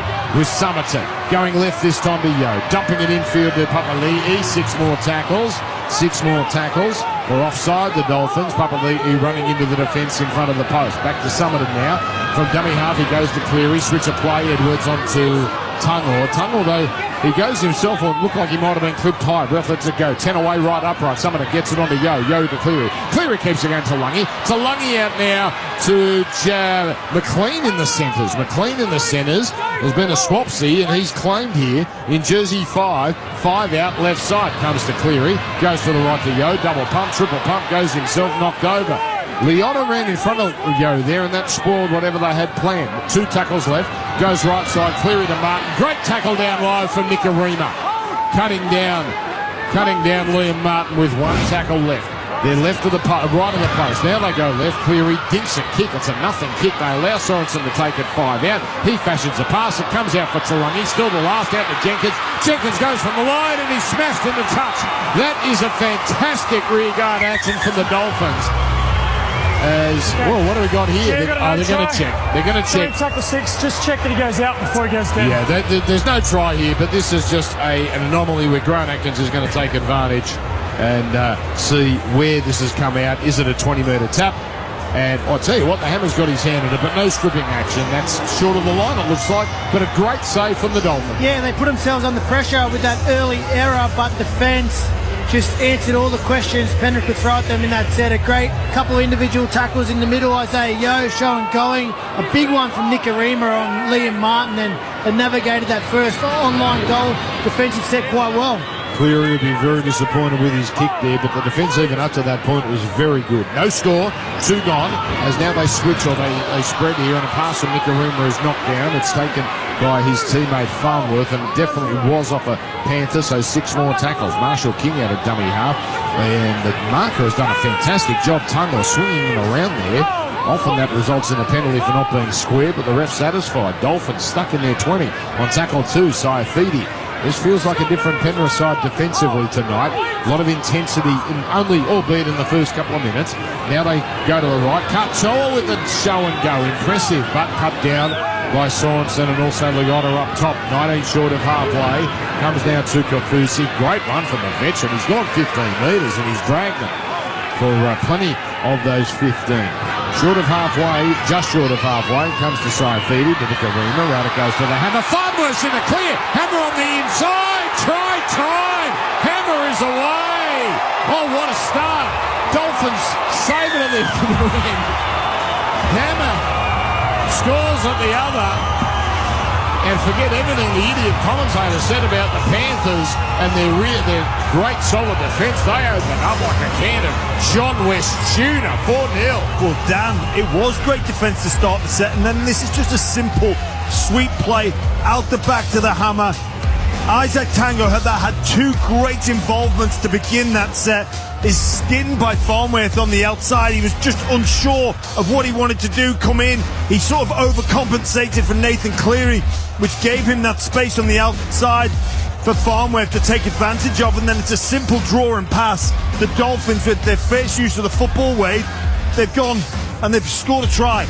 It was fantastic play. Nicarima early in the set. Tungo actually jammed on him and he forced the error, which gave them 6 again. Instead of shying away from that, he worked it out. He went back there, put Tungo in 2 minds, and then just got that space for Farnworth on the edge. And we know how dangerous he is. He skins him on the outside, and as soon as you seen the Hammer looming up on the inside, we all knew what the result was going to be, and it's a fantastic start from the Dolphins. Geez, Tungor has been exploited a lot, hasn't he, defensively? Last year and then parts of this year as well. Well, that one there, he went up and in early and committed to it and made contact with Nikorima, but he got up in front of Nathan Cleary there, put him in two minds. He thought he had to check that inside, and that was all Farnworth needed. As soon as he held for that second, Farnworth just slipped on the out and beat him for pace on the outside. All right, 94% on the per-tech kick predicted. Jermaine Azarko potted him from everywhere last week, 8 from 8, and he's pretty close to the post here, so he should drill this. He's 17 in from the left touch line, and it's through. He'd had way too much hook on it, but he started it down the middle and it just tucked inside. 6-0. Dolphins ahead of the clock, can you believe this? 4.5 gone on the Beacon Trade scoreboard. Triple M rocks the footy for Maccas. Like the toughest footy players, Pertex hoses don't crack under pressure. Designed and tested to handle anything thrown their way, they keep equipment running no matter the conditions. Pertec, drama resistant since 1980. Oh, great signs for the Dolphins, and I can tell you defensively very, very good. But what about this for a stat? 7 tries from 8 games against Penrith. It's Hammer's time. He loves it. He loves it. I don't want to be awkward, Dobbo, but that's a very sexy voice you're sporting tonight. I know, Dan. I know, just for you, mate. Thank you. I mean, are we sick here? What's going on? Man flu? What's going on? Oh, just a little frog in the throat. Okay, I'll let you clear it now so you can turn your mic off. Here's Finifuriaki, and he's put down 22 out from his own line. 6-0 Dolphins over the Panthers. Marshall King dummy half on the Felicio Fusi. It was his run in the previous that really got them going. Doesn't make too much progress this time. Panthers all over him, particularly Papali'i. Tom Gilbert with a good bustling run down the middle. Captured and rolled over 11 short of halfway. Marshall King throws to the right to Plath. Plath onto it, juggling cut to it. Did well to hold on to it, but he's easy move for the defence. And he'll be made to play it, so he won't be kicking now. Last call. Short side to the right to Nikorima. And he puts up a deep one. It's no threat to Edwards. Takes it on his 20 and brings it back where he's closed down. So the Panthers at least may hold their nerve in that defensive set. 6-0 they trail. Dolphins trying to win 2 games in a row. There's the ball that will be played now by Paul Alamotti, followed by Tom Jenkins. Jenkins named in the centres, but he's on the wing, and Casey McLean's in the centres on the left side for Penrith, with Tungor now going down the centre over halfway, where he's rolled over by Plath. 45 metres out, last here for Cleary, placing a kick towards the corner, and there's no winger back there, so the Hammer has got a skedaddle, which he does, takes it right in the corner, and is hemmed in there beautifully by McLean. So this will be hard work now for the Dolphins, as it comes here to Azarko, and he rolls his sleeves up and gets it to his own 10. Dolphins 6, Panthers 0, where Azarko plays it on the right side. Avarillo, he's claiming high tackle. He had the whiplash reaction there, but the ref said Talangi's shot was legal. And now, following that, it's Bostock on tackle 4, barely up to the 20. They're doing it tough here, all because of that kick into the corner. Daniel Saifidi. That's a better run for the Dolphins. About 11 metres he gains. With 1 tackle left now, comes to Katoa. He doesn't quite, he's not quite in sync there with his kick there, but he got it downfield. He didn't kick it all in one motion. He had to steady himself. He did very well. Edwards trapped it with the boot, made a bit of a meal of it, took it. But Penrith now deep in their own territory. It is 6-0 Dolphins over the Panthers. Yeah, decent field position to start this set, all from that Nathan Cleary kick. Heads up, he knew the winger was on the end of the line. Just dinked it over to some space. Force the Dolphins to bring it all the way off their try line in that corner. That's hard stuff, that. That's the sort of play that doesn't make a highlight reel or is not on the stat sheet. They make all the difference, those plays. Doesn't that separate the great ones from the merely good? Now here's Yo, just short of halfway, turning it into Liotta. And Liotta is filled. In fairness, Cleary's first kick was pretty ordinary, but his second one was a beauty. Here he comes, his third kick. Oh, he sends it skyward. Third tier of the stadium as it's taken on the full by Bostock, and he had Liam Martin crash into his ribs. Nothing wrong with that. What was wrong was Alamotti unnecessarily flopping over the top. Liam Martin had that all covered on his lonesome. 6-0 Dolphins. Yeah, you just do not do that. The intensity and attention to detail from Liam Martin there to get himself onside, ignite himself, put the afterburners on to go and land on Bostock as soon as he catches the ball, almost take him into touch. And then what is Alamotti doing there? That's just so unnecessary. So Farnworth takes the tap, and Gilbert makes a hash of running onto the ball there. He ran past Herbie, so Herbie just had to rock the head back in disappointment and go himself, take the tackle. 20 short of halfway. There's Gilbert, and the defence was ready for him. So if you just tune in, the Hammer scored quickly. And another penalty. Well, Penrith have to be really careful here not to lose their nerve. They've come out trying to have an all-guns blazing mentality. They've conceded a soft one, and now 2 penalties in a row. Dolphins to attack. Yeah, we just spoke about Nathan Cleary, that fantastic kick to slowly win the field position battle, and 2 moments of concentration. Alamotti first, and then just Leota staying on the tackle too long gives the Dolphins a leg up, and their first opportunity they found some points. They've been looking good in attack. So they spread from left to right. 45 out. It comes to Saifidi in the middle. And it takes 3 Panthers to bring down the new Dolphin in the centre of this beautiful Suncorp Stadium. Oh, knock on a dummy half. So it's Saifidi who's made a mess of it. Second knock on by him. Oh, that relieves all the pressure. 6-0 it remains. Yeah, very early in the tackle count there, Saifidi just shakes his head. He places the ball down, and I don't think he's got anything he can argue about there, but that's disappointing. The Panthers let off the hook. So what's he done wrong there, Wade? For that, obviously everyone's listening, can't see it. What's he done? He just bobbled it on the way down. He went to his hand. It's like when you score a try, you need to regather it before it touches the ground. He sort of lost on the way down, and simultaneous contact when he tried to play it. Atkins was all over it. Terrible error. Penrith now 40 metres out. 6-0 they trail. Centre field. Comes to the left of Yo. Yo stepping and now turning and then getting a pass to Summerton. Summerton catching pass. Looks like Taulungi, the recipient. Left edge here for Penrith, the 5'8". Stopped by Finiferiaki, but Penrith only 25 away. Yo immediately turns it on the inside to Papali'i. He backs into 3 defenders. Creeps inside the Westpac red zone. They're 18 away. Play to Summerton. Jumps out to the right and has a go. Almost taken high there by the 2 Dolphins defenders. Ref says no. Last tackle. Goes left. Cleary dinks a kick. Here come the chasers. It's a try. McLean is through. Class. Hammer was back there, but he didn't get close. Casey McLean and Nathan Cleary in sync. Ivan to be happy. 6-4 Panthers hit back.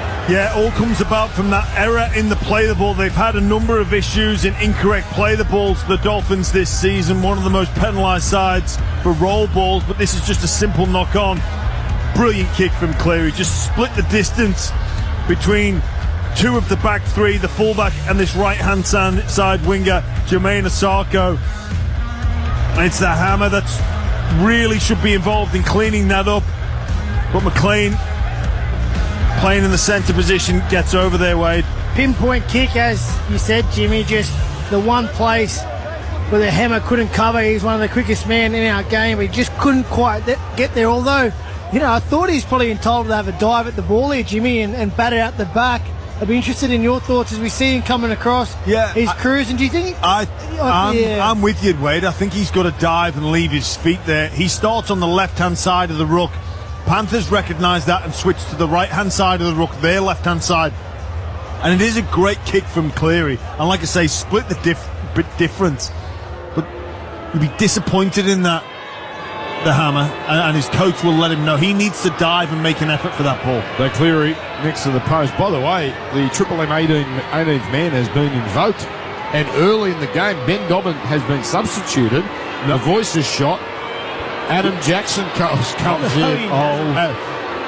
This is like all my prayers have been answered. All right, so he's not going to win the Mitsubishi Toughest Man of the Week award. He's going to win some awards. 20 metres in from touch. Cleary drills it. 6 points apiece. Funny start of the game. 12 minutes gone. Triple M rocking the footy from Ream Hot Water. A Minecraft movie meal has arrived at Macca's with one of 6 limited edition collectible toys and your choice of a Big Mac or 10-piece chicken McNuggets meal with new Nether Flame sauce. Jimmy likes to write the try scorers in the Times, and he just put 12 Dobbin soft. Oh my God! The bloke can't talk, mate. You can't have him sounding on radio like that. You don't come in. I think he just enjoyed himself last week at the Wiggles concert too much thinking you know what? If he's not falling off there'll be a tour. There'll be a media tour. He did his back in, mate. The bloke's crook. And did you not hear it? Won't we all know about it? Okay. Here's Liotta. Oh, I back Dobbo. Here's Liotta here dragged down. Although he apparently was on your pre-game show. Okay, well, here's Liam Martin. Dobbo, mate, prove to me. You don't have to prove to me. I believe you. Prove to him. Prove to this. Oh, mate. He's got something coming as well, so he can carry on all he wants. We know all about the Bulldogs tickets. Don't worry, that's all I'm going to say. A lot of hot tea, Dobbo. I want to hear you Sunday I'll be midday. back tomorrow night. Tomorrow night I've got Broncos Roosters. You rest up, Ben. Sunday midday. I don't care about tomorrow night. I care about Sunday. And you face this bloke face to face, and you give him everything he deserves. How dare he question your toughness? Charge down as Splaff is chasing, but Edwards is going to retrieve with Cleary's kick charge down. And 5 out from their own line. We'll get back to this game because it's a good one. 6 points apiece. Penrith gone through their set. You missed nothing until that charge down. As now it's Alamotti carrying it upfield. Here's Alamotti. Drop down. Play back to Cleary. Getting it on to Tungor. And Tungor is launching into the defence. Good work by Plath there. That charge down looking at a Harvey Norman replay. But not quite the perfect results. When we say charge down, it almost hit Plath in the ribs. That actually really would hurt. That would be the place. Great run here. Papali'i. He got a pass at the line which sent him on his way, and that was a 20-metre gain. Worst charge downs in the head, obviously. You don't want to be Falcon, but geez, in the ribs. That's pretty close, you'd reckon. High kick coming down inside the 10. Bostock, no problem. Oh, Martin makes a beeline for him. I tell you what, did Bostock make eyes at someone Liam Martin knows, because he's got some fury about him tonight every time that ball goes near Jack Bostock. He's as good as any back row in the competition of chasing those Nathan Cleary bombs and just timing it. Bostock's good enough to jump up, bring the ball down, but as soon as his feet touch the ground, Liam Martin is sweating on him and he's making them count. 6-all. Triple M rocking the footy on a Thursday. Ooh, a line ball pass out of dummy half. That was an away game and the crowd murmured that might have been pulled up, but Avarilla just runs it into the defence. Last coming. Dolphins can't make metres at the moment. Here's a deep one, though, from Katoa. Straight to Edwards. Edwards now, straight into stride. Over the 20, then the 30, and quickly to the 40, but that's where his run comes to an end. 14:40 gone here. Palungi dummy half. Feeding it onto Tom Jenkins. And Jenkins back at Penrith after an unhappy stint really at Newcastle, and he plays it on halfway. We're summoning the dummy half, getting it on to McLean. McLean with the try, and he drives it upfield. He's 39 away, played back to Summerton, getting it on to Liotta. Great charge again. He really has been good tonight. He plays at 28 out. Cleary, nice straight run to the left. He goes to Dylan Edwards, feeding it on to Talangi. Talangi almost threaded his way through, but held onto by Katoa. Last 15 away. Here's Cleary. A little dink towards the middle. Here comes Martin. Bats it back, but there's no Panther there. It was the right play, but no other Panther was coming in on his inside, so the Dolphins retrieve it through Herbie. 1 out from their own line. Yeah, no result there for the Penrith Panthers, but you can see they're starting to turn the screws here on the Dolphins, winning the field position, having the best of it, and the Dolphins stuck working it off their try line. Penrith all over them at the moment. So tackle 3 here for the Dolphins, and they're well inside their 20. Going to be played now to Marshall King, a little dummy. Taken by the markers, who again have been deemed square. I'm not sure that was correct, but anyway, 4 gone with the hammer, giving it on to Corfusi, and taken down low by Martin, and up by Tungor. So again, tough going. Under pressure, Katoa clears it away. But that pressure means there's very little distance on the kick, taken on the full by Jenkins. Crowd thought he might have had a bubble there, and may have even dropped it on the ground. Just taken on the full. He brings it back, and he's only 7 short of halfway. Alamotti follows up and gets to the halfway line. Played to Summerton. To the right, he goes to Martin, winding up, cut down low by Plath. Plath slow to get up there, with Nikorima in the tackle as well. Comes to the open side, running across to Talangi. And Talangi, his 3rd crack at the Dolphins' defence. He plays it. Gilbert looked hurt in that play, by the way. We might have to get our man Jacko onto that. Here's a short little pass from Edwards to Martin, but well contained by Farnworth. Might be fine. No, he's hobbling. There's a problem here. A little grubber from Cleary. He comes through. Hammer's more interested in blocking Cleary out. He had no concern for the ball, and thankfully for the hammer, Herbie came across at the depth and swatted it over the back. What was the hammer doing? Line dropout. Well, you mentioned Gilbert looks injured, but the only excuse for the Hammer not diving on that ball is injury. He gets there and he's stood upright and he kicks it. And he's just got to dive on that ball. He's just got to be brave there. Get in there with Nathan Cleary. Take a boot. He needs to do better there, that Hammer. That's twice on kicks he's been found wanting. Dolphins, you sense they have to get this back. Short drop out, up they go. Batted back by Penrith. Edwards is there and he stays in the field of play. Now Herbie throws him over the sideline and that is a dumb penalty. Oh, it's so hard there. The player surrenders and you just can't have a second crack at him as much as you want to. As soon as he surrenders, as you put a finger on him, tackle's completed and Herbie just couldn't help himself. Has to try and flip him over in the touch and gives away the penalty, but... he was turning over an omelette. Now here comes Leota, and he's dropped out. Dolphins will do well to hang on. Here's 6-all at Suncorp with Yo turning it in. Papali'i backing into them. 3 in the tackle. Only 3 metres away here. Summerton looking left, looking right, and goes long right to Cleary. Cleary out to Edwards, turning it in for Tungor. Charging towards the uprights, essentially where it all started. Stopped by Saifidi. Played to Summerton, throws left. Yo to Cleary on the angle. Here's Talangi. Talangi ignores his unmarked winger and is tackled by Katoa. Chance lost. Back to the open side. Cleary at the line to Yo. He throws a no-looker. Bounces to Edwards. Edwards to Tungor. 2-on-2. 10 metres out. Tungor takes the tackle. This isn't the crisp Penrith side of years gone by. Not yet anyway. Play to Summerton, on to Cleary. Cleary passing to Leota, and Leota's come down. That little dinky pass fooled no one. And, boy, that is a miserable end of the set for Penrith. 6 points all, 19 gone on the Beacon Trade scoreboard. They've got downlights, fans, and switches. Whatever the project, they've got you covered. Beacon Trade, let's make light work. Yeah, strange ends of set there considering the joy that the Panthers have had with their kicking game. Blaise Talangi had a huge opportunity to send Jenkins over. The Dolphins, as fatigue sets in, they're playing this set-for-set game with the Penrith Panthers. They're really looking fatigue. You cannot keep the Dolphins interested in this game, though. You've got to bury them when you got the chance if you're Penrith. Dolphins at home. And they're hanging around. 6-all. Kick here from inside the 40. And then the most spectacular catch by Alamotti. Worried about a 40-20. Stuck his hand behind his head. He took the ball, not cleanly, but he must have hands like oven mitts. Because it just stuck on his hand as he went A over T. And he managed to hold on to the ball. That's a spectacular catch. Now Lindsay Smith fresh into the game. Bumps it up to the 40-metre line. Penrith on the attack. Here's Summerton throwing it now to Yo. Yo turning his body on the defence. And he's playing in front of the post here. Caxton Street in. Summerton.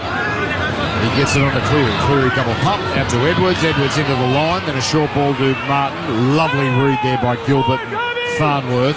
And Martin is closed down. The right side, that's the short side. It comes to the open left. Cleary, chip kick across the left side. And Azako goes up, taken mid-air.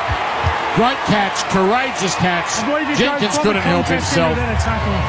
Kick probably not enough trajectory on it. 6-all. Dolphins staying in the hunt here, even though Penrith are getting chance after chance. Yeah, they're just holding their nerve there, the Dolphins. It was great play from Alamotti. Not just the ability to catch down, but the anticipation and read of the play. Recognised that Katoa was going to go for that early 40-20 kick. Got on his bike, got back, and was a great catch. You always worry if your bench players can play 77 minutes. That's a lot of minutes, and that's what we're doing with Adam Jackson. Jacko, welcome aboard. Yeah, good evening, guys. I feel like one of those old school players, you know, back in the day, a reserve grade player wearing jersey number 32 would come and sit on the bench for first grade. That's what I'm doing. Looks as though an issue for the Dolphins with Max Platt. He was down in back play for quite a while. They're assessing him for an HIA. Yeah. The Dolphins doctor was just checking that with the official. He's actually taking a hit up now. No, he's passed the ball along. So, developing story with Maxi Platt. We'll keep an eye on him. Yeah, he had the wobbles. It was a while ago, actually. But he hasn't been right since. Katoa at the line to the right to the hammer. Beautiful short pass. Amarillo's away. Hammer's on the inside. Comes to Edwards. Gives it to the hammer. Goes for the line. Gets number 2. Out of nowhere, the hammer has a double. It's 10 points to 6. Like the first try, the second try comes out of nowhere. the length of the field, and Penrith, pedestrian defence on the edges.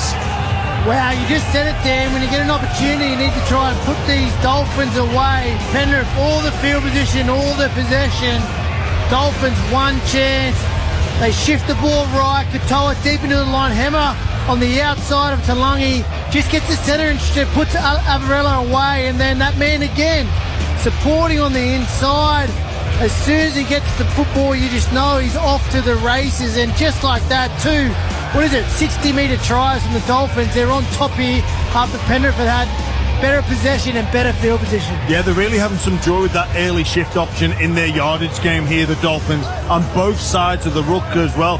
They caught the Panthers, outnumbered them with their movement of the hammer, but then their connection on defence on that left edge. Once McLean went in, Jenkins needs to go in as well, and they're hesitating.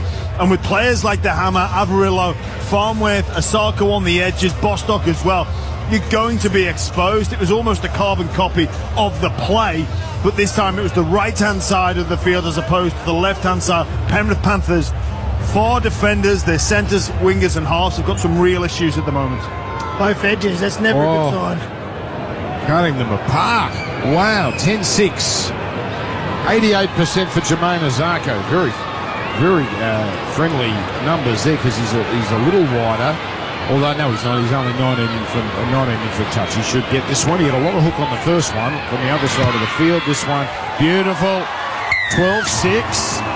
We've got an upset brewing.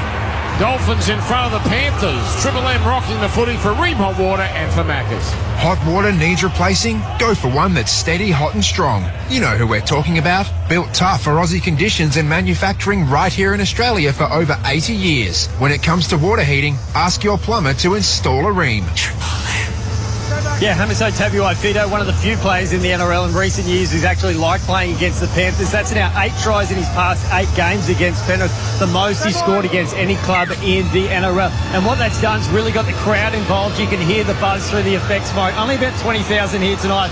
Felt like 40 after the hammer ran away there. Yeah, and it'll get louder if this keeps going. They've had 17% of the game has been in the Dolphins attacking half, and now Finifewiaki puts it down. Well, that's a killer. Now Penrith will go straight on the attack. Boy, they've been great with those 2 tries, but the errors have been dreadful from the Dolphins. Saifidi a couple, and Finifewiaki this time it hit him on the fingertips as he was going up for a hit-up. It's a carbon copy of what happened after they scored their last try, and they have such momentum. You just need to have a clean set, get out of your own half, but instead you hand the ball over on play 2 and you give Penrith a wonderful opportunity now packing a scrum about 15 metres out from your line. Now, little trick play there. Oh, wow. Talangi dropped the ball at the scrum, sprinted to get in the attacking line. Jenkins came in. That caused a change to the Dolphins' defensive line. Chip kick from Cleary on the first. Tungall coming through. Bounces away to Platt. Takes it, and he's into the field of play, but a penalty. A penalty. What have we got here? Someone's been pushed off the ball. Is that a Dolphins penalty? I cannot believe what we have just seen. Penrith with a panic play. First play from a scrum, and then they give away a penalty. I don't think it was a panic play. I think that was all of a set play. Even the fact that Talangi put the ball down, stopped the play, Jenkins came in, caused that distraction out the back, and that were trying to catch the Dolphins napping. I think that was all a set play. It was a set play, but do they do that in 2024, 2023? I think they must have planned for it. That's the only reason they could do that. It was a set play, but it was really poorly executed. The Dolphins received time off. Oh no, time off. High tackle. It was it was telegraphed. It was predictable. We could see the cue of Talangi dropping the ball, put the Dolphins players on red alert, and the kick was telegraphed by Nick Arena. Every Dolphins player was there. I've got to say, gents, Paul Alamonte pointed the shoulder straight into Gilbert. That deserves to get a look here. Now, we had last Thursday and last Friday some ticky-tack stuff go, but then they started to get it right on the Saturday, and now he's backing back Wado. You reckon that's a sin-binable offence? I think it is, because you know he's going to get in trouble. He cocked the elbow. He didn't have a wrapping mode. Yeah, it was almost like an old school shoulder charge. Okay, so this one's hard to argue. Direct contact, no intent to wrap. He's not leading with it, but it's just there. And it's moderate force. That's in the bin. So Penrith's task just gets harder. 6-6 not that long ago, and they were in control in the run of play. Now they concede a try, throw away a great chance, and now they're down to 12 for the next 10 minutes. Now, Gilbert, who was a bit wobbly before, but with a leg injury, he might have to be assessed here because that was fair into the scone. You know, Nathan Cleary makes a great point there. He doesn't lower it. No. Gilbert drops, and it is just there. But I guess, based off what we've seen, difficult to argue against. So 35 out, Dolphins, biggest set of the game now, and they've got an extra man. Daniel Saifidi down the middle. Are we watching the premiership defence unravel, even this early into the season, with Nichols backing into the two Panthers waiting for him, Yo and Lindsay Smith. Played back to Marshall King, on the Plath the hammer, turns it in, Fenifuriaki, good charge, but cut down around the ankles by Liotta. Some of those Penrith players probably due for a rest soon. Played back to Marshall King to the left of Plath. He goes down the middle, and he takes his medicine there because he knew he was going to get whacked, and that's what happened. 10 away. 2 tackles to go here, and all or nothing play on the 5th, although Daniel Saifidi fashions an unlikely offload, finds Marshall King, but he's wrapped up centre field under the sticks. Last tackle. Here we go. Plath off a slow play the ball. To the left to Katoa, passing to Nikorima, away to Herbie, 2-on-2, and Herbie's gone. That's great Penrith defence. Cleary down low, Tunga up top. They had to hold on, and they did. There'll be more tests to come, but they've passed the first one with Alamotti in the bin. 12-6 Dolphins, Triple M rocking Thursday night footy. Yeah, Nathan Cleary, fantastic defence there. Obviously the Dolphins go down the edge where they're missing Alamotti. He has to do a big job, double D'ing a lead runner, all on last play, and then checking out the back to wrap up Farmworth. Great defence, Nathan Cleary. Liam Henry about to come in here for Penrith, so that'll add some freshness. As it's hit up now by Casey McLean. 2 tries to the hammer, and a try for McLean. Area points so far. Lindsay Smith carrying it forward. Another 8 minutes or so with Alamotti in the bin. With a hit up now from Henry, and Henry makes it a touch beyond halfway. Last tackle comes to Cleary. Cleary kicks the belly here. It ended up being end over end. It wasn't a conventional end over end kick. It's taken by Zarko. Oh, he almost went through. He just put a little goose step on McLean, who then clutches at a peck, but he seems okay.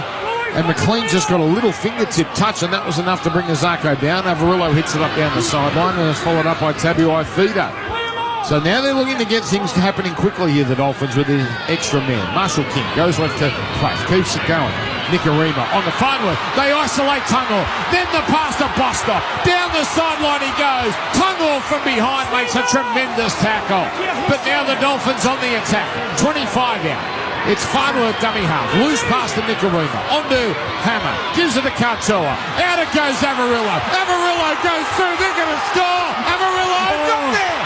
Avarillo, he took the odds, he took a gamble, he took on Edwards, but he carried Edwards to the line. This is extraordinary. Dolphins 6 lead, Panthers 6. Oh, fantastic play from the Dolphins, really making the Panthers work with the extra man they have.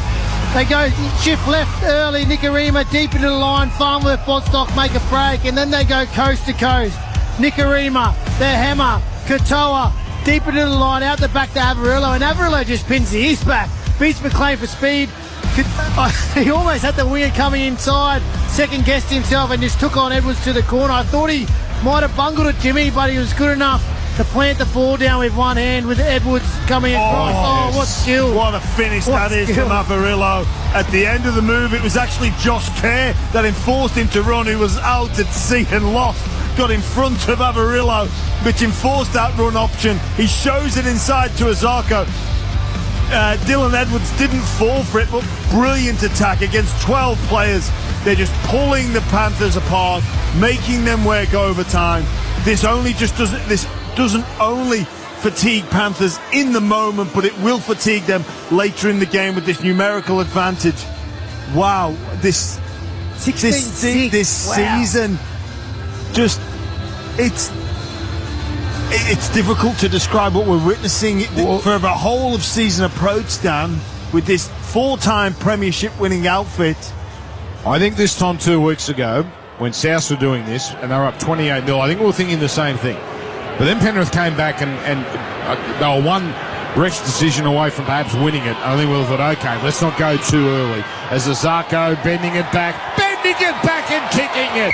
This is serious now for Penrith. 18-6 they trail. Dolphins are going brilliantly. Triple M rocking the footy for Ream Hot Water. Thanks to the reliable Mitsubishi Triton with best-in-class superior steering and handling, giving you the confidence to bravely take on the most rugged adventure. Nothing can frighten a Triton. Yeah, boys, Jimmy Graham was quite observant there, seeing Josh Kerr-Bizarrely on the wing. I can tell you, because he would only come on 15 seconds earlier. They had that backline shift. He didn't know what to do, so the big fella was just hanging out on the wing. Kerr on Saifidi has come off, and Gilbert's off being assessed for that HIA. That's why Conley Lemuelu's on. Let's not excuse Josh Kerr being on the wing, not knowing what to do. He doesn't know what to do at the best of times. There he is, the big fella off the back fence. Charging at your old teammate. He is a great character. I thought you were going to suggest on the wing he thought he could grab a meat pie, the way it was unfolding. So now here's a run from Finifuiaki. There's still a fair bit of time. 5 minutes with Alamonte in the bin. But they're sniffing another one. Katoa is dropped down. I know how the Johns boys feel about Isaiah Katoa when he runs straight. I tell you what, they'd be aroused tonight the way he's playing. That earlier knock on again, your man Josh Kerr puts it down. Come on, Jimmy. That's going to be Penrith ball, 45 out. They got too excited, the Dolphins. It was all happening almost too quickly for them. Yeah, it's been a number of their middle forwards that have been involved in simple, basic errors, Wade, which is keeping the Panthers in the contest. Well, as well as they've played in those moments where they've scored their tries, a lot of their parts of their game have put under pressure, none more than to set up the points. I think that's 3 errors now on the back of all sets they've scored. So they're just inviting Penrith to come back into it. Now it goes to McLean. The job the Dolphins have done on the 2 Penrith centres has been exemplary. McLean playing in the centres, not experienced there at the top level. Not really experienced at all at the top level. Mark crashing it up to the 40-metre line.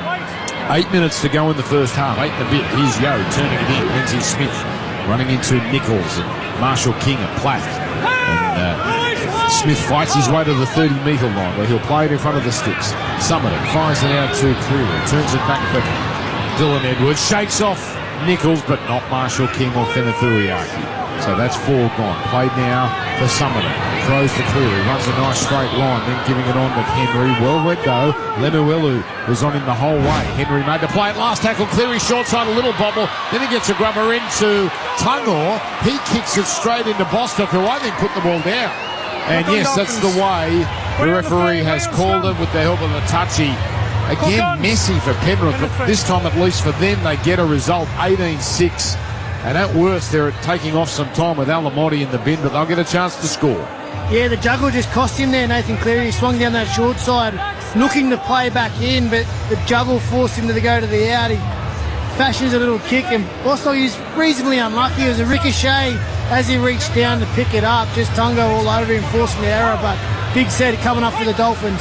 So Summerton at the back of the scrum with the open left to Cleary. Oh, he turned it into the second row of Sorensen, who almost lost it into the Dolphins before he retrieved it. That's a lucky break. Now on the next, Talangi on the right to Cleary. Dummies. He takes on Lemuelu, and the ball's come out. It's a knock on, and the Dolphins celebrate. But Josh Kerr down, making up for his earlier mistake. He gets right underneath the football into the ribs of Nathan Cleary. Oh, that is great contact. He is an EKG machine. Up and down. Josh Kerr. Was it last week when Nathan Cleary was involved in that crunching tackle? Oh, yeah. And that is another one. Yeah, it was last play. There's nothing worse as a playmaker too. Going line, spinning, knowing that your ribs are exposed, and then Kerr making up for his mistake. It was on the last tackle. It was Cohen Hess, wasn't it? Yeah, that's right. It was Hess. So now Farnworth on his opposite side goes for a run down the right side. I love crunching tackle. Can you do a Liverpool Rabs crunching tackle? Here it comes to Azarko. They hurt. Like Nathan Cleary on the flight down to Sydney tomorrow. They hurt in the moment, and they hurt even more the next morning. Don't they take forever to, if you get it badly wrong, don't they take forever to heal as well? Here's Marshall King, 20 short of half. They do, Dan, but they're a great reason to get out of training. A minute 25 to go in the first half. Dolphins with the 6 again here are pressing, even though they're behind halfway. Tabuai-Fidow turns it in. Avarillo. He's tackled, but he slips a pass to Katoa, who throws a dummy, shakes off Yo, but not Lindsay Smith. Penrith must hold on here. 18-6 they're down. Last tackle call. Well, our friends as host broadcasters are mucking around with the 6 again button again like we did last week. So that is the end of the set. My apologies. As now comes here to Edwards, and Edwards put down 22 from his own line. Alamotti back on probably by the end of this set, but they have conceded a try in this period. And all of a sudden, Panthers down by 12 with Sorensen hitting it up. It was last year where Penrith turned around a deficit like this. In fact, I think it was 14 against the Dolphins to win. But have they got it in them tonight as Henry bumps it up beyond halfway? 3 in the tackle and they slow it down. Alamotti 27 seconds away. Here's Summerton, a little dart out of dummy half. He loves running out of dummy half. The few times we've seen him in first grade, and he's collared 38 out. Last Cleary puts up a high one, end over end. Should be an easy one for Tabuai-Fidow. He's 10 out from his own line, and he just takes the tackle there. So 18-6. Dolphins, less than 5 to go in the first half. Yeah, I think for the Dolphins, it's got to go back to what worked, and that was getting to the middle of the field with that option either side, that simple couple of block plays, which exposed the Panthers' edge defenders. Avarillo. This time there's bodyguards out there. Talangi came across to help make the tackle with Alamotti. Are we seeing Alamotti in the centres now? We'll keep an eye on that if there's been positional changes to shore up that defence. As a run from Azarko, followed up by Marshall King out of dummy half. Yo is not onside. And the tackle made here, last is called. That's a crazy miss from the referee. That should have been 6 again. High kick, up goes Edwards. Well, he doesn't go up that far because it just falls into his breadbasket. And he's chopped down immediately by Kurt Donahue. Fast game as well. Now, it's Alamotti hitting it up. And he's brought down 21 out from his own line. It's Redcliffe, 18, Penrith 6, 4 to go first half on the Beacon Trade scoreboard. Haven't we been blessed with some good, interesting Thursday night games as Jimmy Graham is about to treat us to a stat thanks to Choice Hotels as Tunwell carries it forward. Now on the next play, summoned into the left to Edwards. His pass put down by Talangi. Oh, they need half-time badly. Yeah, that is 4 line breaks to 0 in favour of the Dolphins. Look, we know Penrith Panthers built their dynasty on defence, but that's strange reading. Well, another wonderful opportunity here from the Dolphins. And I like what you said before, Jimmy, just splitting the field, letting them pick whichever side they like the best, and just putting some more pressure on the Penrith, particularly with their centres and wingers. They found some joy. The hammer has them second guessing, and they have a wonderful opportunity here before half time. You got Jenkins in that centre position that was covered up by McLean, so maybe they've swapped with Alamotti out on the wing. Out it comes now to Avarillo, and he's claimed 39 away. They cannot concede again, Penrith, because that really puts the Dolphins in out of harm's way, at least for a little while. Now, Donahue with a good run here. Dolphins playing great as he carries it up to the 20. This is it. 3 tackles gone here. Here's Marshall King, a little shimmy now to Katoa. He goes left to Nikorima, stopping, running, and can't quite zip through. Cleary holds on almost a moment too long. Farnworth at a dummy half, 10 away, cuts back in field. Oh, we had no one to give it to. He was ready for the flick pass. He's tackled. Massive last play. Here we go. 5 out. Comes to Donahue. Donahue to Katoa. Keeps it going right. Hammer holds it up. Avarillo puts it down. He tried to shovel it on without looking. And Penrith hold on. Oh, they're holding on grimly. Dolphins miss a slight chance there. No guarantee that Azarko would have scored, but it would have been... Oh, I tell you what, yes, it would have been a pretty good chance Azarko would have scored, even with the defence sliding across. 18-6 Dolphins. Now, I was going to say, we've been treated to some really interesting... Last week, Thursday, a game that was decided on the last play. South Penrith was a massive upset. A thumping in the first half. Brisbane, what they did to the Roosters, it wasn't close, but it was mesmerising. The opening Thursday night of the season. Good stuff. Here's William Henry now bumping it up. And Marshall King has got so much blood going down the left side of his face. If this was boxing, you'd be wondering if they could close that up in time for him to recommence the fight, but he'll go off, and they'll try and treat it by on-field, I suspect. But even if he has to come off, that's right on half-time anyway. I'm not 100% sure, but I feel like he's had issues with that eyebrow before. I can remember him being cut like that, so that might be an old one that's reopened up. And those, once they open up once, they're susceptible. Here's Yo at the line, to the left he goes, to Lungy gets it, Need hands McLean. Jenkins down the sideline, and he gets away. He's down the sideline again, and he puts in a nothing kick straight to the Hammer. Look out, Hammer. Can't find a little opening there. It was a great catch because he was backing back, and even though it was a bottled kick there from Jenkins, it was not easy for Tabuai Fido. 50 seconds to go in the first half. Yeah, the chase back there, I think it's Kulikepi Finifuaki. What an effort that is. So the fullback doesn't need to engage. He can bide his time there, the Hammer. What a chase back from the edge back row. Would they think a field goal here? 18-6, they're 60 metres out. Katoa to Nicarima. Nicarima to Farnworth. Farnworth slips a pass. They're thinking more than field goal. Comes to Lemuelu. Lovely head fake as he gets over halfway. He'll want to pass two. And, they can't get him to ground. What's going on? 42 metres out. Now, where's Osako? He's got a tractor. What's Alan Partridge line? A tractor for a boot. A food like a tractor engine. Here it comes to the right. On it goes Katoa. On to Hammer. Keeps it going Avarillo. They're inside the 40. Avarillo slips a pass to nobody. Picked up by Osako. This will be the last play now. And all of that is anticlimactic because it's put down by Finifuaki. Then a penalty. Oh, hang on. Penalty. Penrith. Someone's taken out. Now Penrith can boot it downfield and go for their own 2-point field goal. Or maybe Nathan will just put up a bomb because they're down by 12. Dan, could be the differences. And Nathan will know it. Nathan will know it, and he'll know the importance of getting this play right for a 2-point field goal. We saw him do it against Parramatta. He's going to fraction deeper than usual there, but you can bring it back. He's going to have a crack here, Nathan. He's got 3 of them in his career. He's going to have a crack. Look at his position here. He's standing. He's ready to go. Well, they won't get near him because it's 26 metres out. It's going to have to be a hell of a pass. Here it is. Floats to him. He's backing back. Takes the shot. Charge now. Now the race is on. Edwards has to scurry back. And he scoops it up.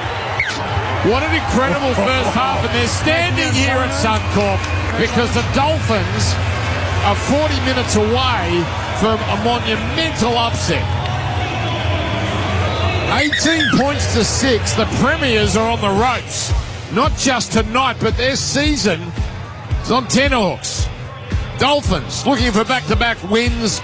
18-6 leaders. Triple M rocking the footy for Ream Hot Water and for Macca's.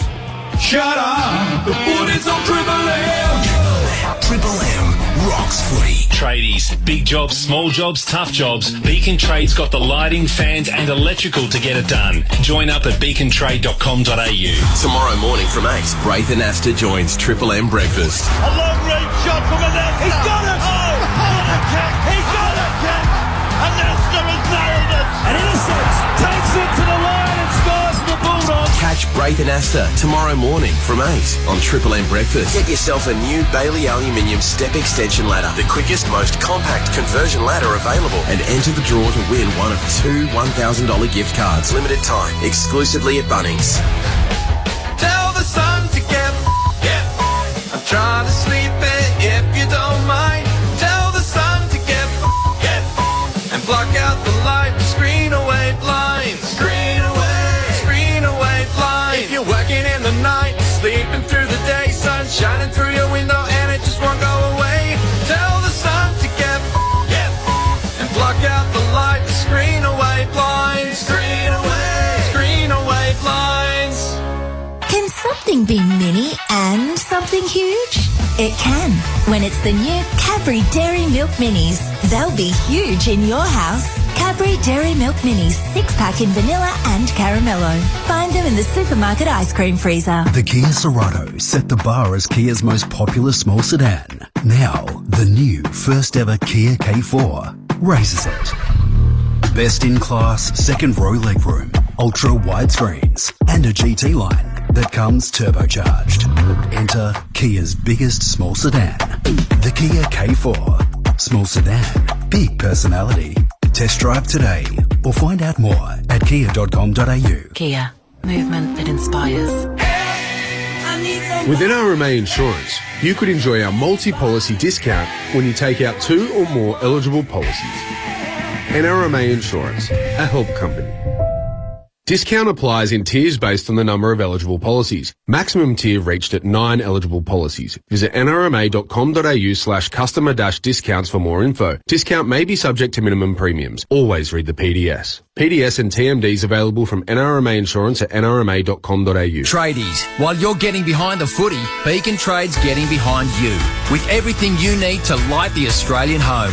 Fans, electrical accessories and the largest range of lighting. Partner up at beacontrade.com.au and let's make light work. Hello, Frank Walker from National Tiles. Have you ever dreamed of having the world's best Italian-made tiles in your home? Right now at National Tiles, select any one of our 17 very popular standard range tiles and we'll upgrade you to the world's very best Italian-made tiles absolutely free, saving you a massive $4,000 on an average 80 square metre order. Yes, have the world's best Italian-made tiles and depending on quantity, save up to $4,000 or more. But you'll have to be quick, so rush into National Tiles now and save. Conditions apply. Shut up! The footy's on Triple M! Triple M rocks footy. Tradies, big jobs, small jobs, tough jobs. Beacon Trade's got the lighting, fans and electrical to get it done. Join up at beacontrade.com.au. Yes, indeed. Dolphins 18, Penrith 6. Haven't got the 20 yet. 18-6. 2 tries, Tabuai Fido, Averillo a try, and Casey McLean the try for Penrith. The stats, you would look at these stats. In fact, I should have done it this way, Wade, Graham and James. Graham just read out the stats and think, can you guess what the score is based on this? Penrith 86% completions. Penrith 67% territorial domination. Penrith have had 41 tackles in the opposition half. Dolphins have had 14. I can keep going. They're all along the same line. You'd hear those stats, you'd think it's probably 18-6 at best for the Dolphins the other way. And, you know, Wade pointed something out to me in the break that I said, do you think the Dolphins have played that well? Like, have they had to play well to break this down? And my answer was no. And it's bizarre viewing. It really is, based off the past 5 seasons. You just can't imagine the Panthers 2021, 2024 having the other team cough up the ball at least 3 times in the opposition, and a fourth because there was a rebound kick, but 3 clear knock-ons and not punishing them. And early in the tackle count. That's right. Like, what would play 1, play 2 on 3 or 4 occasions?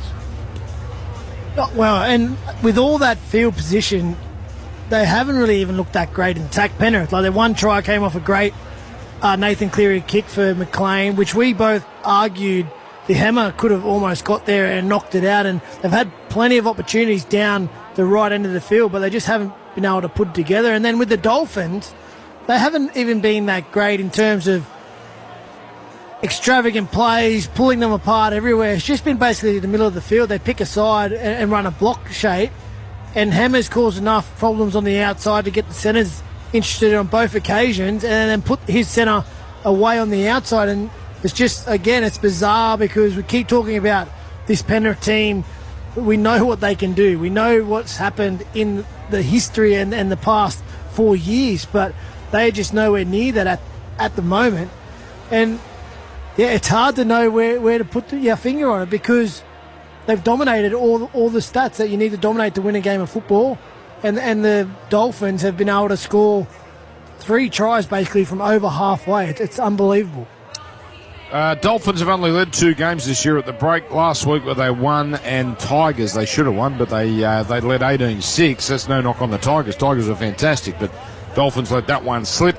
Panthers, we're watching highlights here on the monitor in front of us just to watch them open up. It's a great plan the Dolphins have. Just give it to Averillo and Farnworth on the edges and just watch them fly. Well, Farnworth has actually got so much confidence. Just back then in the back end of the half, I was watching him play, and instead of going deep into the line and trying to create an extra number and get him on the outside, he was just saying to his half, no, just give me the early ball. I feel like he feels like he's got Tungo's measure. He just wants some space and want to take him one-on-one, and that's a dangerous proposition when you have one of your best players, your strike centre, going, don't give me any shade. Just get me the ball one-on-one and let me do my work. And the frightening thing for Penrith, these aren't new problems. They've been torched on those edges all season. So What a second half we have here. Dolphins looking for 2 in a row, and Penrith looking to, well, we know them for their comebacks. They're going to have to put a hell of a comeback on here. It is the Dolphins 18, Penrith 6, Triple M rocking Thursday night footy for Ream Hot Water and for McDonald's. Shut up! The footy's on Triple M! Triple M rocks footy. Tradies, big jobs, small jobs, tough jobs. Beacon Trade's got the lighting, fans and electrical to get it done. Join up at beacontrade.com.au. Now at Harvey Norman, well, check this out. 10% off selected AEG kitchen appliances plus 10-year warranty, manufacturer's warranty. How good is that, Dan? You just complete and utter peace of mind. You can upgrade your kitchen with AEG's premium ovens, the cooktops, the range hoods, the dishwashers, and they look good. They perform well. That's the main thing. And right now, they are 10% off with a 10-year warranty for peace of mind. Hurry, limited time only at Harvey Norman. Best brands, best range, best prices, guaranteed. T's and C's and exclusions apply. Tomorrow morning from 8, Wraith and Astor joins Triple M Breakfast. A long-range shot from Anesta. He's got it! Oh, what a kick! He got it! Kick! Anesta has nailed it! An intercept takes it to the line and scores the Bulldogs. Catch Wraith and Astor tomorrow morning from 8 on Triple M Breakfast. Get yourself a new Bailey Aluminium Step Extension Ladder, the quickest, most compact conversion ladder available, and enter the draw to win one of 2 $1,000 gift cards. Limited time, exclusively at Bunnings. The long discussions. Should we? Shouldn't we? Then the decision. It's time to sell this place. Now you have to take a leap of faith and find an agent. If you don't know how to evaluate the right agent to sell your home, you're not alone. But localagentfinder.com.au can help. With localagentfinder.com.au, you'll find an agent who understands your needs and wants to get you the best result possible. Compare and connect with the right agent at no cost. Search Local Agent Finder. Back your business with Energy Australia's dedicated team of energy experts and get a great deal on your business electricity. Find out how at energyaustralia.com.au. Is gambling getting in the way at work? Getting in the middle of your relationship? Are you coming to bed? Or even infiltrating your child's games? Gambling can impact our lives and loved ones in ways you might not realise. Be aware. Visit Gamble Aware. For information or confidential support 24/7, visit gambleaware.nsw.gov.au. A New South Wales Government initiative. A campfire crackles and pops. A native bird trills in the far distance. Waves crash gently onto the shore, and the crickets start to hum. A tent zips open, and the sound of quiet laughter emerges. A night by the fire under the stars. An orchestra of everyday sounds waiting to be rediscovered. Whatever sounds you've lost, our hearing experts could help you find them again. To book a hearing appointment, search Specsavers Audiology. The Snooze Autumn Sale is on now. Save up to 40% off selected bed frames. Plus, take an extra 10% off selected bed frames on already reduced prices. Hurry, sale on now. Exclusions, T's and C's apply. What a little snooze can do. Tell the sun to get. I'm trying to sleep if you don't mind. Tell the sun to get. And block out the light. Screen away blinds. Screen away blinds. If you're working in the night, sleeping through the day, sun shining through your window and it just won't go away. Tell the sun to get. And block out the light. Screen away blinds. Screen away blinds. Shut up! The footy's on Triple M. Triple M rocks footy. Halftime highlights. Get expert service trusted by the trade at your local Mitre 10 Trade Centre. Just short of halfway, comes to Saifidi to the Karima. Rudder goes for the hammer. Fabulous in the clear. Hammer on the inside. Try time. Hammer is away. Oh, what a start. Last tackle. Goes left. Cleary digs a kick. Here come the chasers. It's a try. McLean is through. Class. Hammer was back there, but he didn't get close. Casey McLean and Nathan Cleary in sync. Ivan to be happy. Katora at the line to the right of the Hammer. Beautiful short pass. Amarillo's away. Hammer's on the inside. Comes to Edwards. Gives it to the Hammer. Goes for the line. Gets number 2. Out of nowhere, the Hammer has a double. It's Farnworth dummy half. Loose pass to Nicarima. Onto Hammer. Gives it to Katoa. Out it goes Avarillo. Avarillo goes through. They're going to score. Avarillo got there. Avarillo. He took the odds. He took a gamble. He took on Edwards. But he carried Edwards to the line. What an incredible first half. And they're standing here at Suncorp. 18 points to 6.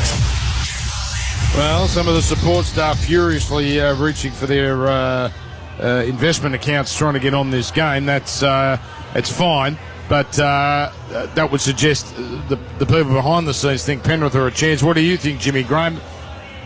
You'd rather be on the Dolphins here, wouldn't you, at 18-6? Yeah, they're in the box seat with this 12-point advantage without having to actually play particularly well. And it's not like the Panthers haven't had field position to create opportunities. They have, which they've been unable to do so, which is a huge concern. Blaze Talangi, that open, I think it was Jenkins, he didn't pass.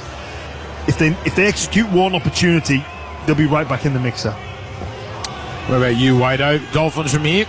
I think so, because all the stats favoured Penrith in that first half, and normally in a game of footy they have a way of balancing out, so you kind of feel the Dolphins might get the rub of the green this half. But in saying that, well, we've seen Penrith in this position a number of times this season already, and we know they'll fight to the end of the game, and Nathan Cleary's got a bag full of tricks, so he might have a few for this second half. I'll tell you what I would love to be part of. They've got their sort of the Vicks Vapor Rub all in a bucket and steaming. That looks like is it Vicks Vapor Rub or is it smelling salts? What is it? Because they've got the steam coming out. They need to get the Dangadine. That contraption you bought a couple of weeks ago. Oh, the thing that looks like a bong. It's a steam. You get it from the chemist for $20. It's Mate, the green steam inhaler. I need one of them every NRL club needs one of them. You're supposed to put 3 drops of eucalyptus and then hot water. I did it the other way. It was basically all the so it was a hit. It was effective. It was a good hit. Was. Well, it made the room smell nice, didn't it? It was brilliant. 18-6. Teams on the field here. Marshall King all bandaged up. Here we go. No team has won the comp when 1-5. One of these teams will face that predicament. First play, a spread from Penrith. Came from Edwards on the right side, back to the middle for Lindsay Smith, but he's claimed by Marshall King and Donahue. Is Summit and double half, getting it onto a juggling Sorensen. He doesn't look that confident with his hands at the moment, but he holds onto it again and he goes upfield. On the next, Edwards turning it in for Yo, and Yo is collected. And he's wrapped up there. One win was in Vegas a long time ago. Now it's Henry. He goes one out as well, where he's put on his back primarily by Kerr. Goes back in field from Summit and a dummy half to Edwards. Edwards all over this set. And the tackle made here on halfway. Cleary has sat back and watched it unfold. Now he puts boot the ball from his 40. And it's a high one straight to Azarko. And Azarko into stride, and he muscles his way beyond the 30. Good defensive set. So the Dolphins on their way in this second half. 18-6 they lead, with the Hammer turning it in on the next play to Bostock. He works it up centre field. Not the greatest surface at the moment. I do worry about Magic Round in a couple of weeks with all the traffic that's about to come near Brisbane's way. But there's been so much rain in southeast Queensland. Farnworth up the centre, followed up by Kurt, bumps it up over halfway, where he's put on his side. 6 again. That's late in the count too. That's a big chance coming now, where Nicarima feeds it to the front man, Lemuelu. Well read by Tungo. Quick play the ball though, 30 away. Nicarima throws to the right. McDonagh runs into the line, gives it to Katoa, turns it in. Finifuriaki wrapped up on the 20 by Yo, right side. Marshall King throws left to Donahue, left foot step, right foot step, straightens. And he's brought down a set-up play, 12 out, right upright. Marshall King, 6 again. Marker wasn't square. Marshall King tackled, passes though, finding Kerr, and on tackle 0 is inside the 10. What a chance for the Dolphins. Penrith compounding their errors. Here's Marshall King. From dummy half, he goes left to Donahue.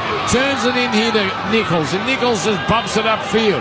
Their tries have all been long range. So can they fashion one from close range? Slow play the ball. Marshall King under the post to Katoa. Turns it in.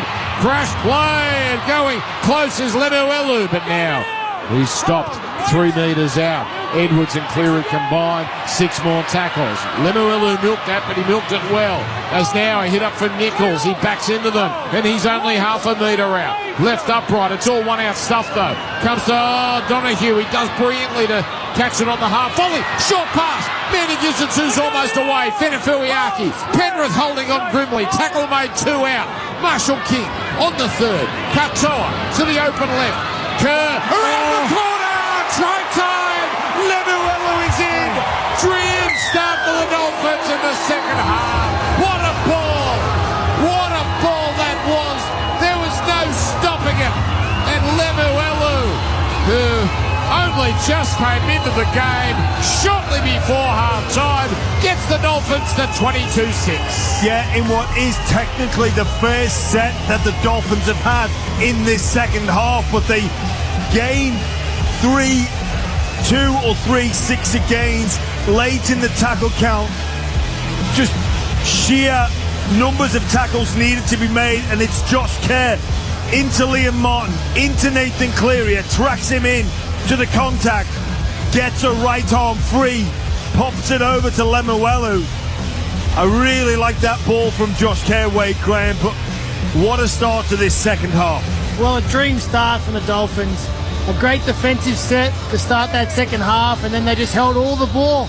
Good field position and just time of possession took its toll. A great bit of skill from the big front rower to find Lemuelu, and he gets a try in his second game back. He's such an important player for this Redcliffe Dolphins team, and wow, it's going to be 24-6 here just after half-time. Joyce Hotel stat, this will be 6 games in a row Penrith have conceded 22 or more. The best defence we've ever seen is opening up, and has been opening up all season. Azarko next to the sticks. He's got 3 from 3. It was 6 all, but it's blown out. Goal is good. 24-6. 18 the margin. 35 to play. Adam Jackson for Bob Jane teammates. Down to you on the sideline. Yeah, boys, Christian Wolf no doubt happy with that start straight after the break. His halftime message was all about cutting out the errors, keeping up the energy. He was really happy how upbeat they were in the first half. They said, we need to keep playing footy, though. A couple of weeks ago, they had a lead against the West Tigers and got run down when they stopped playing footy. Whereas Ivan Cleary, 2 things he spoke to him about: dumb mistakes and defensive lapses. They're killing us. We need to fix it. Well, they haven't started in the right vein, Jacko. Well done you, as Penrith now stare at an 18-point deficit. They must be so sick of deficits and having to claw seemingly every game. Last year, now this year, finding themselves behind and having to dig deep and come up with miracles late. They had the magic potion last year, not so this year, as it's carried forward now by Josh Kerr. He's been tremendous and adds some much-needed second phase play for the Dolphins. He's brought down 12 short of halfway. On the next, Lemuelu, he's added 22, and he backs into the defenders and carries them over halfway. Excellent set so far. 1 tackle before the last, and the hammer runs over the top of Summits, and now the hammer's brought down 35 away. That's textbook from the Dolphins after points. Something they couldn't really do in the first half. High kick. It's going to drop down 10 away. Jenkins drops it. Taken by Fenefuiaki. Here come the Dolphins. Full set. 6 metres away. Donahue goes open side. Nichols just bumps it up here. 4-5 tacklers there. Penrith. The knockout punch could be coming right here. Open side. Donahue. 1 out. They love 1 out stuff, the Dolphins, near the line. And it's now in front of the post. Marshall King goes left. Here we go. Nicarima. Touch from Tabuai Fido. Bounces. Taken by Farnworth. And he's claimed. Jimmy didn't like something about that. Comes to the open. Tabuai Fido. Dumps it off. Donahue. Tackle 4. He'll take it to 10 metres out, but Penrith hanging on. No, that play, the ball looked a bit shaky. Katoa to the right to the hammer. Turns it in. Avarillo against the grain. Back to the middle. Oh, that's a great grass cutter there from Henry. Last play, Marshall King. He throws out in front of Katoa. Rolls in a kick. Chases on. Taken by Cleary. Cleary is barreled. Line dropout. 24-6 Dolphins. Didn't throw much at the Panthers, but they do force this dropout.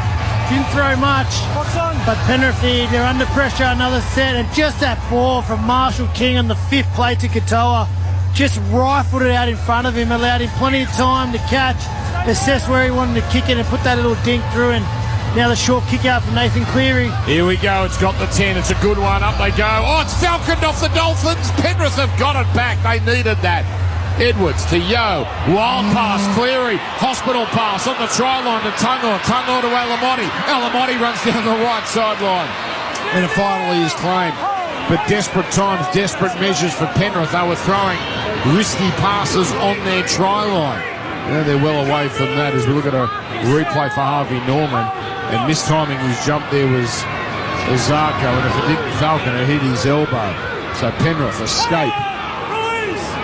And even the great Panthers, you couldn't imagine them overturning a 24-point deficit. 18's hard enough as Lindsay Smith carries it up. And is wrapped up here, 7 short of halfway. Played back to Snyder in the game, to the right now. It goes from Yo to Cleary, Cleary to Edwards, onto Tunmore. And Tunmore runs into traffic there in the way of Bostock and Farnworth. 4 gone, 35 out. Now it's Edwards bobbling.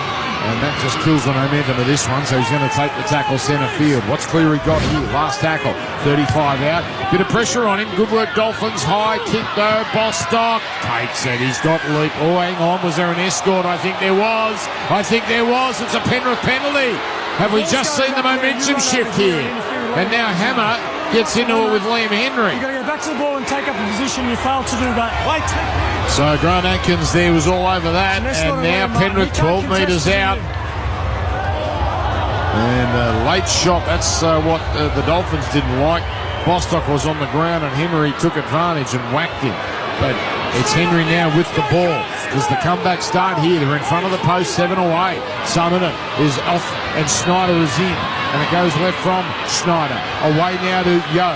Turning it in to Lindsay Smith. And he's rounded up in front of the left upright. Slow play the ball here. And Kerr got away with that. Here's a little dart from Snyder. Too far out to score from there. Stop the meter out. Play to Lindsay Smith to the right to Cleary. Short pass to Martin, but they're all over him. There's Lemuelu and Nicarina and Marshall King. That's tackle 4.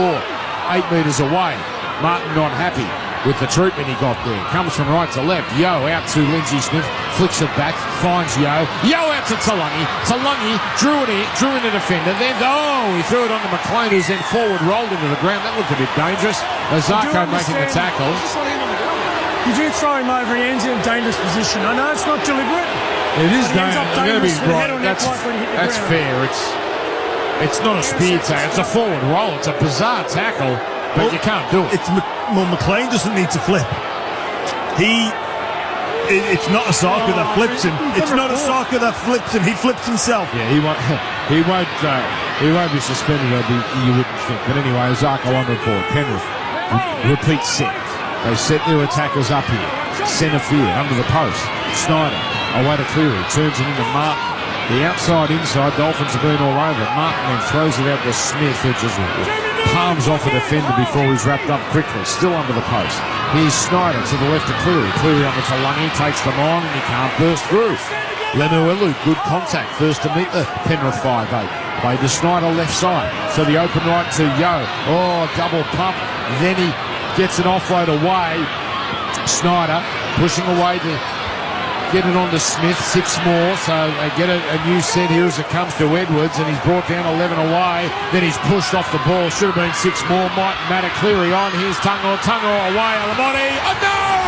He's barreled into touch. They've done it again. The Dolphins have somehow held on. Penrith looked certain to score, but they ran out of room. The Hammer involved in that tackle. They can't do a thing right at the moment, Penrith. 24-6 Dolphins. Yeah, some short passing from Penrith and some offloads.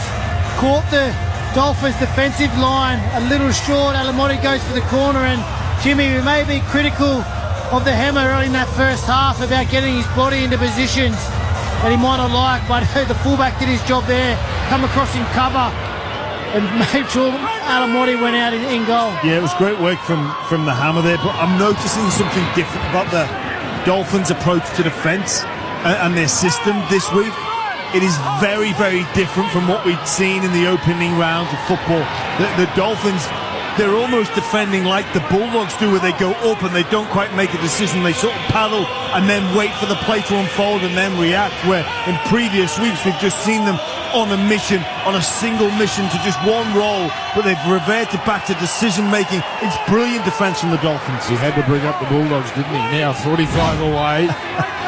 Very high pros though for the Dolphins. Dolphins got through their set. Again, the movers are coming nicely for them. Deep kick here into Jenkins. He throws the pass to Edwards. He 360s away now from Nicarima. Gets to the 20 where he's cut down. Real desperation about Penrith. They trail 24-6 on the Mitsubishi Triton scoreboard. 28 to go as Jenkins goes up the middle where he stopped.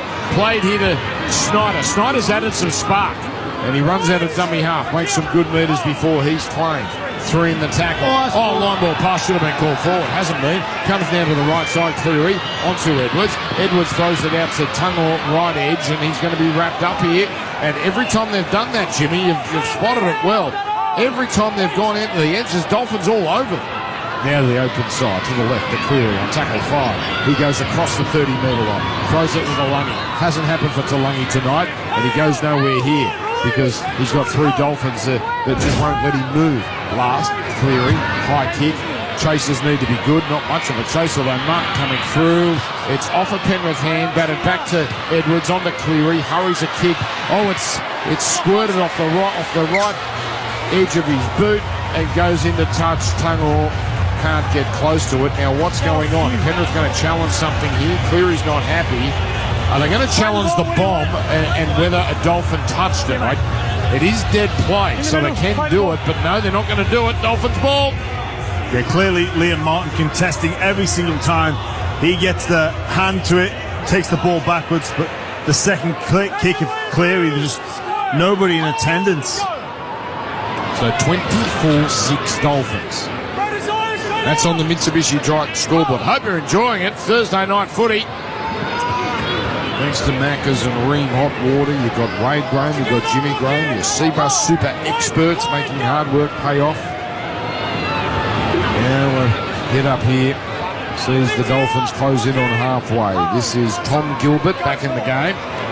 Played back to, doesn't look right Gilbert, even though he's just come back on. Farnworth flicking it back in field to Marshall King. Closed down. 1 tackle. So on the final play, comes to Cartel. A deep, high kick. Caught on the full by Tom Jenkins. And he carries it back into 3 Dolphins defenders. That'll do the Dolphins. They'll be happy to play that game for the rest of the contest. 25 and a half to go, up by 18. Now a hit up here for McLean. Played back to Snyder, giving it to Alamotti. Plenty of space for Alamotti, and he makes a good 15 metres, and he gets the quick play the ball.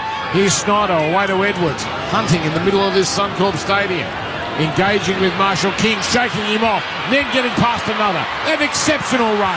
Then a pass to Talangi. Talangi has Dolphins all around him and has to take the tackle.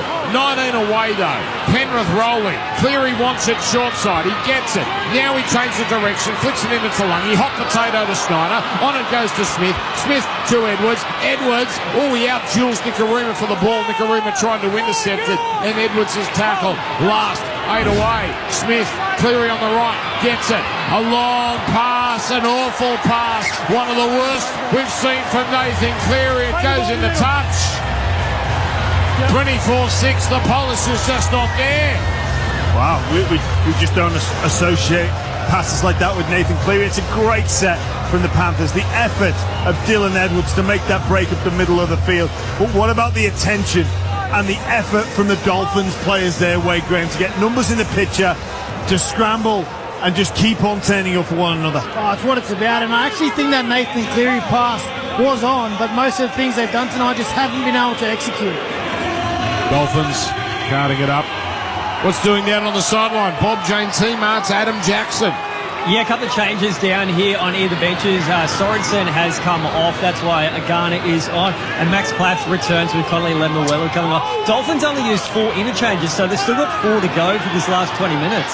Okay. Geez, Lemuelu, what a stint he had. There's now in a failed attempt here from Marshall King to get a penalty. He ran into markers he claimed weren't square. Ref said they were. They've tried that a few times, the Dolphins. Much much of the time to no avail. A hit up from Gilbert. Pretty ordinary set from the Dolphins. They're 20 short of halfway, and now Katoa gives it all he's got, but still Edwards will take it on the 20.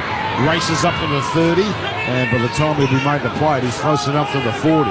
So Penrith have gone up a gear here, but they haven't been able to put the finishing touches on some of these chances. Oh, powerful run by Alamotti, straight over Donahue. Playing it now on halfway. Comes to Liam Henry. He looks to flick it back, but he decides, with discretion, the better part of valour, and he just takes the tackle. 40 metres out, comes to the left, clear it to Lungy, on it goes McLean. Sharp pass to Jenkins. Runs down the left wing. Rolls in a kick. There is nothing on that kick, and it's taken by Katoa, who's back there. Has to get to the ground quickly. He does.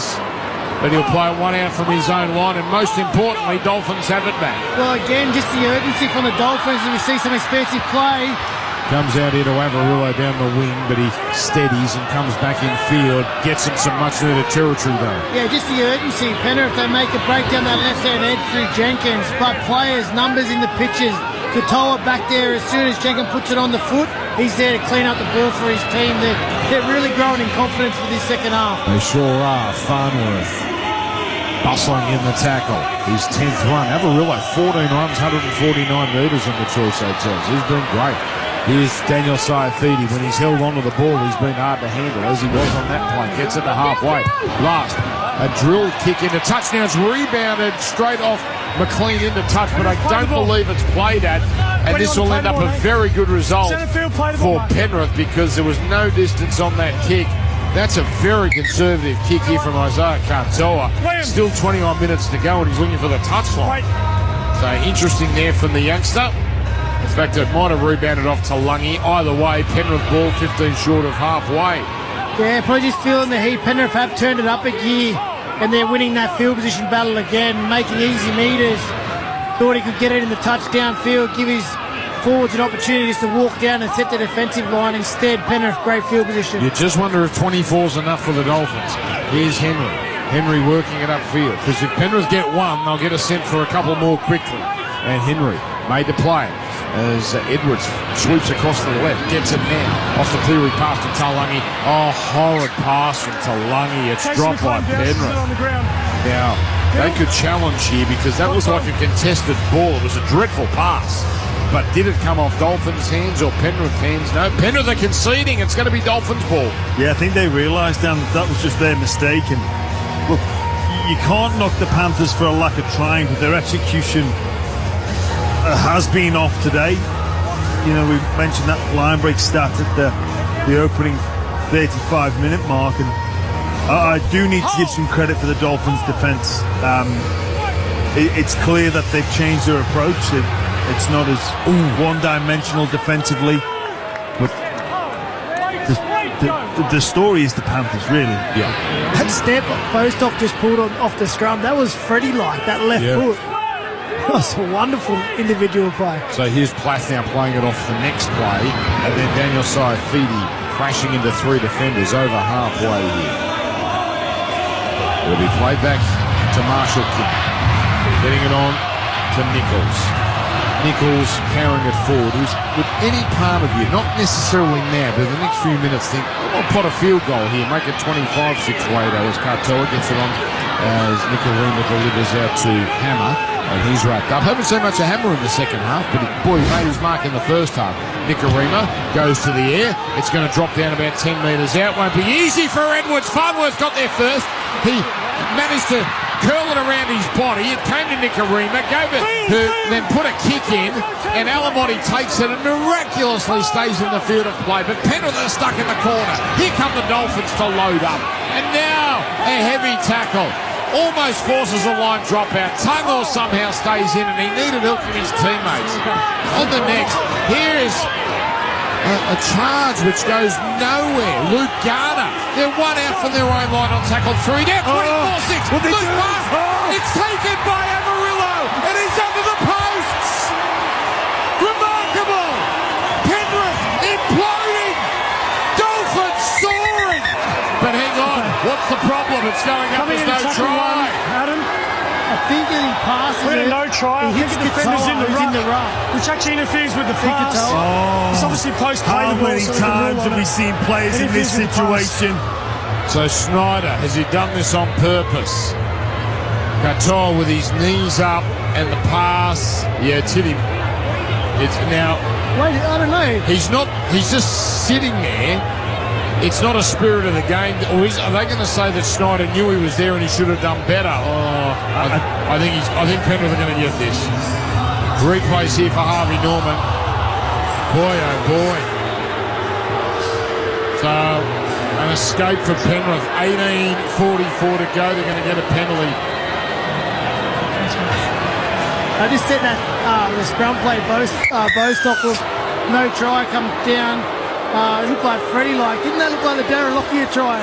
The long pass and all the people were running through. Oh, which one's that? I was thinking of Origin. No, when is it? Hodgson threw the long pass and Lockyer came through, collected it. That was a carbon copy, a little close to the try. Wow. Makes sense now because Snyder, that would have been just a reprehensible pass. They were 1 metre out on on tackle 3. They were going nowhere.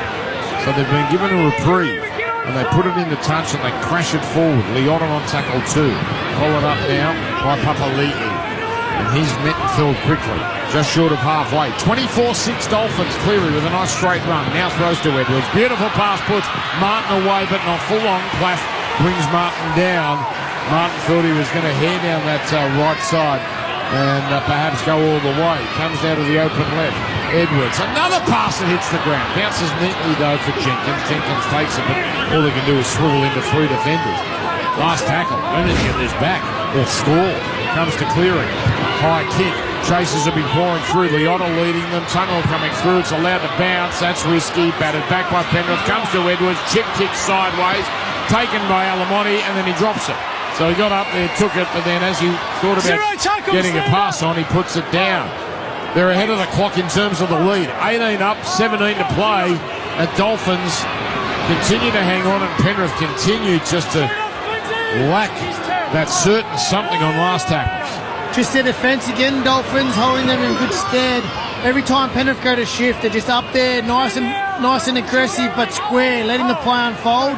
They're just solving everything that Penrith's throwing at them at the moment. All right, here's Daniel Somofiti. He's been strong with his second stint. Yo is off. He's a big minute player, but he's come off for a rest. You imagine it'll be a short-lived stint on the sideline, and he'll be coming back on, hopefully, for them, the big finish. Not hopefully for the Dolphins. In a long ball past a Hammer. Now really looking around the middle of his field for tired players. He couldn't find them there.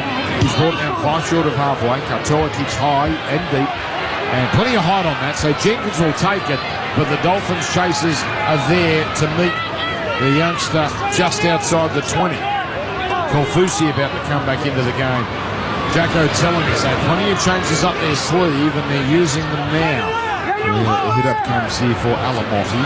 He's followed up by Tunnel. Tunnel with a strong run, but just as strong as the tackle to bring him down. Plath everywhere. Way back to Snyder. Out now to Edwards. Edwards to Smith to Cleary. Keeps it going back. Tulungi wanted the around the corner pass, but the Dolphin on the outside might have been Herbie. Cut any chance of that off. Ball played. Cleary again runs into a cul-de-sac. This is fantastic defence. They're cutting off all of Penrith's options.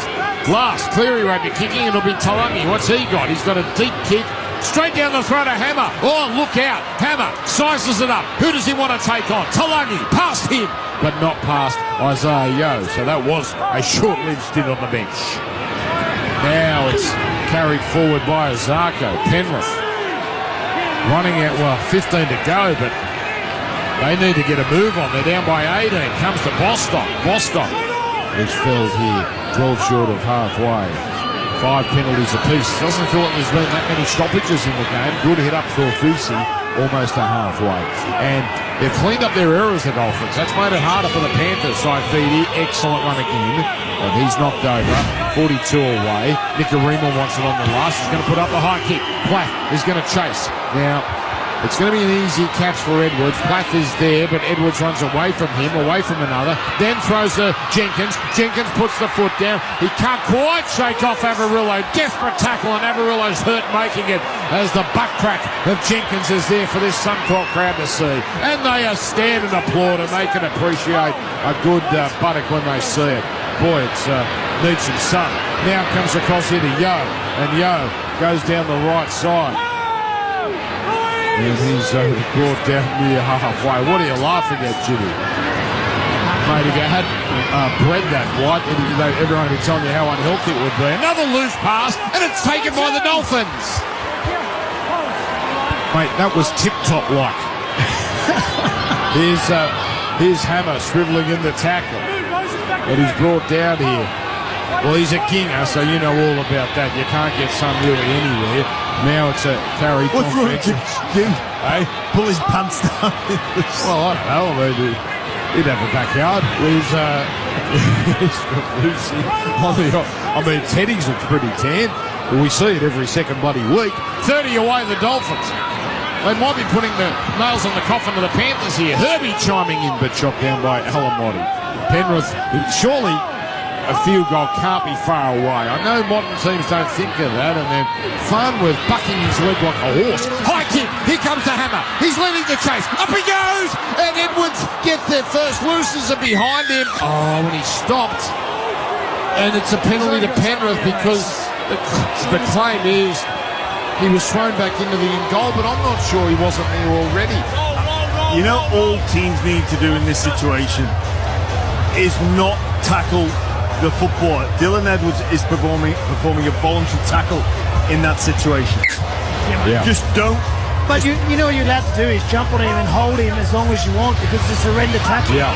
You just you don't need to make the tackle. They can't help it. They can't help it. They see the blokes let them stand up, regain their feet, and then put them in the end goal.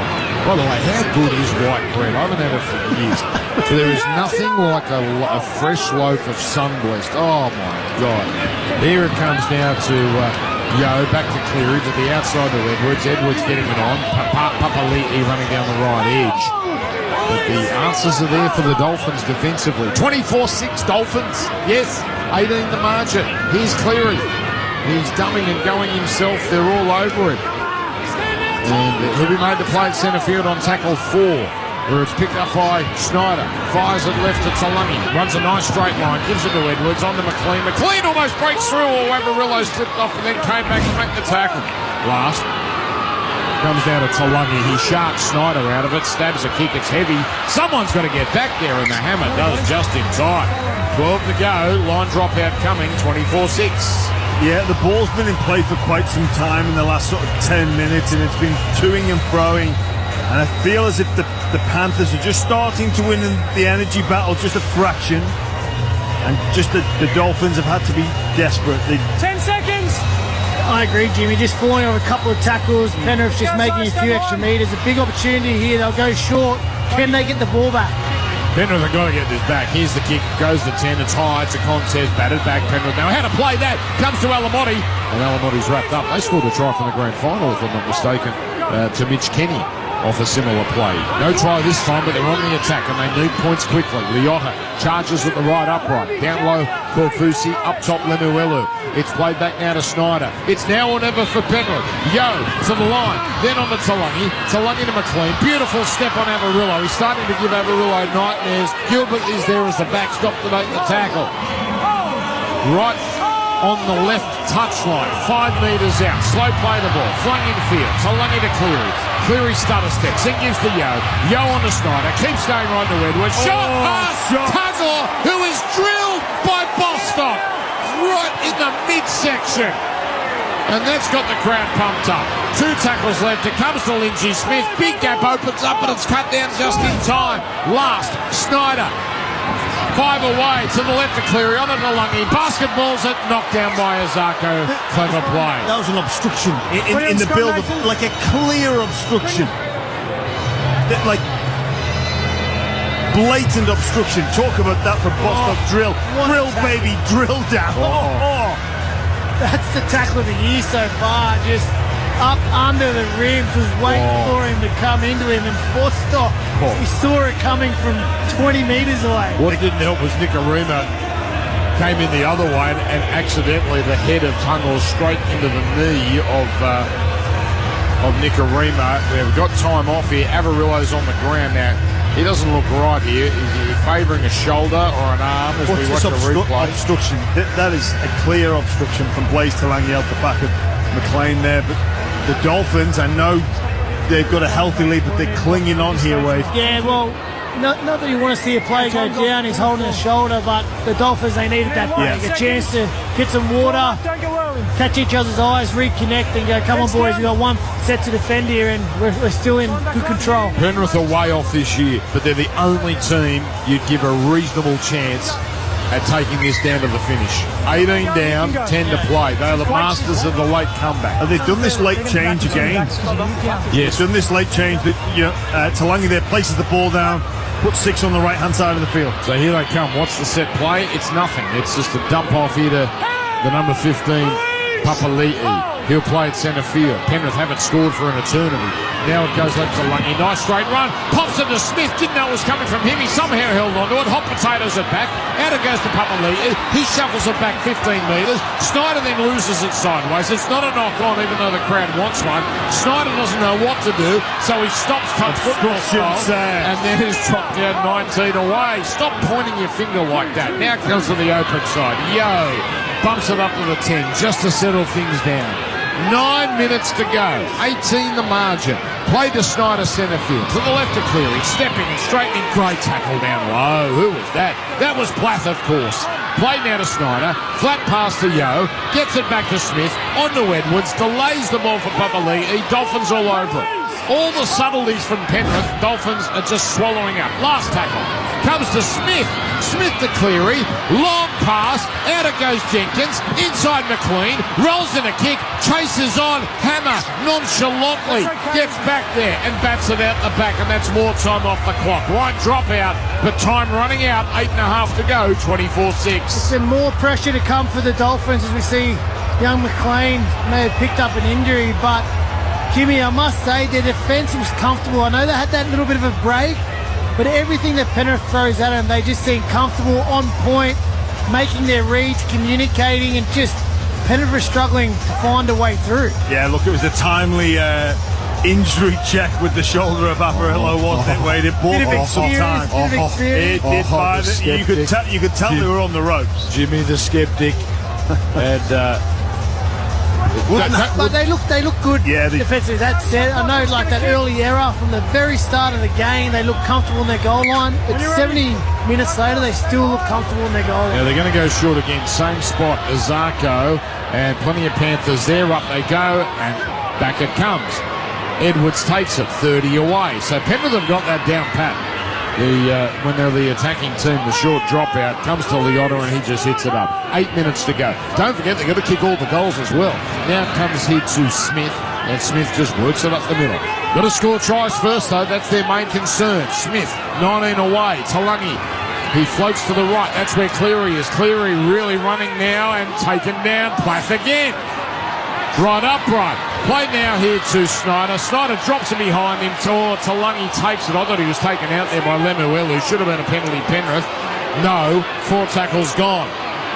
2 tackles left. Snyder to the left of Yo. Yo out to Lindsay Smith. And down low to bring him down is Gilbert. This is it. They must score off this play, you fancy. Cleary, stab kick, heavy. Old Bostock boots it sideways. In the end goal. Try. Liotta scores. A disaster. Yeah, the ball is kicked deliberately. 10 centimetres from the dead ball line. It's probably going dead anyway. Bostock decided to kick it. He's kicked it the wrong way. That's a catastrophe. What are you doing, Jack? And it's under the sticks. 24-10, and Penrith have been given life by the Dolphins. Of all things, for Penrith to find their first point. Oh my God. Wow. Jackie's betting account. Oh, wow. Again, they defend that very comfortably. Nathan Cleary just rolls it into the in goal. Oh, hang on, they're checking it. Hang on. They won't let Cleary kick the goal. Now he's okay. Try cleared. kicks the goal, 6.5 to go. It's only 2 scores the margin. Oh, my goodness. That's Paul Carriage stuff. That name won't mean anything to you, Jimmy. And it's a sour name for Parramatta fans. In a final in 98, Paul Carriage did stupid stuff like this. He did it more than once in a final against your Doggies. Well, did Liotta spark the comeback in the grand final? Did he get the first try? Then it was Crichton, then it was Cleary. 24-12. Wow. And they were dead. That was that. They were gone. You can forgive Bostock for booting it out. I think he could have let it go, but all right, took the safe off. How do you not clear it dead? Well, if that is the catalyst for the Panthers' comeback. All right, Martin's off the field, by the way. Stay behind, wait for him.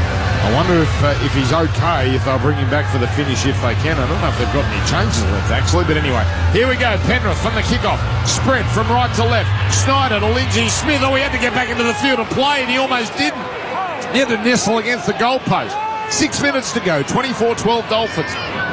Fabulous entertainment on a Thursday night. They go 1 out on play 2. Garner goes nowhere. Liotta needs a big run. He can't get to the 10. They're in trouble here. Now when's the spread coming? It might be here. Yo. They sit back and wait for him, and he makes it up to the 20, but they're happy to bring him down. That's another tackle expired. And 6 again. 6. Oh, come on, Channel 9. Get the bloody graphics right. Now comes the Cleary.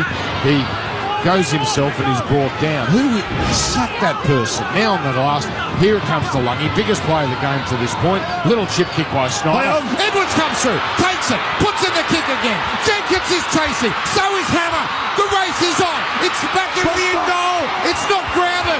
And Bostock came across and shielded McLean out of it. They're going to go on. This is no try.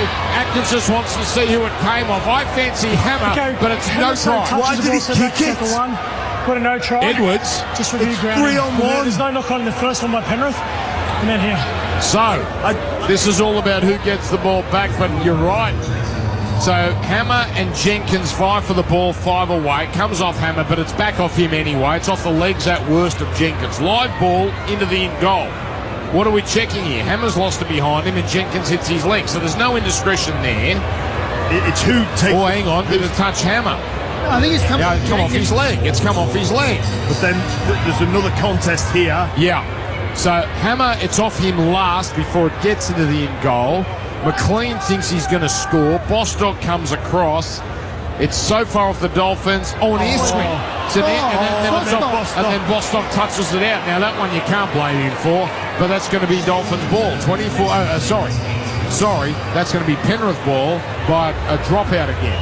So Dolphins dropout coming. Does McLean knock that ball on? Well, do they? They've looked at a couple of angles. We have not seen deviation off McLean's hands. This one looks the most likely angle to help the Dolphins. He surely can't miss that ball, can he? I think he can. 3 angles and it hasn't hit him. Now look at me. It's actually difficult to miss that ball. Jimmy, it's harder to kick the ball infield when it's 1 metre from the dead ball line. Anyway, drop out. 5 minutes 14 to go on the Mitsubishi Triton scoreboard. Wait, right. Listen, I know they're going to have a drop out here. They tried the short ones, but Jimmy, surely just kick it long and just defend 1 set. That's a minute gone. Get the ball back. Yeah, they can't get it back off the short one. Penrith's too good. Just kick it long and defend a set. Back your defence. You're up by 2 tries. Again, like the Amarillo injury. Oh, look at the He's listening. Great. And the Bronx cheer from the crowd. And Cleary loses it behind him. It's taken now by Smith. Crowd wants a knock on. Not coming. Now Liotta takes it. And now Penrith are outside the 40. That went perfectly for the Dolphins. And that video referee gave them much-needed breathing time, the Dolphins, just to get themselves settled. But their job is not done. We've crossed the 75-minute mark as Garner carries it forward, 30 away. Dolphins are scooting the issue really around the ruck here. That was a slow play, the ball in the O now. Driving it beyond the 20. They want to give away 6 more here and make it easier for Penrith. Lindsay Smith down the middle. Oh, he almost found a chance to pass, but he couldn't. Arm locked up late. 4 gone, centre field, down by 12. Snyder with dummy half. Pops up a pass. Slow service to Cleary. Shuffles it on back infield to Smith. Goes left to Tulungi. Turns it in early for McLean. He lost the ball as he takes on the defence. Oh, they're just about home, the Dolphins. 4 minutes to go. 2 scores the margin. McLean, I think one of the Dolphins punched at that ball. And it might have been the veteran Corfusi. A clever play. And that ends up being a loose ball carry. And the Dolphins are nearly home. Now it's coming across on tackle 2 for Jermaine Azarko. Azarko over the 20. Penrith need a miracle or it's 5 straight losses. Avarillo is rounded up. And the ball about to be played here by Gilbert. Oh, his head slammed almost by Garner. Vigor in the tackle, but it was all okay. Now Platt getting it on to Kafusi. This is tackle 5. 3 minutes and 25 seconds to go. Last, Nikorima from on his 40. Oh, he might have been contacted as he kicked there. He was, and it's a penalty, and it's a chance for Azarko. Nikorima had his leg taken out. He gets up. Now this kick, you got to go for 2 here, don't you? Because you're going to waste time off the clock, and he'll probably boot it. 24-12. It's where it lands. Oh, that's... Oh, geez. So it was almost Nikorima's boot went into Papali'i, all in the one motion. But that's the sort of stuff that's happening to Penrith. They can't blame anyone but themselves for this loss. But that one's probably a ticky-tack decision. Are they going for goal? No, they're going to wind the clock down. I don't mind this, Dan. You have your set of 6. Takes about a minute. 70. You only got to defend one set and you're home. You're the skipper. 24-12. I have Azarko top point scorer this year, so my I do $34. He's a hit up now. Do it responsibly. Now it's Kafusi playing it. It comes to Cartola. Turns it into Saifidi. Saifidi's rounded up. And he claims he was hit high. He probably had a case there. It was a soft touch, but it looked high. Now a little inside Cartola. Platt, and he almost went through. Well, they'd send the Suncorp crowd home in raptures if they can get this one more try just to really bury Penrith. Gilbert's going to get close to the line with a crash play. He's going to get over. Penrith actually helped him over. So now they'll walk it back to the 10. 2 minutes, 5 seconds left. Now Penrith, of course, can stop the clock if they go out the other end and score, but they're miles away from doing that. Donahue done it to the open left of Nikorima. Floats across field. Gives it to Cartola. Turns it in to Lemuelu. Knocked over, 9 away. Last play. Unlikely they'll kick it. Oh, Cartola drops it. It was a shocker of a pass. Not expensive because all it meant was that Cartola just doesn't run into the line and Penrith get it back 10 out instead of 8 out. So here we go, Penrith. They need to get it up the other end, score, get the ball back and do it again. 24-12 Mitsubishi Triton. Alamotti hit up. Now comes to Tunga. Tunga is rounded up by 3 defenders. They deserve to win the Dolphins. They've been far superior. Here's Snyder to the left to Talangi. A little double pump. No one's falling for that. And the defence all over him. Gilbert and Corfusi. 80 seconds to go. Snyder back to the open right. Smith onto Yo to Cleary. This is the play. Out to Edwards. Edwards early. Ball for Tunga too early. And he's just swallowed up by Herbie. Herbie has given him a bath. Halfway line. Back to the middle. Edwards to Cleary. Cleary to Smith. It's all flat-footed. Smith gets an offload as he's tackled. Finds Snyder. This is better on the McLean. McLean away. And then he gives it to his stop quickly. Garner wouldn't have mattered. The winger was in front of him anyway. He couldn't have passed it. This is it. Cleary passes inside on the last. It was forward, you know. No one saw it. Came to Talangi. He threw a loose one. It's collected by Snyder. Now it comes to Cleary. Dinks a little grubber. Plath is there. And Nikorima taps it back. Dolphins have got it. Dolphins will win. Now the Hammers will win. Hammers into the clear. That puts the finishing touches on a sensational victory. Hammers got 3. Penrith have got 5 in a row. And is that the nail in the coffin of Penrith's premiership defence? 28-12. The Hammer scores a hat-trick. This is one of the great wins in the Dolphins' short history. They thumped the Broncos here last year, late in the year. They gave it to the Roosters in their opening game. But they have just thumped the Penrith Panthers 28, soon to be 30-12. And Penrith are completely lost. And they are still stuck on 1 win. just an exclamation mark for the night. The Hammer getting a hat-trick. Penrith just desperate, trying to run it on last play. Comes into the hands of Nathan Cleary.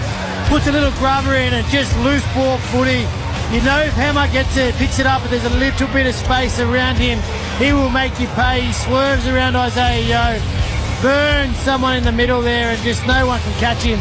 It's too fast there, the Hammer, and what a performance from the Dolphins. Yes, we know Penrith not at their best, but the Dolphins, they go back to back and they dominate the defending premiers. Yeah, they deserve this victory. This is really frustrating watching this, just how easy and effortless the Hammer makes this run look. There's so much traffic in there. What about the celebration? He had a shaky start to the season. He got off his duck last week. He scored a hat-trick tonight. What a player. And what a player with a big smile on his face as he boots the ball into the crowd. Well, Jack Bostock in one of those what happened next moments. You see that no one predicts Bostock to kick the ball and a try assist to Moses Leota, but the Hammer seals it. Wow. 30-12. Smiles all around for the Dolphins. Penrith are back here. You can't write them off because 1 and 5, they've only got to win 12 to probably make the finals. They're back here in 3 weeks for Brisbane. That Magic Round, or 2 weeks, 3 weeks, they're playing for their season. That's going to be the day that they're playing for their season. 1 and 5. No team has won a comp with a 1 and 5 start, and this team, Wade, looks a shell of what we've seen the last 4 years. Yeah, well, they're definitely in a slump, and they're not the team that we know they have been for the previous 4 years, but hats off to the Dolphins. What a performance. Action Jackson with our man Felice Kafusi on the sideline for Bob Jane T-Mars. Yeah, the Dolphins vice-captain. You've experienced a lot in your career, Felice, but I get the sense, looking at you, this is a very special moment for you in this club. For sure it is, especially the way we started. We're 0-4, and the main thing, I think, for us is back up that performance from last week, and we did it against a quality side in Penrith, and we've got a tough draw going forward as well. Yeah, you mentioned this time last week you hadn't won a game, so what's clicked? I think it's been said, we weren't too far off. Had a look at our discipline. That's the main thing, being able to get out of our own path and put the pressure on them, so I think we did that tonight. And a Hammer, 3 tries tonight. What makes him so freaky? Oh, my man, any open space, you've got to give it to him. He's pretty dangerous anyway, you can't give him any room. Yeah, and just finally too, Wolfie deserves a fair bit of credit. You guys have stuck real solid with him. Absolutely. He's only 6 games into his head coaching role, and to this day, credit to him. He always backed us, and we knew it was going to turn, and like I said, we managed to get another 2 points on the board. And you feel as though you can go on a bit of a run now? You got that momentum going. That's the plan, but look, there's always areas where you can improve, and the NRL is so tough these days. Any team on a given day can actually win, so we'll see how we go. Good on you. Thanks for doing that, Felice. Another great game. Thank you. Beautiful stuff, Jacko. They've got Melbourne next week here at Suncorp, so that's a serious challenge. Then Canberra and Canberra, so really testing fortnight. Then they've got the Roosters in Magic Round and Parramatta down in Sydney, but they'll fancy their chances in both those games. Jimmy's mate, Josh Kerr with you, Adam Jackson. Yeah, we had Jimmy Graham in the commentary talking you up. He said, I reckon he'll set up a try. What about that try, Sis? Talk us through that. Oh, mate, my ass was hanging out too, and the boys were screaming at me to take a run near the line. And actually, it's funny enough, I was running, and Conte's yelling out, don't pass it. And I was, mate, well, I'm gone here. You're just going to have to get this room service throw from me, bro. So, no, it was lucky. I don't know how it happened. It just popped out, and lucky enough, he got the try. What about that in the first half when you came on? You were on the wing for that try. What about that one? Bro, use me. What are you doing, bro? I ran out the side. I was actually shocked. I was like, mate, this is not me. And then, I was fresh through, and they absolutely burnt me. So, yeah, there was no chance I was getting to that try line, but I thought I was a chance. I noticed it at training during the week. I went there on Tuesday. There's a real buzz after that first win. What's this done for the confidence? Oh, man, it's massive. They've sort of found themselves in a tough spot too, Penrith, but I think little things that we're getting better at each and every week, and it's starting to show on the field. I think, Stevie Wonder can see that we didn't start the way that we wanted to, but I just think around the training and at the buzz is a bit high. We just need to live every moment as we can. We don't want to get overly excited, but we've got to take every win that we can, because we lost those first 3 or 4 in a row, and it wasn't a good feeling. But then to get the 2 on the trot right now, mate, it has changed mentality a lot around training. It's going to get even better for you because we put the headsets on Joshy Kerr. He can hear Jimmy Graham now. Jimmy, you got questions? Hey, Kerry, it's Jammer here. I thought you were getting in the way of Avarillo scoring that try, but I want to ask you about your thoughts on your teammate Jack Bostock with one of the assists of the season to Moses Leota. Like, what do you say, mate? We absolutely lit him up on the sideline. I've never seen anything like it. Imagine giving a kick in the sideline and the opposite winger kicks you a bloody try in the middle. So I dare say he'll be getting a little spray from Wolfie during the week. But I think if we lost that game, geez, he would be, I dare say, sitting on the sideline maybe. I don't know, but geez, I'll tell you, I can't repeat what I was saying on the sideline as a few of us were saying. But mate, geez, I've never seen that in my life. I'm that often. I wish that happened to me. Hey, Curry, Wade Graham here. Congratulations on the win and back-to-back. Just a quick shout-out to your young halfback, Izzy Katoa, 21 years old, 50th game in NRL today. What's he like, mate? Bro, it's unreal, isn't it? He's 21, 50. If I play next week, it'll be my 100th game. So, geez, mate, he's going to be a big superstar if he keeps going on the trajectory that he's going.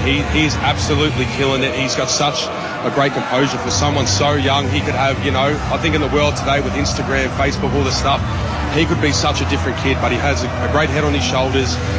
He's really taken on a leadership role this year at the club. He's talking a lot more. He's real calm and composed, and just you can obviously see the fruits of his labour, what he's been doing week in, week out. He's got such a great future ahead of him.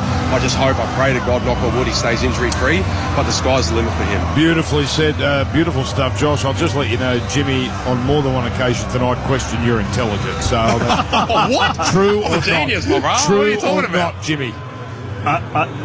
He did until... No comment. Don't you dare, Gemma. You know when he stopped? When Bostock did what he did, he stopped after that. Well done. Good on you, Josh. Appreciate it, guys. Thank you. Well spoken. Josh Kerr, been around for a long time, former Dragon, and they're doing some nice things here at the Dolphins. And I liked his Stevie Wonder reference because from what I've heard, Stevie Wonder can see. And don't start that. Loves his Thursday night footy. Yeah, you've got the Watch NRL app, I'm told. Yes, Jimmy. Who is it that he claims to know? Mark Bosnich. The story that can't be told on air, but if you know Boss's past, might just take you down the path of where he was and how he knows that Stevie Wonder knows his way around the room. Anyway, it's great job. Come on. I lost you at White Bread. From that moment, you were gone. You were done for the night. Dan, there was a moment in today's game, and I'm not talking about the Bostock try assist. That was made for you. Yeah, I'm not doing that for a while. I'm just on round 6 Thursday night. I've got a sweat on. This has been intense. All right, it has been intense. I like getting a sweat on, but not with you next to me. Not with you either, Wade. We're going to take a break. We'll come back and wrap it up. But what an entertaining night. Triple M rocking Thursday night footy. The Dolphins, 2 in a row. The Panthers in deep doo-doo. Triple M rocking the footy for Ream Hot Water and for Maccas. Specsavers Audiology. Rediscover the joy of everyday sounds with the Specsavers hearing expert today. The Triple M NRL Play of the Day. Just short of halfway, comes to Saifidi, to Nicarina, right it goes over. And the Fumblers in the clear. Hammer on the inside. Try time. Hammer is away. Oh, what a start. Tomorrow morning from 8, Wraith and Asta joins Triple M Breakfast. A long range shot from Anesta. He's got it. Oh, what a kick. He got it. Anesta has nailed it. And intercepts. Takes it to the line and scores the Bulldogs. Catch Wraith and Asta tomorrow morning from 8 on Triple M Breakfast. Get yourself a new Bailey Aluminium Step Extension Ladder, the quickest, most compact conversion ladder available, and enter the draw to win one of 2 $1,000 gift cards. Limited time, exclusively at Bunnings. Win $1,000 so you can take a paid day off thanks to Solo by MYOB and Triple M. To go in the draw, tell us your work woes. Philip from Sydney. I've realised by always saying yes to clients, I'm working every single day on top of manual invoicing, expenses, etc. A break would be appreciated. To enter, head to the win page now at triplem.com.au. All thanks to Solo by MYOB. Do less work. Competition T's and C's apply. The latest dinner menu has dropped at Macca's. The Hot Honey Chicken Range featuring the Hot Honey McCrispy, the Hot Honey McSpicy and Hot Honey dipping sauce with Chicken McNuggets. Embrace the drip at Macca's. Available after 10:30am for a limited time.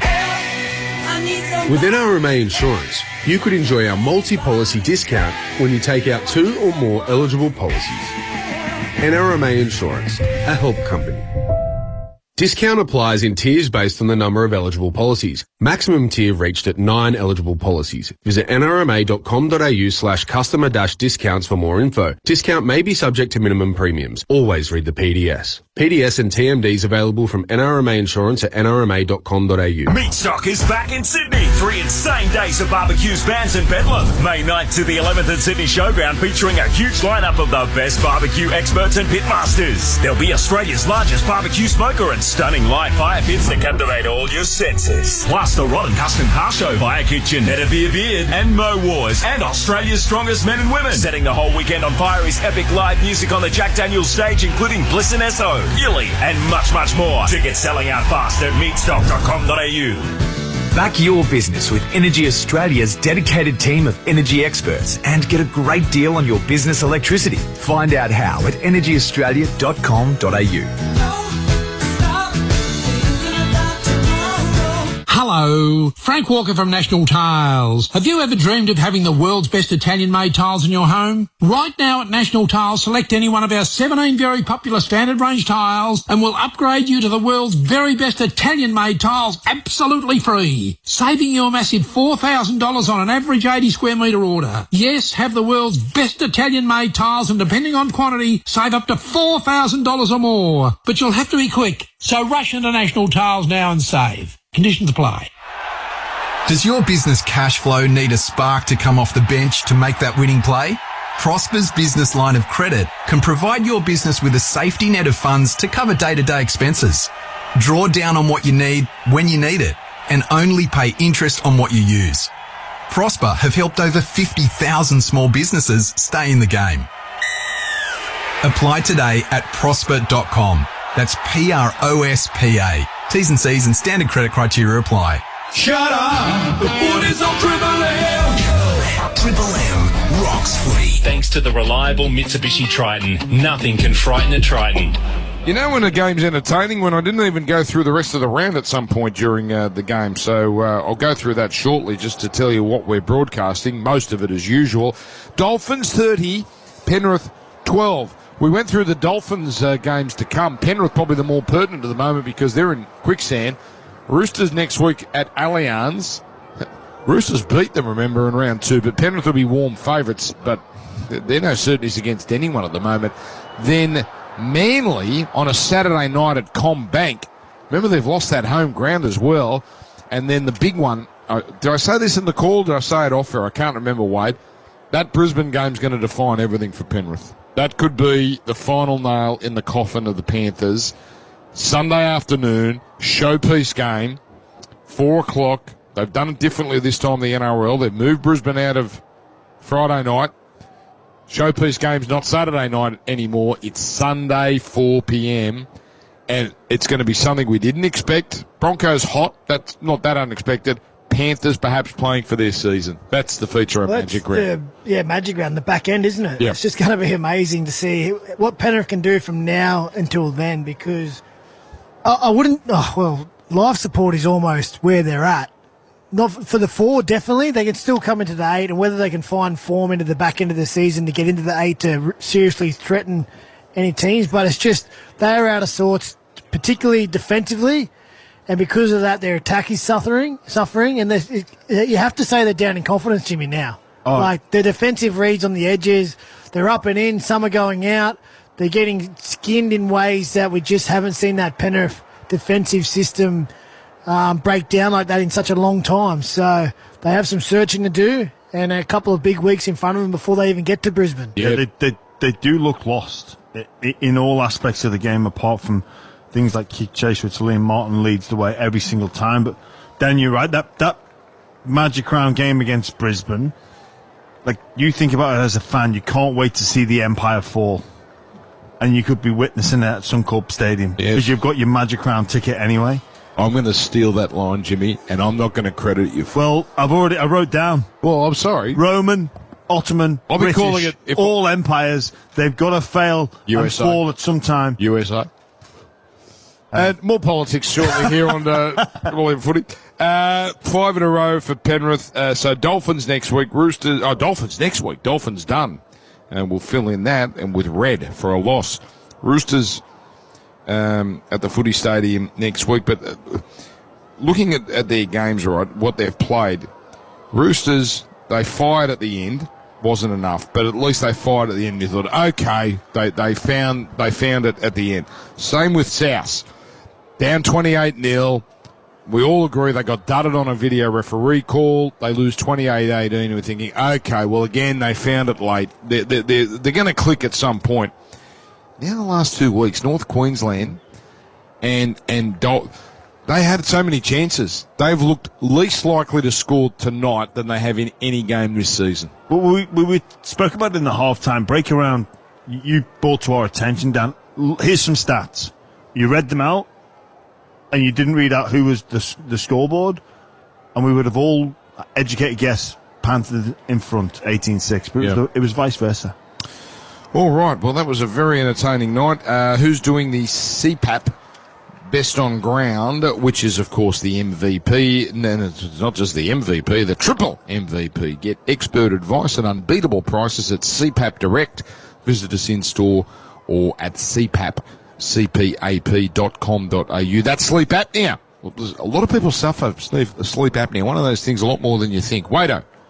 Yes, so for 1 point, this is going to be unbelievable. I'm giving it to the Hammer. His stat line is unbelievable. 3 tries, 213 metres, but I could only get him 1 point. A lot of great moments for his team, but I just thought a couple of players stood above him. Farnworth, I give 2 points, like 12 carries, 100 metres, plenty of work, but just his defence. He just, honestly, Tunga was just running into a brick wall all day, couldn't find any joy down his edge. And my 3 points in man the match, I'll give it to Plath. Oh, yeah. Max Plath, he's just in the middle, doing the dirty work, making the tackles, turning up, diving on the ball when, those moments he could tip back into the Penrith's favour. No, he was there to clean up the loose ball or to make a tackle. I thought he was just superb in the middle all night, so Plathy gets it for me. He'll play Queensland this year. If he doesn't this year, he'll be in and around there for the years to come because he's just a workhorse in the middle and just such an honest player. Yeah. Just you're going to get from him, and he's going to go out there and just work as hard as he can for his team. He's got a bit of Dallas Johnson about him, doesn't he? Yeah. That's sort of like if he was a New South Walesman, you would think, Queensland, eat him up. And Gordy said it after he played 6 games. He said this kid will play Origin. Well, and the good thing about guys like him, same as Reuben Cotter, is you can pick an 80-minute hooker, have him as a middle rotation, but if something happens, he can get in there and do the job because we've seen him do that at Clubland and he does it quite well.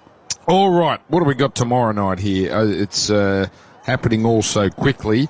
Tomorrow night, 6 o'clock, Dragons-Titans at Wynn Stadium. Good luck trying to pick a winner there. Titans have never won in the Gong. There's a stat. Thought you'd be more impressed, Jimmy. Broncos-Roosters, you'll get that. Who's going to call that? That's going to be the big controversy here at Triple M. Dobbo's voice. Look, he's going to have to get that bong that I had, or the bong-like thing, bong-like contraption. You get at any chemist, the steam inhaler. If he is going to, you're either committed to the calls or you're not. You're in or you're out. Just make the call early, Ben Dobbin. I'll back him in. I'll back my man Dobbo in. Brisbane Roosters, that is on the Listener app, but also Triple M Queensland as usual. Then Saturday, doubleheader in Perth. And nationally, on the Triple M network, we'll have Sharks and Manly. Good game, that, to open up the Optus doubleheader. Pretty good game as well at 5:30. South Shore flying against the Cowboys, starting to just put it together. So they've actually fascinated how many go because league a bit on the nose at the moment, certainly in the media because of the argy-bargy going on. And then Darwin, no Zach Lomax. Dear oh dear, they can't take a trick. Parramatta against Canberra. Sunday, our game, and remember we now go to 2 o'clock. 2 o'clock is now where we are for the rest of the season for most weeks. Amy Park, 3rd versus 4th. Storm Warriors. Storm 16 in a row against the Warriors. And then the late game, Triple M Newcastle, which means you'll get it on the Listener app for everyone. Knights against Tigers. Can I impress you with this stat? Knights 11 Sunday afternoons at home in a row they've won. That is it. Thank you. That is quite. I knew I did that. Okay, 11 in a row at home on a Sunday afternoon they've won. I think it ends this weekend. Yeah, me too. I've just got depleted Knights, and there's something about the Tigers. They're showing some promise this year. I'll back Knights. Okay, thank you, everyone. Great job, Adam Jackson. Well done, Adam. Yes. 77 minutes off the bench. He was probably there having a pie and a drink. He wasn't there to work, was he? He's working for Channel. Oh, he's double dipped. Oh, he's going to fit right in here. I know he does stuff for us, but that fits right into the Triple M mentality. 2 paychecks. 2. Hey, just for note, Dobbo gets 0. That's right. Because some of us, I think he's on the same. You have to fulfill a certain amount of games. Oh, he doesn't get one for this. No. He doesn't get one for it. Oh, but Charlie's saying he'll put an invoice. You deal with that on Sunday. Thank you, Wado. Enjoy the golf. Thank you, Jimmy. We will be dealing with it on Sunday in depth. We've only got 2 hours, so I don't care how the football goes. We got an hour and 45 of dissecting the illness of Ben Dobbin. Thank you, everyone. What a fabulous night it was. Not for you Penrith fans, I'm sure, but an upset, 30-12. Enjoy these highlights. Triple M rocks the footy. Back tomorrow night. Triple M rocks footy. Full-time highlights. Get expert service trusted by the trade at your local Mitre 10 Trade Centre. Just short of halfway comes to Saifidi to the Karina. Round it goes to the Hammer. Fabulous in the clear. Hammer on the inside. Try time. Hammer is away. Oh, what a start. Cleary thinks a kick. Here come the chasers. It's a try. McLean is through. Class. Hammer was back there, but he didn't get close. Casey McLean and Nathan Cleary in sync. Ivan to be happy. Katoa at the line to the right of the Hammer. Beautiful short pass. Amarillo's away. Hammer's on the inside. Comes to Edwards. Gives it to the Hammer. Goes for the line. Gets number 2. Out of nowhere, the Hammer has a double. Hammer gives it to Katoa. Out it goes Amarillo. Amarillo goes through. They're going to score. Amarillo got there. He took the odds, he took a gamble, he took on Edwards, but he carried Edwards to the line. Penrith holding on grimly, tackle made 2 out. Marshall King on the 3rd. Katoa to the open left.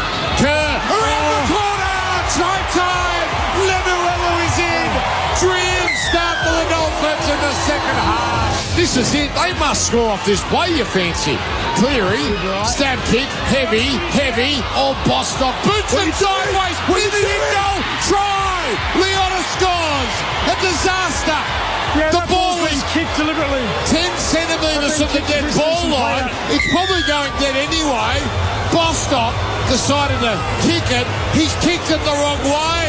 Dolphins have got it. Dolphins will win. Now the Hammers will win. Hammers into the clear. That puts the finishing touches on a sensational victory. Hammers got 3. Penrith have got 5 in a row. And is that the nail in the coffin of Penrith's premiership? 30-12. The McDonald's and Ream Hot Water. Triple M rocks footy. Triple M footy lives on listener. Catch all our games, interviews, replays, and more. That's LISTNR.